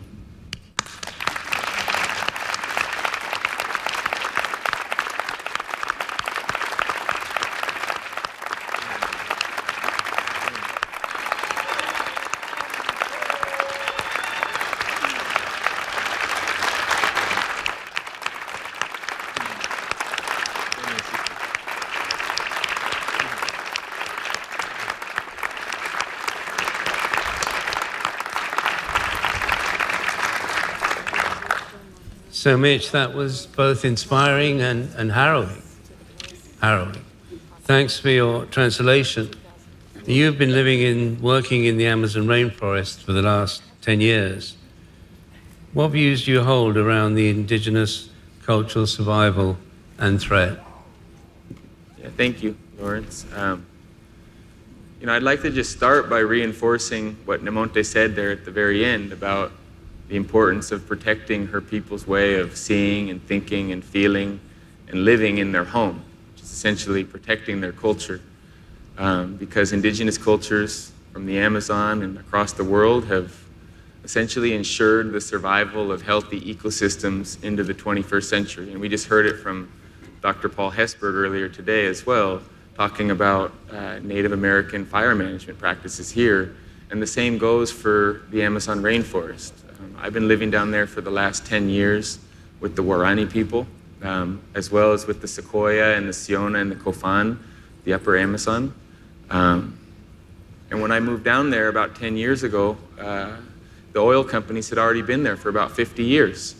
And they had caused a massive environmental crisis, contaminating the waterways and poisoning the indigenous people's health and their ability to survive. The stories, if you go down there, you can hear from the elders who are essentially their doctors, that use the forest as a massive pharmacy. And they've always lived off of the land, hunting their own food, fishing. And they tell stories about all of the animals, the wild game that has left and is depleted their people's ability to survive in their forests. And in the end, what Nemonte is saying there about the importance of keeping indigenous culture alive, it's also relevant to everyone that's sitting here. This has been a day of connecting the dots, listening to from Jerry Brown to Paul Hawken talking about global climate change, and Jerry talked about how this is the first time in human history where we're all implicated in the outcome, of the disaster or the solutions. And Nemonte mentioned in her speech that the Ecuadorian government wants to sell her land to the oil companies. And what she didn't say is that this land has been in her people's family for thousands of years, and the government looks at it on a, with a satellite image and sees little villages dotted in a 2 million acre expanse of primary rainforest, and they say, we're going to look at the geology of this and we're going to essentially auction this off to the international oil industry. And Nemonte is right now leading a fight to protect her land from exploitation, from platforms and oil wells and roads and pipelines. And if exploited, this oil will be shipped to California to be refined here. And if that happens, Nemonte's focus on passing her songs along to her daughter, we're directly implicated in her ability and her people's ability to continue to survive in their lands and their culture, with their culture.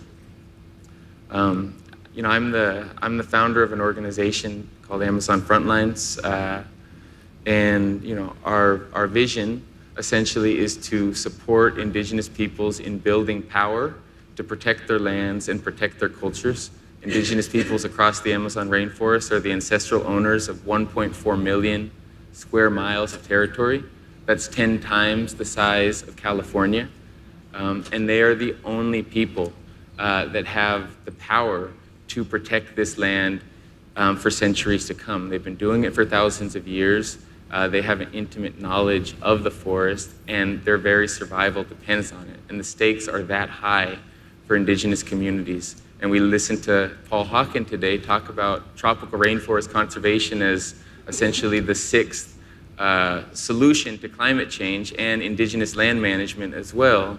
And what we're saying, and what I hope that everybody here in this room can get behind as well, is we in California, in the US, as people that live on planet Earth, have a responsibility to support indigenous peoples that are continuing to protect the forests, their lands, for everyone. Our excessive consumption is directly leading to the demand for oil in Nemonte's territory and directly affecting her people's ability to survive in their lands. And yeah,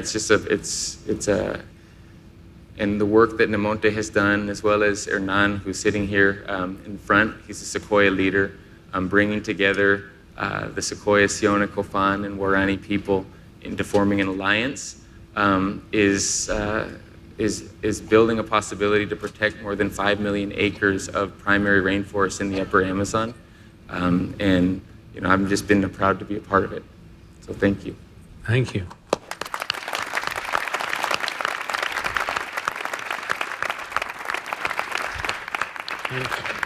And our ecosystems are so fragile and so interconnected that whereas it may look as if Nemonte is wanting to protect just her people, my suspicion is at a much deeper level that she's protecting all people. And if she wants to protect her children, she's protecting all our children. Next to speak is Mindahi. He's the Original Caretakers Program Director at the Center of Earth Ethics. He'll be sharing the knowledge of the 4 pillars, which is a mandate from Mother Earth that flowed from a meeting of many indigenous peoples from all over the Americas, hosted by the 4 nations in Colombia. Thank you, Mindahi. Gisengway kehe kwada, gisengway kehe ku, raso koihi, gisengway kehe datsibi, chidehe, chimahetsi, chiminte. I greet you, brothers and sisters. I ask permission to the 4 sacred elements to speak and honor these lands, all the peoples and all beings who have been before us. And this is a wonderful opportunity to be here in this space and time, because we are in the process of unification. According to our prophecies, this is the time when 2013 to the 2026, 13 years, we are in this process of the new dawn, and the new dawn tell us that many things are changing, the material and in the spiritual level, and the mandate is to really to see that the future is in the urgence. So we need to celebrate life with responsibility. So I came here to speak in peace with dignity. It was in 2013 when we were in Sierra Nevada, Santa Marta, more than 100 spiritual elders, leaders, especially from the Americas, but there were also spiritual leaders from Russia and other countries. And there we spent a whole week, day and night, praying and consulting spiritually. And in those process of consulting, because we consult in different ways, we heard from the Kogi, from the Arahuaco, from the Cancuamo, and the Wiwa, because they were calling us for this gathering in the Sierra Nevada, Santa Marta. The Kogi is saying to the other cultures that we are the younger brothers because we have misbehaved. We have forgotten why we are here in this life, but we are still holding this wisdom. The ancestral wisdom is telling us that we need to remember why we are here as humans. Because it was around 7,000 years ago when there were around 13,500 different cultures, different languages in the world.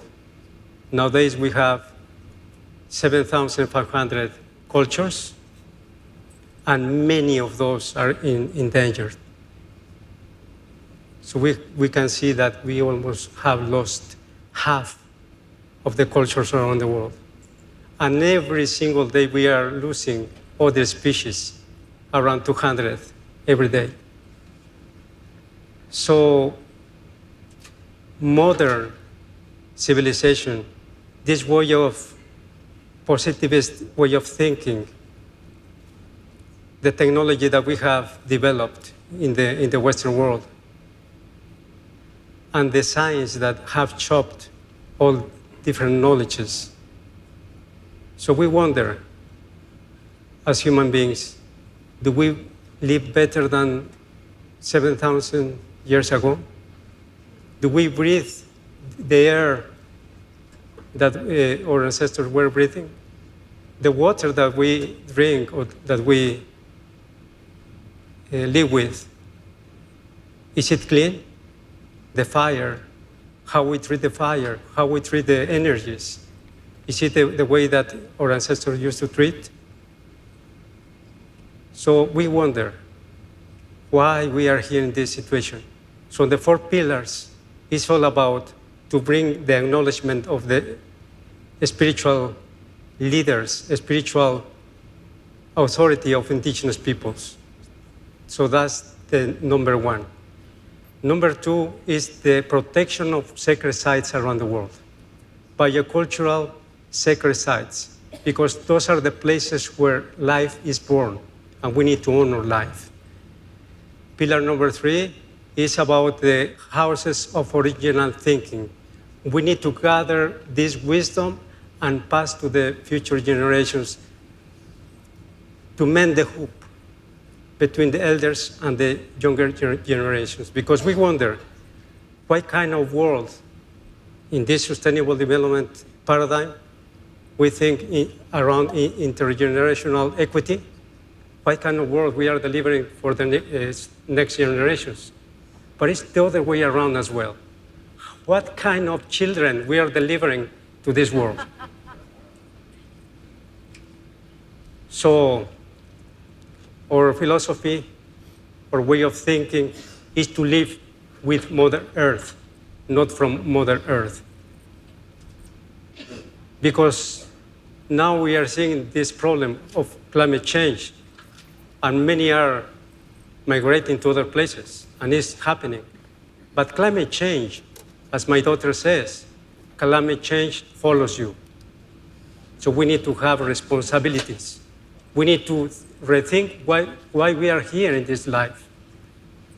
And we need to think that we are not the peak of the creation of as human beings. So, number 4 is this fair equity, fair exchange, new economics, but based in this responsibility, sacred economics. So we need to think together, act together, and pull together. So the unification process is all about, it's not just about humans, it's how humans will relate to the natural world and will relate to Mother Earth and to Father Sky. Because Father Sky is not a dumping place where anybody can dump and just pay back through those programs that are just killing that life. So we came here for the care of life as humans. If we are not doing this in our institutions or in our individual or collective lives, then what we are doing? So those are the four pillars, and we have been projecting this work, and this world. For the beginning, with the Center for Earth Ethics, together with Forum 21, and later with the Fountain and the International Center for Cultural Studies and other people. But we need to work together. We need to pull together. So thank you very much for listening to me. Thank you very much for sharing this deep relationship with Mother Earth and Father Sky. Kamadi.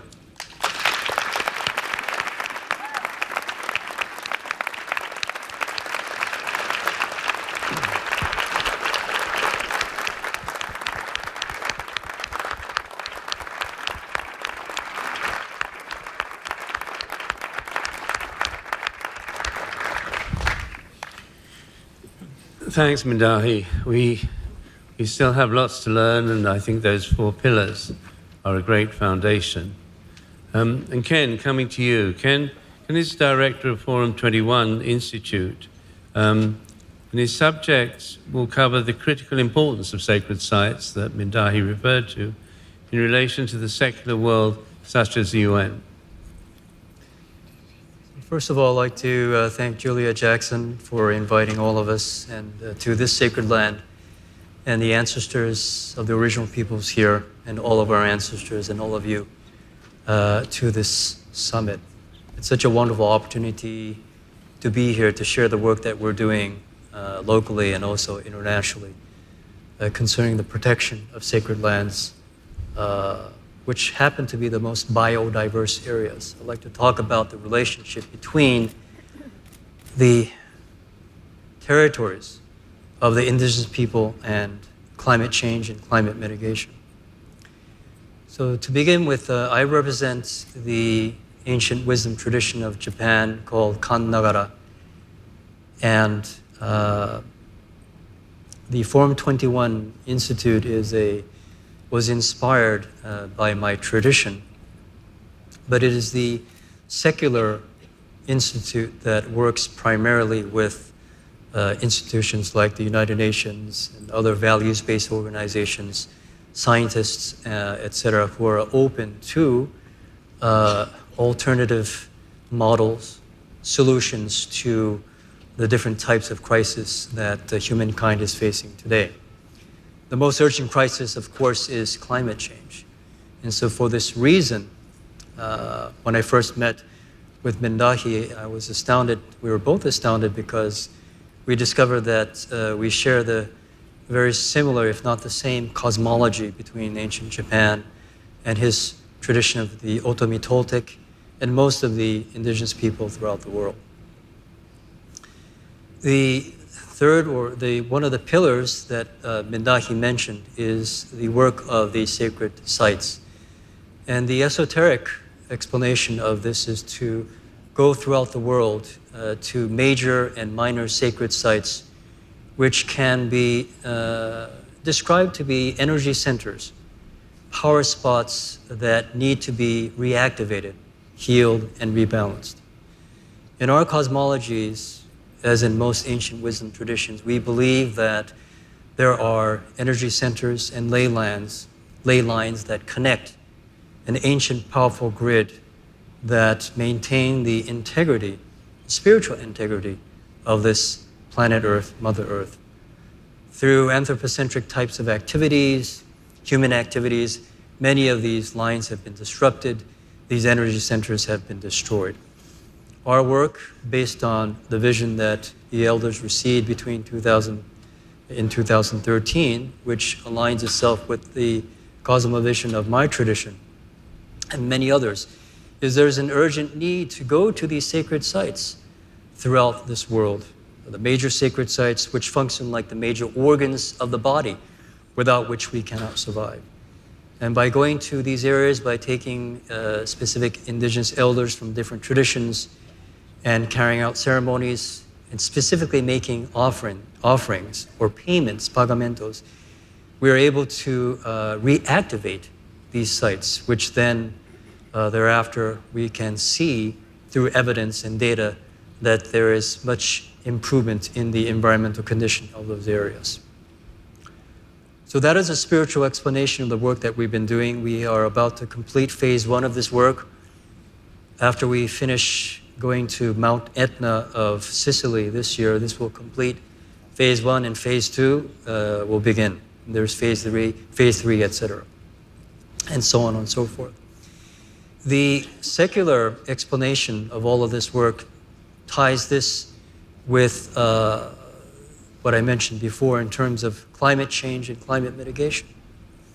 As was mentioned before by Mitch and Nimanti, and also by Mindahi and other people, most of the sacred lands inhabited traditionally for thousands and thousands of years by the indigenous people throughout the world, but especially in the Amazon basin, are the most biodiverse areas, which are the largest carbon sinks.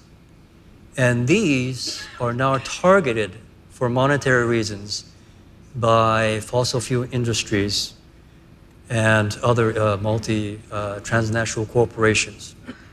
The issue with this is that when these areas are disrupted and extracted, there's a tremendous release of these carbon gases into the atmosphere, which will accelerate the process of global warming. If we want to mitigate climate change and keep the temperature rise beneath 2 degrees centigrade or 1.5, it is of absolute importance that we make sure that these biodiverse areas are untouched.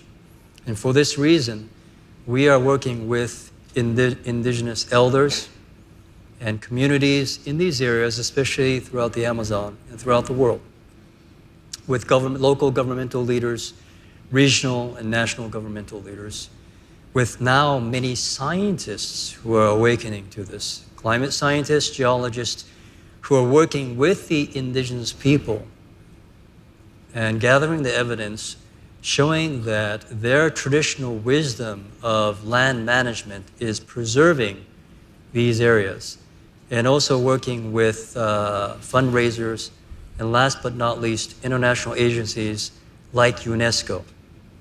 Our goal is to work together with these agencies to form a consortium and to form a coalition so that we can have the United Nations and other international agencies pass binding treaties designating these sites as heritage sites or other types of designations so that these areas can be protected and can never be touched by any kind of extraction or fossil fuel industry. So there is much positive momentum and movement going on in this world at this time, which is very, very encouraging. And that's in essence the work that we're doing together with many people here on the panel and together with like-minded and like-hearted people like yourselves.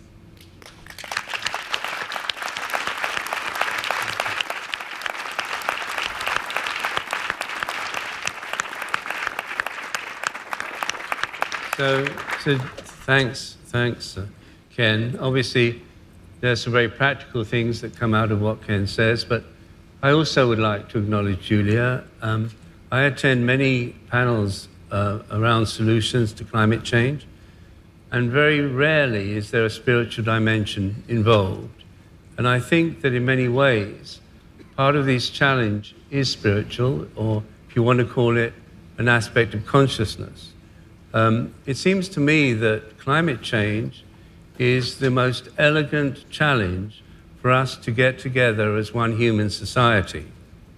If America complies and China doesn't, if Russia plays but Europe doesn't, it's never going to work.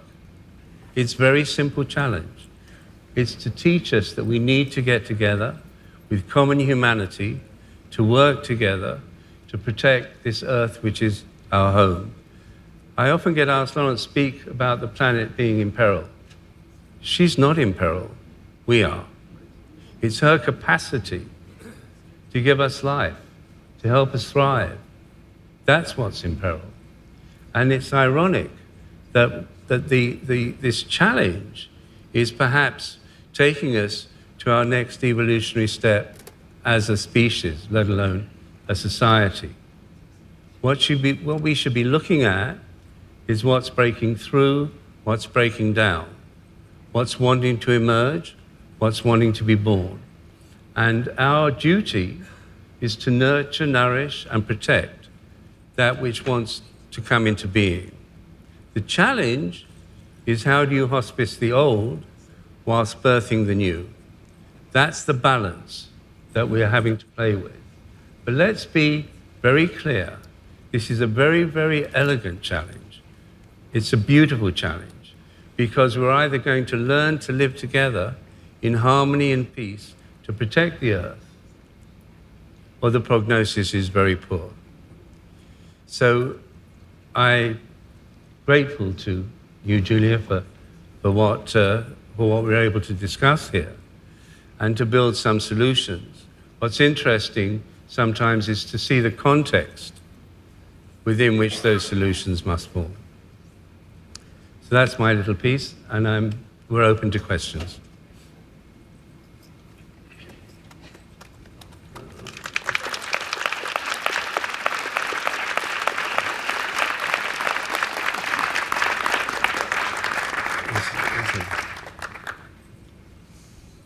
Hello, thank you so much for this knowledge, the sacred wisdom, and the efforts that you're putting out.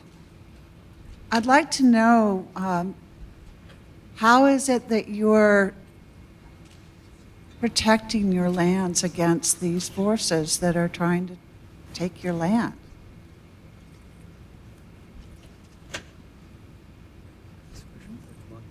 That's pretty broad, but How are you doing? How are you protecting the land? Antiguamente mi nacionalidad protegían con lanza. Ahora, hoy en día, no es suficiente con lanza. Ahora estamos unidos con 4 nacionalidades para poder enfrentar esa amenaza que es empresa grande hasta el gobierno mismo que está amenazando. Y estamos como, nuestro territorio no vamos a vender, no es de venta ni es de oferta. Nuestro territorio es parte de nuestra vida y nuestra decisión. Our ancestors used to defend our lands with spears, and as I said, that's not enough anymore to defend our territory against the global economy, or against the companies and the government. And so what we've done is we've banded together with other nations and with people from around the world to help us protect our land. And we've told the government that our land is not for sale, and we're now filing a lawsuit against the government. Puedes hablar de la demanda legal. Por ejemplo, hace una semana 3 hicimos una demanda legal al Estado ecuatoriano. Estamos esperando esos días que nos den respuesta. Demandamos diciendo que audiencia, justicia haga nuestro territorio. Porque el justicia del 2012, ellos vinieron sin tener miedo, así nomás en nuestro territorio donde yo vivo, con 16 comunidades, entraron nomás y hicieron una reunión muy pequeña brevemente y regresaron a ciudad, dijeron que esa consulta fue previa, libre, ya consultada, aprobada, pero nos engañó. Y nuestra lucha es ahora, nosotros no queremos que así mismo vaya a engañar, nosotros queremos que el Estado sea escuchado, nuestra voz, nuestro derecho, pedimos que haga justicia en mi territorio.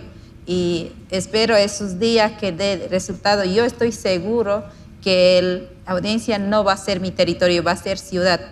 Para aprovechar nuestros recursos, ellos van sin miedo, nada así de repente, sin planificación. Pero cuando nosotros queremos nuestra justicia, pone excusa porque es territorio muy peligroso, muy lejos, así piden, pero nosotros estamos unidos y de pie vamos a luchar nuestro territorio y no vamos a vender por nada, porque es muy importante también, no solo para Amazonía, es para todo global, porque nosotros detenemos el cambio climático, que tanto estamos hablando cambio climático, que si dejamos entrar el petrolera nos termina, nos mata. El aire que Amazonía tenemos, respiran al mundo, es como aportamos cuidado de nuestro territorio. I'm going to try to translate this for you guys. You saw me stop writing. I have it all in my head, though. What Nemonte was saying is that in 2012, the Ecuadorian government announced that they were going to auction off her lands to the oil companies, and the government flew in planes, and they essentially deceived the Guarani, saying, come have a meeting with us, sign this attendance list, and then you're going to receive hospitals, schools, we're going to build houses with bathrooms. And so many of the communities signed the deal, not knowing that what they were doing was signing away rights to extract oil from their lands. And so just this past couple weeks, the Guarani have filed a lawsuit against the Ecuadorian government, and as part of that lawsuit, what they've done is they've first asked the judge to declare that the government has violated their right to free, prior, and informed consultation. They've turned over, dozens and dozens of hours of testimony with the elders, with women about how the actual consultation process happened. What they're also asking of the court system is to push the Ecuadorian legislature to pass a law on free, prior, and informed consent that can then be a mechanism for all indigenous communities in Ecuador and hopefully across the upper Amazon to defend their lands and have power to protect their lands over anything that happens in their territory. Nemonte was also mentioning that as part of the lawsuit, the Guarani have asked that the hearing happen in a traditional longhouse in their territory, not in the tropical oil boomtown courthouse, because they say that the government wasn't afraid to come to our lands and deceive us. And we want the government and the judge, the court system to come to our territory, see how we live, understand that our land is our life. We eat the food from the forest, we heal ourselves from within the forest, and we want them to understand that if they don't come to our territory, then we know we're going to go into enemy playing field in a courthouse where they'll probably not listen to us and not understand the reason why we don't want to sell our lands to the oil companies.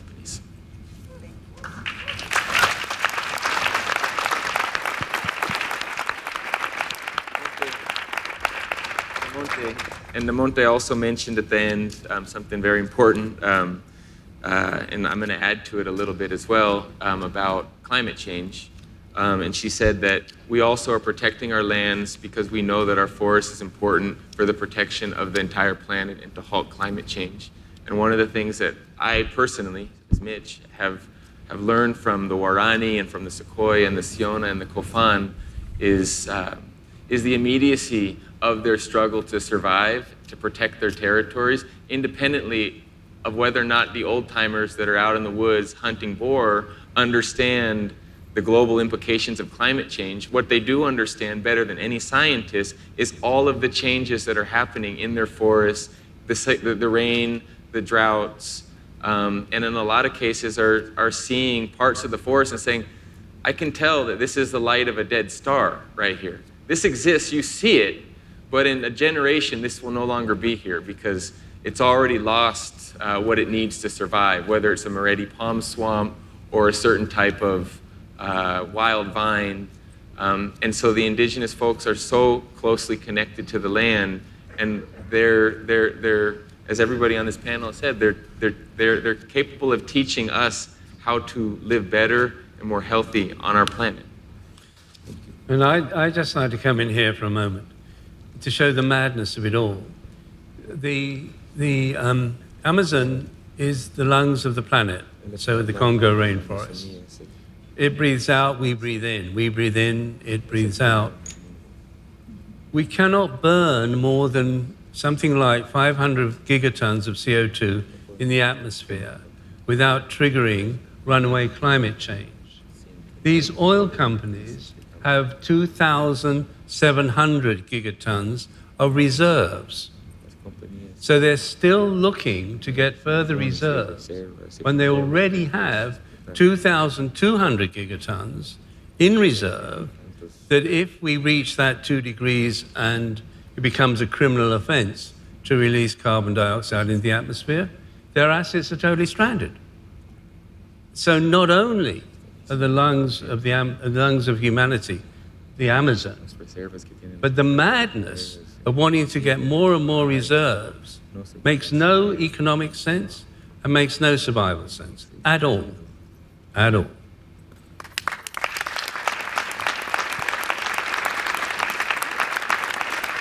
One last question, everybody. The last question for our panel. I just want to thank Julia, first of all, for having the courage to stand up for the earth. And for all of you that have come a long ways to bring the wisdom of the earth, because I think one of the things that's been left out of our dialogues up until now is that the intelligence of nature has a plan if we will listen. And the indigenous First Nation peoples of this planet know how to listen. So it really must be a moment of being humble enough to be wise enough to enter that relationship of the original people, because when we do, we all return home to a source inside ourselves that has the solution for the times we live in, and my grandchildren are counting on us for that solution. Some of the places that we're also going as we march on the planet, and there is a march happening amongst First Nation peoples. Their hearts are on fire because the earth has said, stand up and give voice. And so we will. I think what's important too is to understand that there are movements taking place around the planet that are beginning to talk about the rights of Mother Nature, that she is an entity, that she has her needs to have respect and honoring, and for us to listen to her. And when we disregard her, just like any individual or other being that's sitting here in this room, there would be a place to bring that conflict and that misunderstanding and try to find resolution. And that is my prayer. So I give great thanks for every single one of you being humble enough to be able to come and sit down, and let's not just talk about all the different pieces of the puzzle on the planet, but how do we get together and bring our solutions together, because our hearts demand that we do so. My grandchild is knowing we're here talking, and she wants to know, what did we come away with? What are we going to do? How can we put this into motion? And because the clock is ticking. We thank you so much. The clock is ticking, unfortunately, madam. We have to wrap up and break for dinner. My question to you is, can you speak about the rights of nature and that intelligence? Thank you so much. Ladies and gentlemen, let's put our hands together for our incredible panel led by Lawrence Bloom, Mitch Anderson, Mindahi Bastida, Namonti Menkino, Reverend Ken Kitatani. We thank you all so very much. A wonderful way to wrap up our very last panel. We thank you, we thank you, we thank you, we thank you, we thank you. Lawrence, thank you so very, very, very much. Just the last thought. Just one last thought. Hold on, just one last thought. We're the first generation to fully understand the lethal nature of climate change, and we're the last generation to be able to do anything about it. Thank you, Lawrence. Thank you to our panel. Thank you all so very much. Thank you, thank you, thank you. One more time, let's give it up for our panel. Don't go anywhere. Our chefs are coming up here right now. Please stay 5 minutes. We're going to have a very, very quick introduction. We're going to meet our rock star chef. Ladies and gentlemen, all the way from Denmark. He is the Thinking Chef's chef. He will expand your mind. You're about to have a party on your palate with an extraordinary meal that has been foraged in the last 2 days. You're about to enjoy it. And Julia's got a few words. Please, everyone, stay for just a minute because you're about to hear from our wonderful chef. So for people that are leaving the dome, please stay. Let's give it up for our amazing culinary chef, Soren.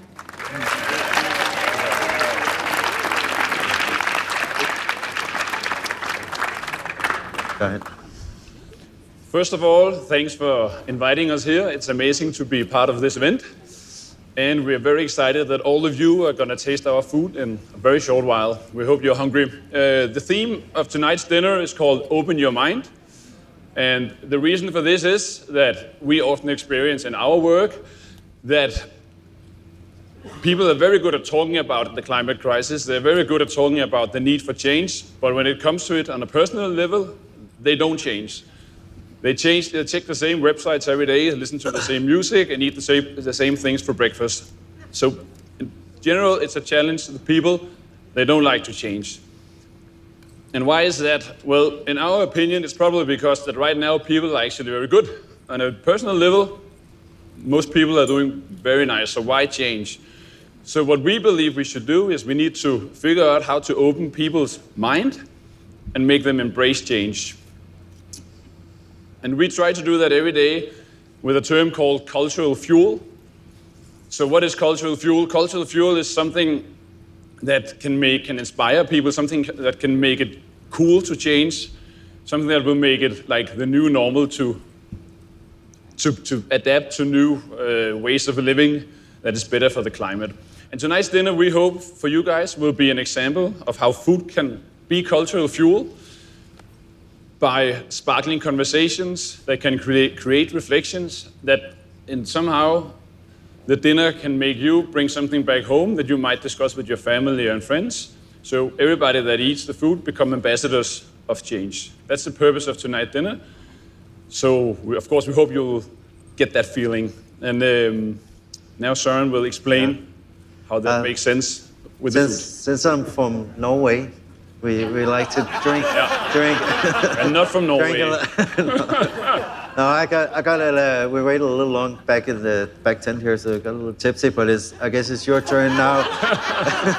It's your turn to get tipsy. So, but for the last couple of days here, we've been working very hard. The menu you will experience tonight is plant-based, and it's about embracing the nature around us and the moment we're in here. So it's actually like Scandinavia coming together with the wonderful team here at Jackson Farm and the farmers surrounding us. So what you will taste is a family dinner. You will be over here and we'll serve a few snacks for you, which is the three first you see up there. And then when you sit down, you come in, please don't start eating because it's a small surprise. It's there. It will be served in front of you, and as you sit down. But you will see also a flower vase, and it's family, and it's our language and your language tonight. So we want you to communicate with each other. And I've been sitting here and listening to all the wonderful talks. Now it's your turn to talk to each other, and do what we can here to change. So it is. We won't stop you and explaining the menu for you, but the courses just come in and you just share with each other, help each other to eat it. In front of you, when you sit down, there's a flower vase. So please, one of you, when you sit down, take it. There's a small bowl with garden vegetables and fruit and flowers and so on that we picked in surroundings together with from the Tucker, who's in the back here. He helped out, and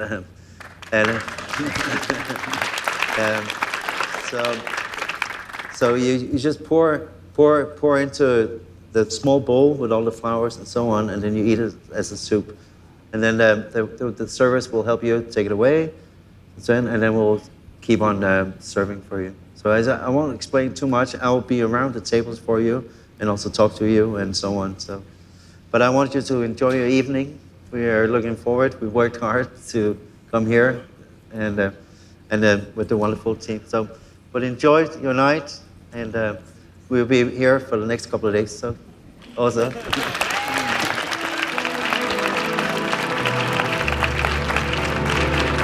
Ladies and gentlemen, please put your hands together for Chef Sean Vest and Peter Dorn, the culinary partners for Grounded Summit. Enjoy a mind-expanding meal. Thank you, Chef, all the way from Denmark via Norway. Thank you so much, both of you, for being here tonight. Thank you, everyone, for being here, for listening, for coming in to the Dome with an open mind.